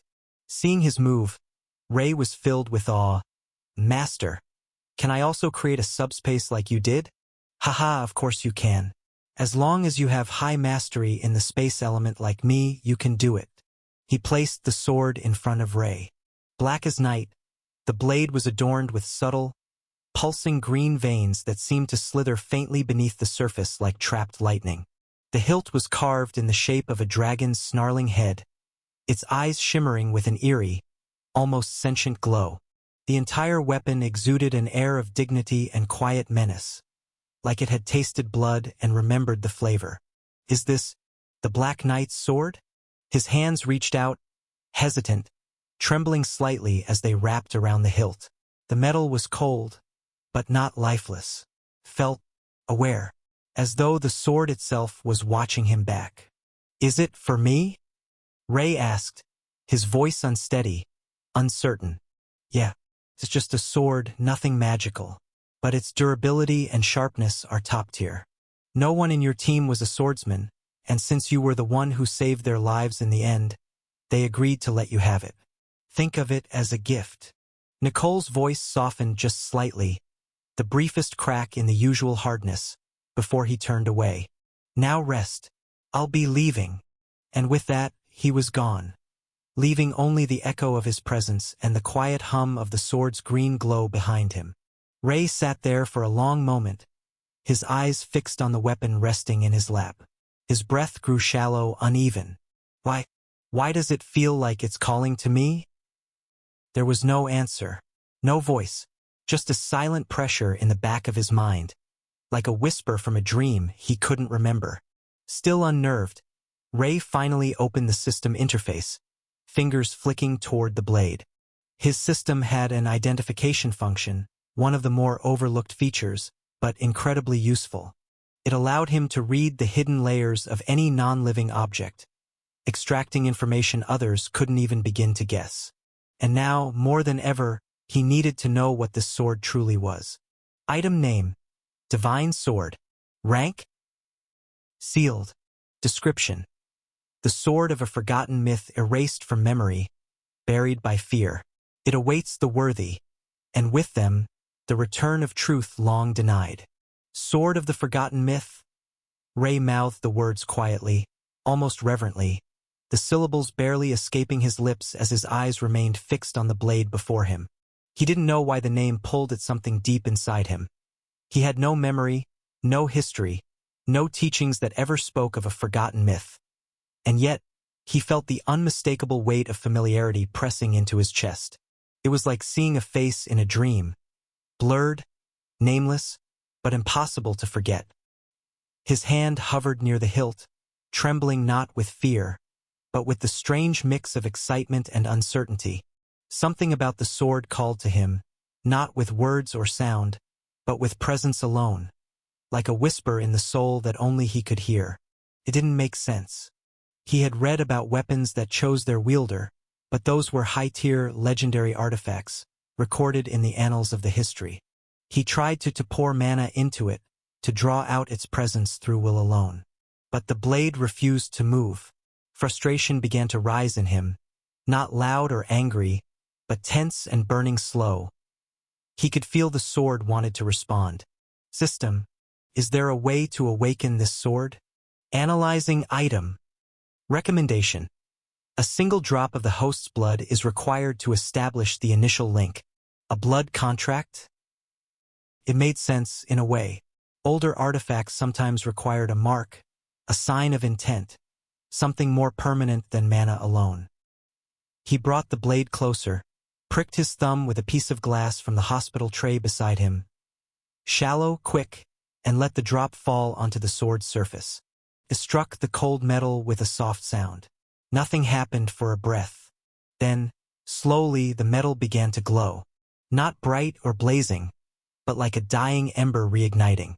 The seal etched into the hilt shimmered faintly, and for a heartbeat, the air around him grew heavier, thicker, like time itself was slowing down just to watch this moment unfold.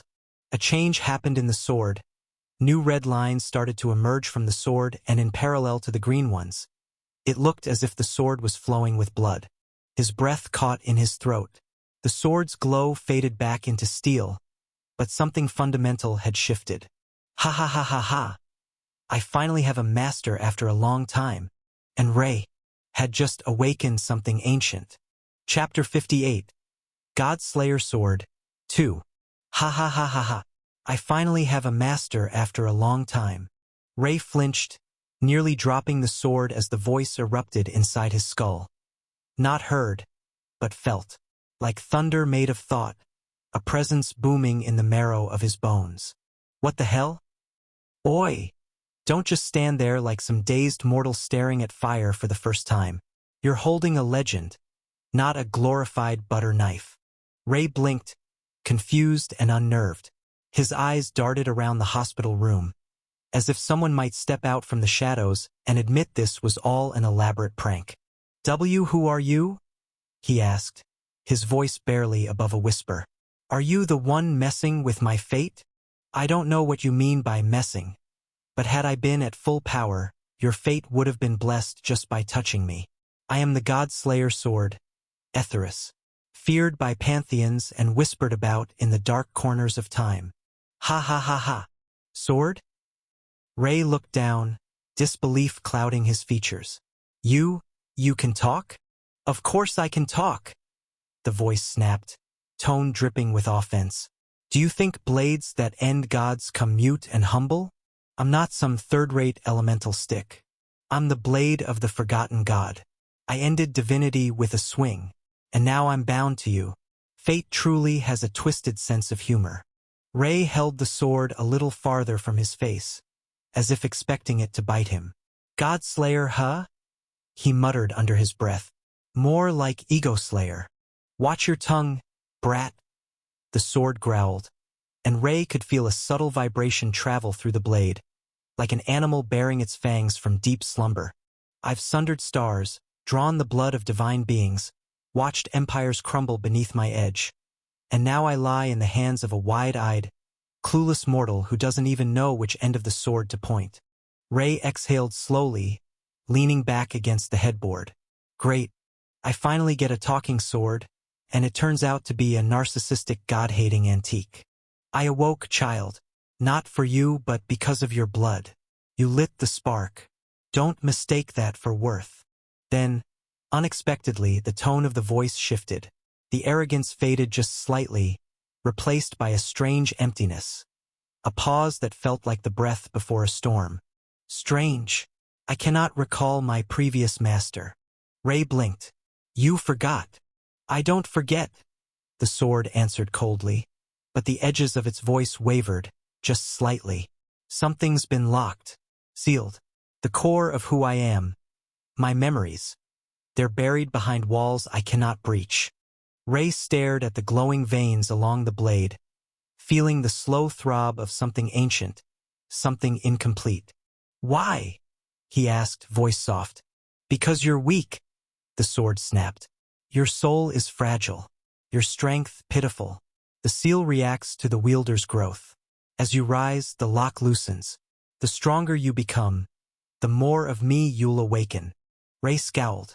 So you're telling me I'm stuck with a snarky sword that insults me until I get a power-up?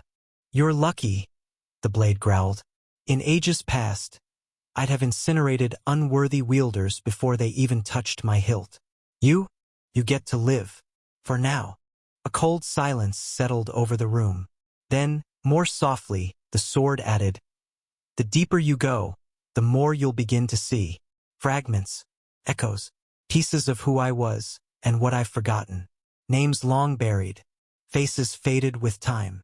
Paused, the air thick with something unsaid. You want answers? Then survive. Grow. Not to claim power, but to uncover it. Not to wield what was, but to remember why it mattered. Ray's grip on the hilt tightened. The crimson and emerald lines across the blade pulsed faintly, like veins stirred by breath. And if I can't? A low chuckle echoed in his mind. Then die quickly. I have no interest in dragging a failure through the mud. When Ray was busy communicating with his new talking sword, somewhere else at the same time, another individual was quietly watching his own sword. Finally, it's here. Ash thought as he looked at the rectangular box in his hands, the smooth, polished casing carrying the weight of a long-awaited weapon. Before leaving the blacksmith shop, he had specifically asked Gary for it to be delivered to the academy. But he had given him no address, no name, just a date and time when to deliver it, with instructions to hand it to the receptionist. Even then, he hadn't fetched it himself. Instead, he paid someone to collect it for him, keeping his identity buried beneath layers of caution. He had no choice. After all, Gary had seen him, no, not his face, but his form. The shadows that clung to him like a second skin. The hood pulled low enough to blot out every feature. It was a damn hassle.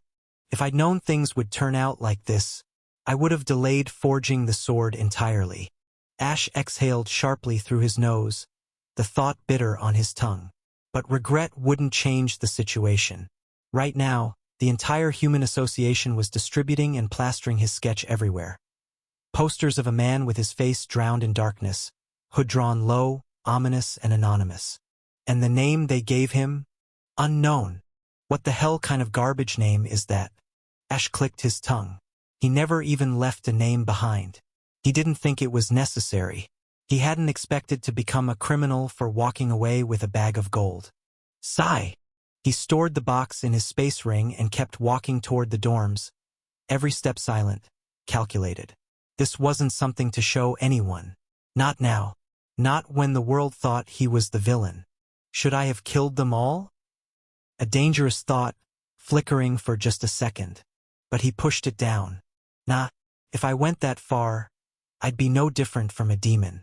And yet, even after saving those bastards, risking everything, they labeled him a criminal. Said he stole an ancient treasure. The funny thing? There hadn't even been any ancient treasure in that damn reward room. Just a mountain of gold coins gleaming in the stale dungeon light. He'd taken the money, sure, but he'd left behind all the equipment. The only thing he actually took, besides the mountain of gold coins, was an extra-large space ring. One so absurdly massive it had the capacity of a football stadium. He took it to store all the gold. It was a surprise for him, as he didn't know there would be such a space ring in the heaps of gold. Even then, he had left the Godslayer sword. And still, those fools branded me a thief. Okay, maybe he did take a little too much. Ahem.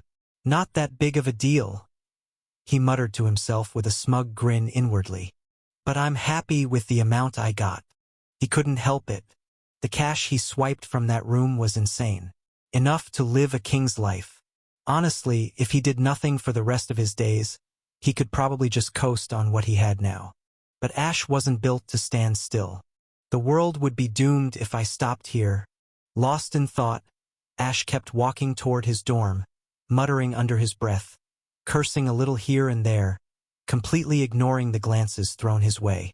Because people were looking at him. A lot of people. And the reason was simple, his face. No, his everything. After undergoing 2 rounds of body reconstruction, his skin had purged all impurities, turning pristine and pale like untouched porcelain. His charm stat had gone through the roof, and now every inch of him. His lips, his eyes, the tilt of his head, even the rhythm of his steps, oozed charisma. Every move he made looked elegant without trying. Every glance he didn't mean to give still left people staring. At first, I thought being handsome would be nice, but who would have thought it'd be so burdensome?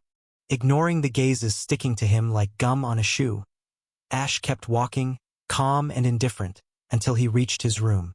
The moment the door shut behind him, he locked the windows, pulled the curtains, and let out a small breath. Quiet at last. He stood in the middle of the room and took out the box from his space ring. Setting it gently, he opened it, and there it was, his sword, resting within its sheath, pristine white with jagged black markings snaking along its length like scars of ink on snow. It looked elegant but dangerous, regal but wild.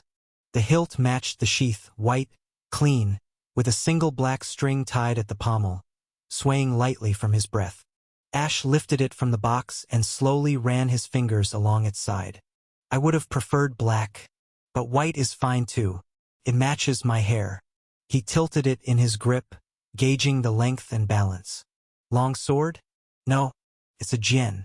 Unlike the Western broadswords or curved sabers, the jian was straight and double-edged, an elegant blade forged for precision and control. It wasn't a sword that screamed brute force.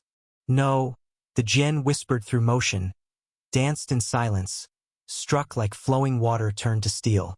He nodded, pleased, then tried to draw the blade. It didn't move. Frowning, he infused mana into the hilt, but still nothing. Only when he noticed a small folded note tucked beside the velvet lining of the box did he pause. He picked it up, unfurled it, and read, "Hey, you brat. You did something wild in the city. Huh? Whatever. It's none of my business. Just letting you know, this sword is a damn masterpiece. I used some exotic materials for this one except the one you provided. The total price is 50,000 gold coins, non-negotiable. Oh, also, if you want to form a soul contract with it, drop some blood on the blade. Not that I think a gremlin like you can actually pull it off. If you ever want to sell it, tell me. I'll buy it back. Gary." Ash stared at the note, silent. 50,000 gold coins. If it was before, I'd be cursing him into the ground. But now, it's not much. He snapped his fingers. A faint spark of lightning flickered, and the note turned to ash in an instant. Then, without hesitation, he pricked his thumb and let a droplet of blood fall onto the sword's sheath. And waited. Chapter 59. Emotion Outburst. Ash watched the blood fall. A single drop of crimson slipped from his finger and landed on the polished white sheath of the sword. A soft, soundless patter lost in the still air of his room. He held his breath, expecting something. Anything. A pulse of mana. A flicker of light. A tremble. An echo in his mind. But the blood didn't vanish. It didn't absorb. It slid down the smooth white surface of the sword like water on glass, and dropped onto the carpet with a muted splat. Nothing happened. He blinked. Don't tell me. A bad premonition arose in his heart. He drew another drop of blood and let it fall. Again and again. Desperation clung to his movements like a shadow. Still, the sword lay still, beautiful and inert. Unmoving. Unfeeling. Damn! His scream exploded into the room like lightning breaking sky, but the air swallowed it. The soundproof walls of the 1S class dorm didn't echo it back. It was like his voice died the second it left his throat. The room was dimly lit by a single mana crystal, casting soft light across the pale floor and walls. It reflected in the silver edge of the sword, making it look almost ethereal. Isn't what I'm feeling emotion? He shouted again, voice cracking under the weight of his fury. Then why the hell is it not bonding with me? He sank to his knees from seating position, hands flat on the floor, head bowed, exhausted, so tired. From the moment he'd awakened in this world, it had been a constant game of endurance. Catching up, pretending, surviving. He got the runes, sure, but every single one left scars. When he acquired the rune of stability, he was humiliated by Milicia, dismissed like trash. He'd swallowed it, thinking he could afford to be ignored. He let it go, thinking, it's fine, no one's watching. Just a little dent to the ego. He could handle that. When he claimed the rune of life, he paid for it in pain. Beaten until his vision went black, bones cracked beneath Ethan's fists. The rune of knowledge? He had to yell in public to keep Ray from entering the library. Make a scene, endure the quiet ridicule of an elite class that never stopped sneering behind his back. He'd endured it all. Not because he was weak, but because he believed it was worth it. He believed that if he stayed low-ranked, no one would mind him. But again, he was wrong. They mocked him for being last-ranked, for still being in Class 1S. He let them. Being last, that was part of the plan. But this wasn't. He was never meant to land in 1S. He chose to be underestimated. Or so he thought. Then came the rune of balance, born from blood and battle. He faced a demon, not metaphorical but real. Fangs, claws, and darkness. And still, he won. He survived by luck, by rage, by instinct. All because he impersonated the Whisperer, stirred the silent waters. He had manipulated things behind the scenes. He thought he was clever. But everything he touched turned on him. Everything he had done had worked against him. But every step forward left more pieces of him behind. Every victory tasted like ash. He was tired. So damn tired. He bit his lip hard enough to draw blood. It slid down his chin in a slow crimson thread, only to be healed a moment later by the rune of life. I did everything right. I endured everything. So why the hell does it feel like I'm being punished? The worst part wasn't the pain. It wasn't the humiliation. It was this, the slow fading. He used to feel things. Rage, joy, embarrassment, excitement. Now his heart still reacted, but his face never followed. His expressions had stopped keeping up with his thoughts. When he smiled, it was only in his mind. When he cried, it was only in his chest. He hadn't cried in months. He hadn't smiled with meaning. Not really. Not once. His reflection stared back at him with empty eyes, no matter what he felt behind them. And now, even a soul-bound sword refused to see him. He didn't realize when it got this worse. Maybe after returning from Ironhold. Maybe after too many sacrifices and not enough wins. He had never looked into the mirrors that much before. He knew he was not that good-looking, but lately he caught glimpses, and every time the reflection looked wrong. Eyes that didn't blink. A mouth that stayed still even when he was screaming inside. His skin, pale and flawless after 2 reconstructions, looked like it belonged to a doll. Even now, kneeling, teeth clenched, rage exploding through his every nerve, his face didn't move. No skobl. No esner. No tir. He looked like a statue, a ghost screaming in silence. WHHHYYY. He'd manipulated things. He had schemes. He took risks. He danced along the line of disaster. But this was different. The sword didn't just reject his blood. It rejected him. He pressed his forehead against the cold sheath, gripping the blade with both hands, as if trying to force it to understand. I've given everything, he whispered. I've fought. I've lied. I've suffered. And I didn't complain. I know what I'm fighting for.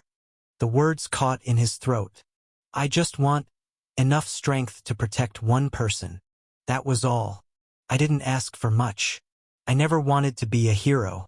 I just wanted enough power to protect someone. Just enough to stop this world from taking the one person I care about. So why won't it give me even that much? He looked like someone shouting in a dream, lips parted, voice lost, soul unraveling in a room sealed off from the world. His body trembled, his fingers curled against the floor, and yet, not a single tear dared to fall. His face remained unmoved, a mask, flawless and still. Ash cried that day, but not in the way people usually do. His sorrow didn't spill through sobs or tears. It welled up inside, heavy and silent, like an ocean sealed behind glass. He was tired, more than tired. Exhaustion wasn't just in his limbs. It was in his breath, in his bones, in the quiet rhythm of his heartbeat that felt more mechanical than alive. Everything felt too heavy now. The expectations, the lies, the role he forced himself to play. He had always told himself he could carry it all, that as long as he stayed focused, as long as he held out, everything would fall into place, that there was purpose in his suffering, that the pain had meaning. But today, it was too much. A single thought clawed at the back of his mind, wild and desperate. Why not just stop pretending? Why not reveal everything? Take Alicia's hand, tell her the truth, and run away from this cruel, chaotic world that never let him rest. Just disappear. He could, couldn't he? But even as the thought tried to bloom, it withered. He couldn't entertain it for long, because deep down he still believed that staying away from her was the better choice. Not because he didn't want to see her, but because he didn't want to taint her. He was afraid, terrified of what would happen if he confronted his past. Terrified of the guilt that still festered beneath the surface, the kind of guilt that no one could see. But he carried it every moment, like a weight on his soul. He imagined it sometimes, the confrontation, apologizing, telling her the truth, falling to his knees, voice trembling. And he could see her smile, soft and sad, as she said, "It was not your fault, Ash. It was my choice. I chose to protect you on my own. Don't blame yourself." But those words would only break him further, because he didn't believe them, because he had always blamed himself. He always would. Now, with his emotions fading like the last echoes of a song, fear gnawed at the one hope he had left. Who could ever love someone like me? If I can't feel anymore? If I can't cry, how will she know I'm hurting? If I can't smile, how will she know I'm happy to see her? If I can't show it, how can I ever show her my love? He buried his face in his hands, cold palms pressing into eyes that refused to tear. The sword lay beside him on the floor. Its pristine white sheath reflected the dim glow of the mana light hanging from the ceiling. It looked like a relic, something sacred, but it had rejected him, just like everything else. In its polished sheath, he saw the same empty eyes staring back. Ash curled into himself, muscles tense and aching, mind spiraling through everything he had lost, everything he had tried to hold together. He stayed like that for minutes, maybe hours. The room was silent. There were no words left to say. There was no one to listen. And eventually, worn down by sorrow that couldn't scream, and grief that had no voice, Ash slipped into unconsciousness. Sleep didn't come as comfort, came as surrender. And the last thing he saw before his mind faded was the sword's pale glow reflecting in his empty eyes. Chapter 60, Rune of Concealment. His eyelids fluttered open. The world greeted him in soft stillness, dim light spilling lazily through the curtains. There was a strange pressure in his limbs, like his body had sunk into the floor and solidified overnight. Took him a moment to realize he wasn't on his bed.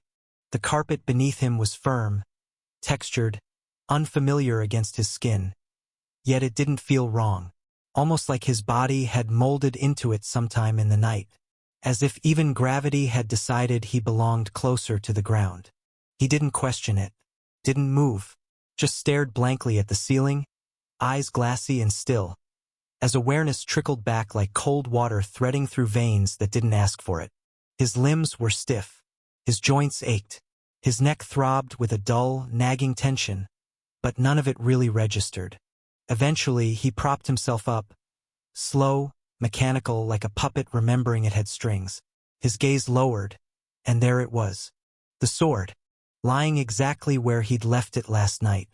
Its white sheath gleamed faintly in the soft light, indifferent to everything that had happened. He stared at it for a long time. Was he waiting for regret to hit? Or maybe some trace of shame or anger? No, there was nothing. Just the usual emptiness curling quietly in his chest, heavy like a second heartbeat.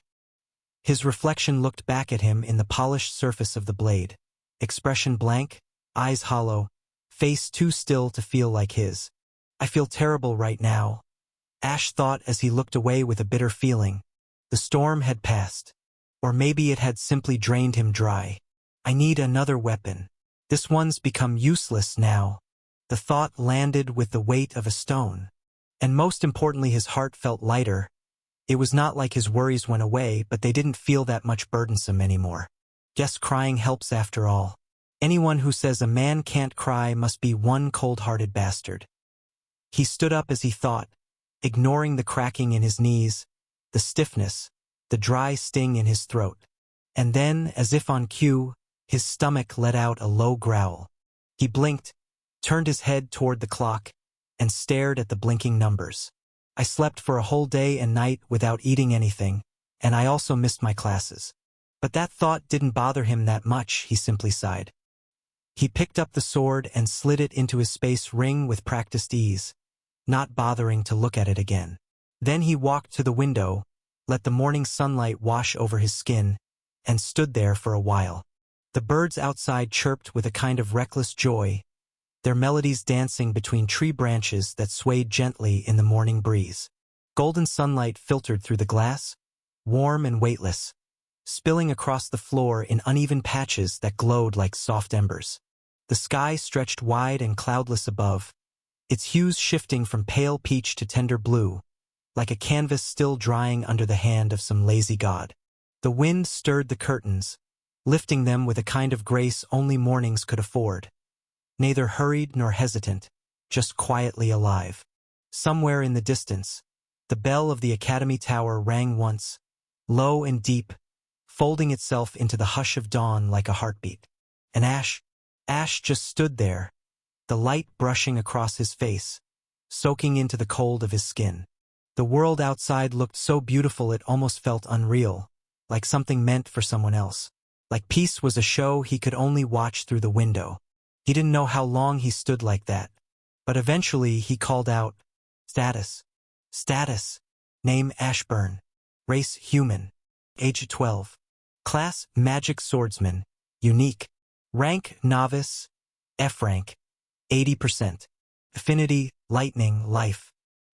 Attributes: strength 150, agility 150, vitality 150, intelligence 150, stamina 150, charm 150, mana 150, x2 as he has 2 cores. Traits: Codex of Creation, novice rank, primordial core, incomplete. Skills: Omni Thought. Runes: Rune of Stability, Rune of Knowledge, Rune of Life, Rune of Balance, Rune of Concealment, Rune of Concealment. Description: It hides the user's fate from anyone trying to read or interfere with it. It doesn't erase fate, but it covers it up like a thick fog, making it impossible to track or predict the user's future path. It also conceals the user's mana, traits, bloodline, and any other hidden truth inside the body. If someone tries to scan or observe using magic, skills, or tools, what they see will either be blocked, shown as empty, or completely misleading. He had absorbed the Rune of Concealment after returning from Ironhold City. It hadn't been a random choice. All runes had long-term value. They weren't meant for instant gratification, but for subtle, steady growth that revealed itself over time. The Rune of Concealment was no different. It allowed him to hide his presence when needed, his mana, his intentions, and even his very fate from being seen by others. In a world where people could look beyond the surface, where fate itself could be read like a thread, that kind of cover was more than useful, it was necessary. Looking back, Ash was sure he had made the right decision.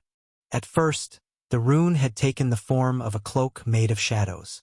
It let him slip into the dark like he belonged there, let him move without being noticed. It wasn't just stealth. It was disappearance. His entire presence had been erased. Even standing still, it was like he wasn't part of the world anymore.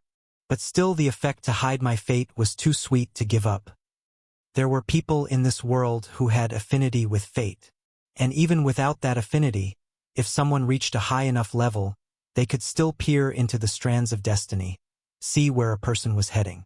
Ash didn't want that. He didn't want to be predictable. He didn't want anyone to trace him. That fear had never left him. So he'd taken the rune. As a precaution. As a layer of protection. Maybe it was paranoia. Maybe it was just common sense. Either way, he didn't regret it. But still no ability was unlocked from the primordial core even after absorbing another rune. That part still bothered him a little. He had hoped that absorbing another rune would awaken something, trigger a new ability, or at least show some sign that he was getting closer to understanding the core's purpose. But nothing had changed, except for the symbol of the rune of concealment itself, which had been etched onto both of his cores like a quiet brand. Still, even if the core hadn't changed, the rune helped in another way. The primordial aura of the core was too much to contain. He had been doing his best to suppress it, but it took effort, full concentration, and he couldn't hold that kind of mental control all the time. The rune of concealment had helped more than he thought it would. It didn't just suppress the ancient aura of the core, it gave him control over it. Now, if he wished, he could release that pressure. Let the ancient force bleed out. Let others feel it. Or not. It was entirely up to him. The thought brought a faint satisfaction to his mind. The progress is smooth, Ash thought as he looked at his stats. Since returning from the dungeon, he hadn't allowed himself to rest. Every day had been packed with movement. Training his body, sparring during class, practicing mana manipulation whenever he had a moment to breathe, and swinging his sword wherever he could find a quiet place. And when there was nothing left to hit, he simply read books in the library. He spent hours in the Academy's Grand Library, devouring page after page, seeking the kind of knowledge that couldn't be taught through lectures or battle. He had now shifted his focus to books related to swords arts, runic magic formations, historical records, anything that could help him grow. That was also where he kept seeing her. Alicia. She's still the same, Ash thought, even after being pulled into a whole new world. That quiet love she has for books never faded, not even a little. Ash would always spot her there, sometimes at the back tables, sometimes seated near the window, her face buried in pages. Whenever he noticed her, he simply chose another aisle. It wasn't intentional avoidance. It just felt easier that way. Their paths hadn't aligned again, and maybe that was for the best. Shaking off the thoughts, Ash took a slow breath and let it settle deep in his chest before turning away from the window. He walked to the bathroom, took a warm shower, and let the water wash away the stiffness in his limbs and the dull weight behind his eyes. After that, he got dressed, stepped out of the room, and made his way to the dining hall. Breakfast came and went in a blur. He ate more than usual, though he couldn't tell if it was emotional hunger or just the aftermath of everything his body had gone through. Either way, it felt good to eat. When he finally reached his classroom, the familiar number on the door stared back at him. 1S. He didn't hesitate. He pushed it open and stepped inside.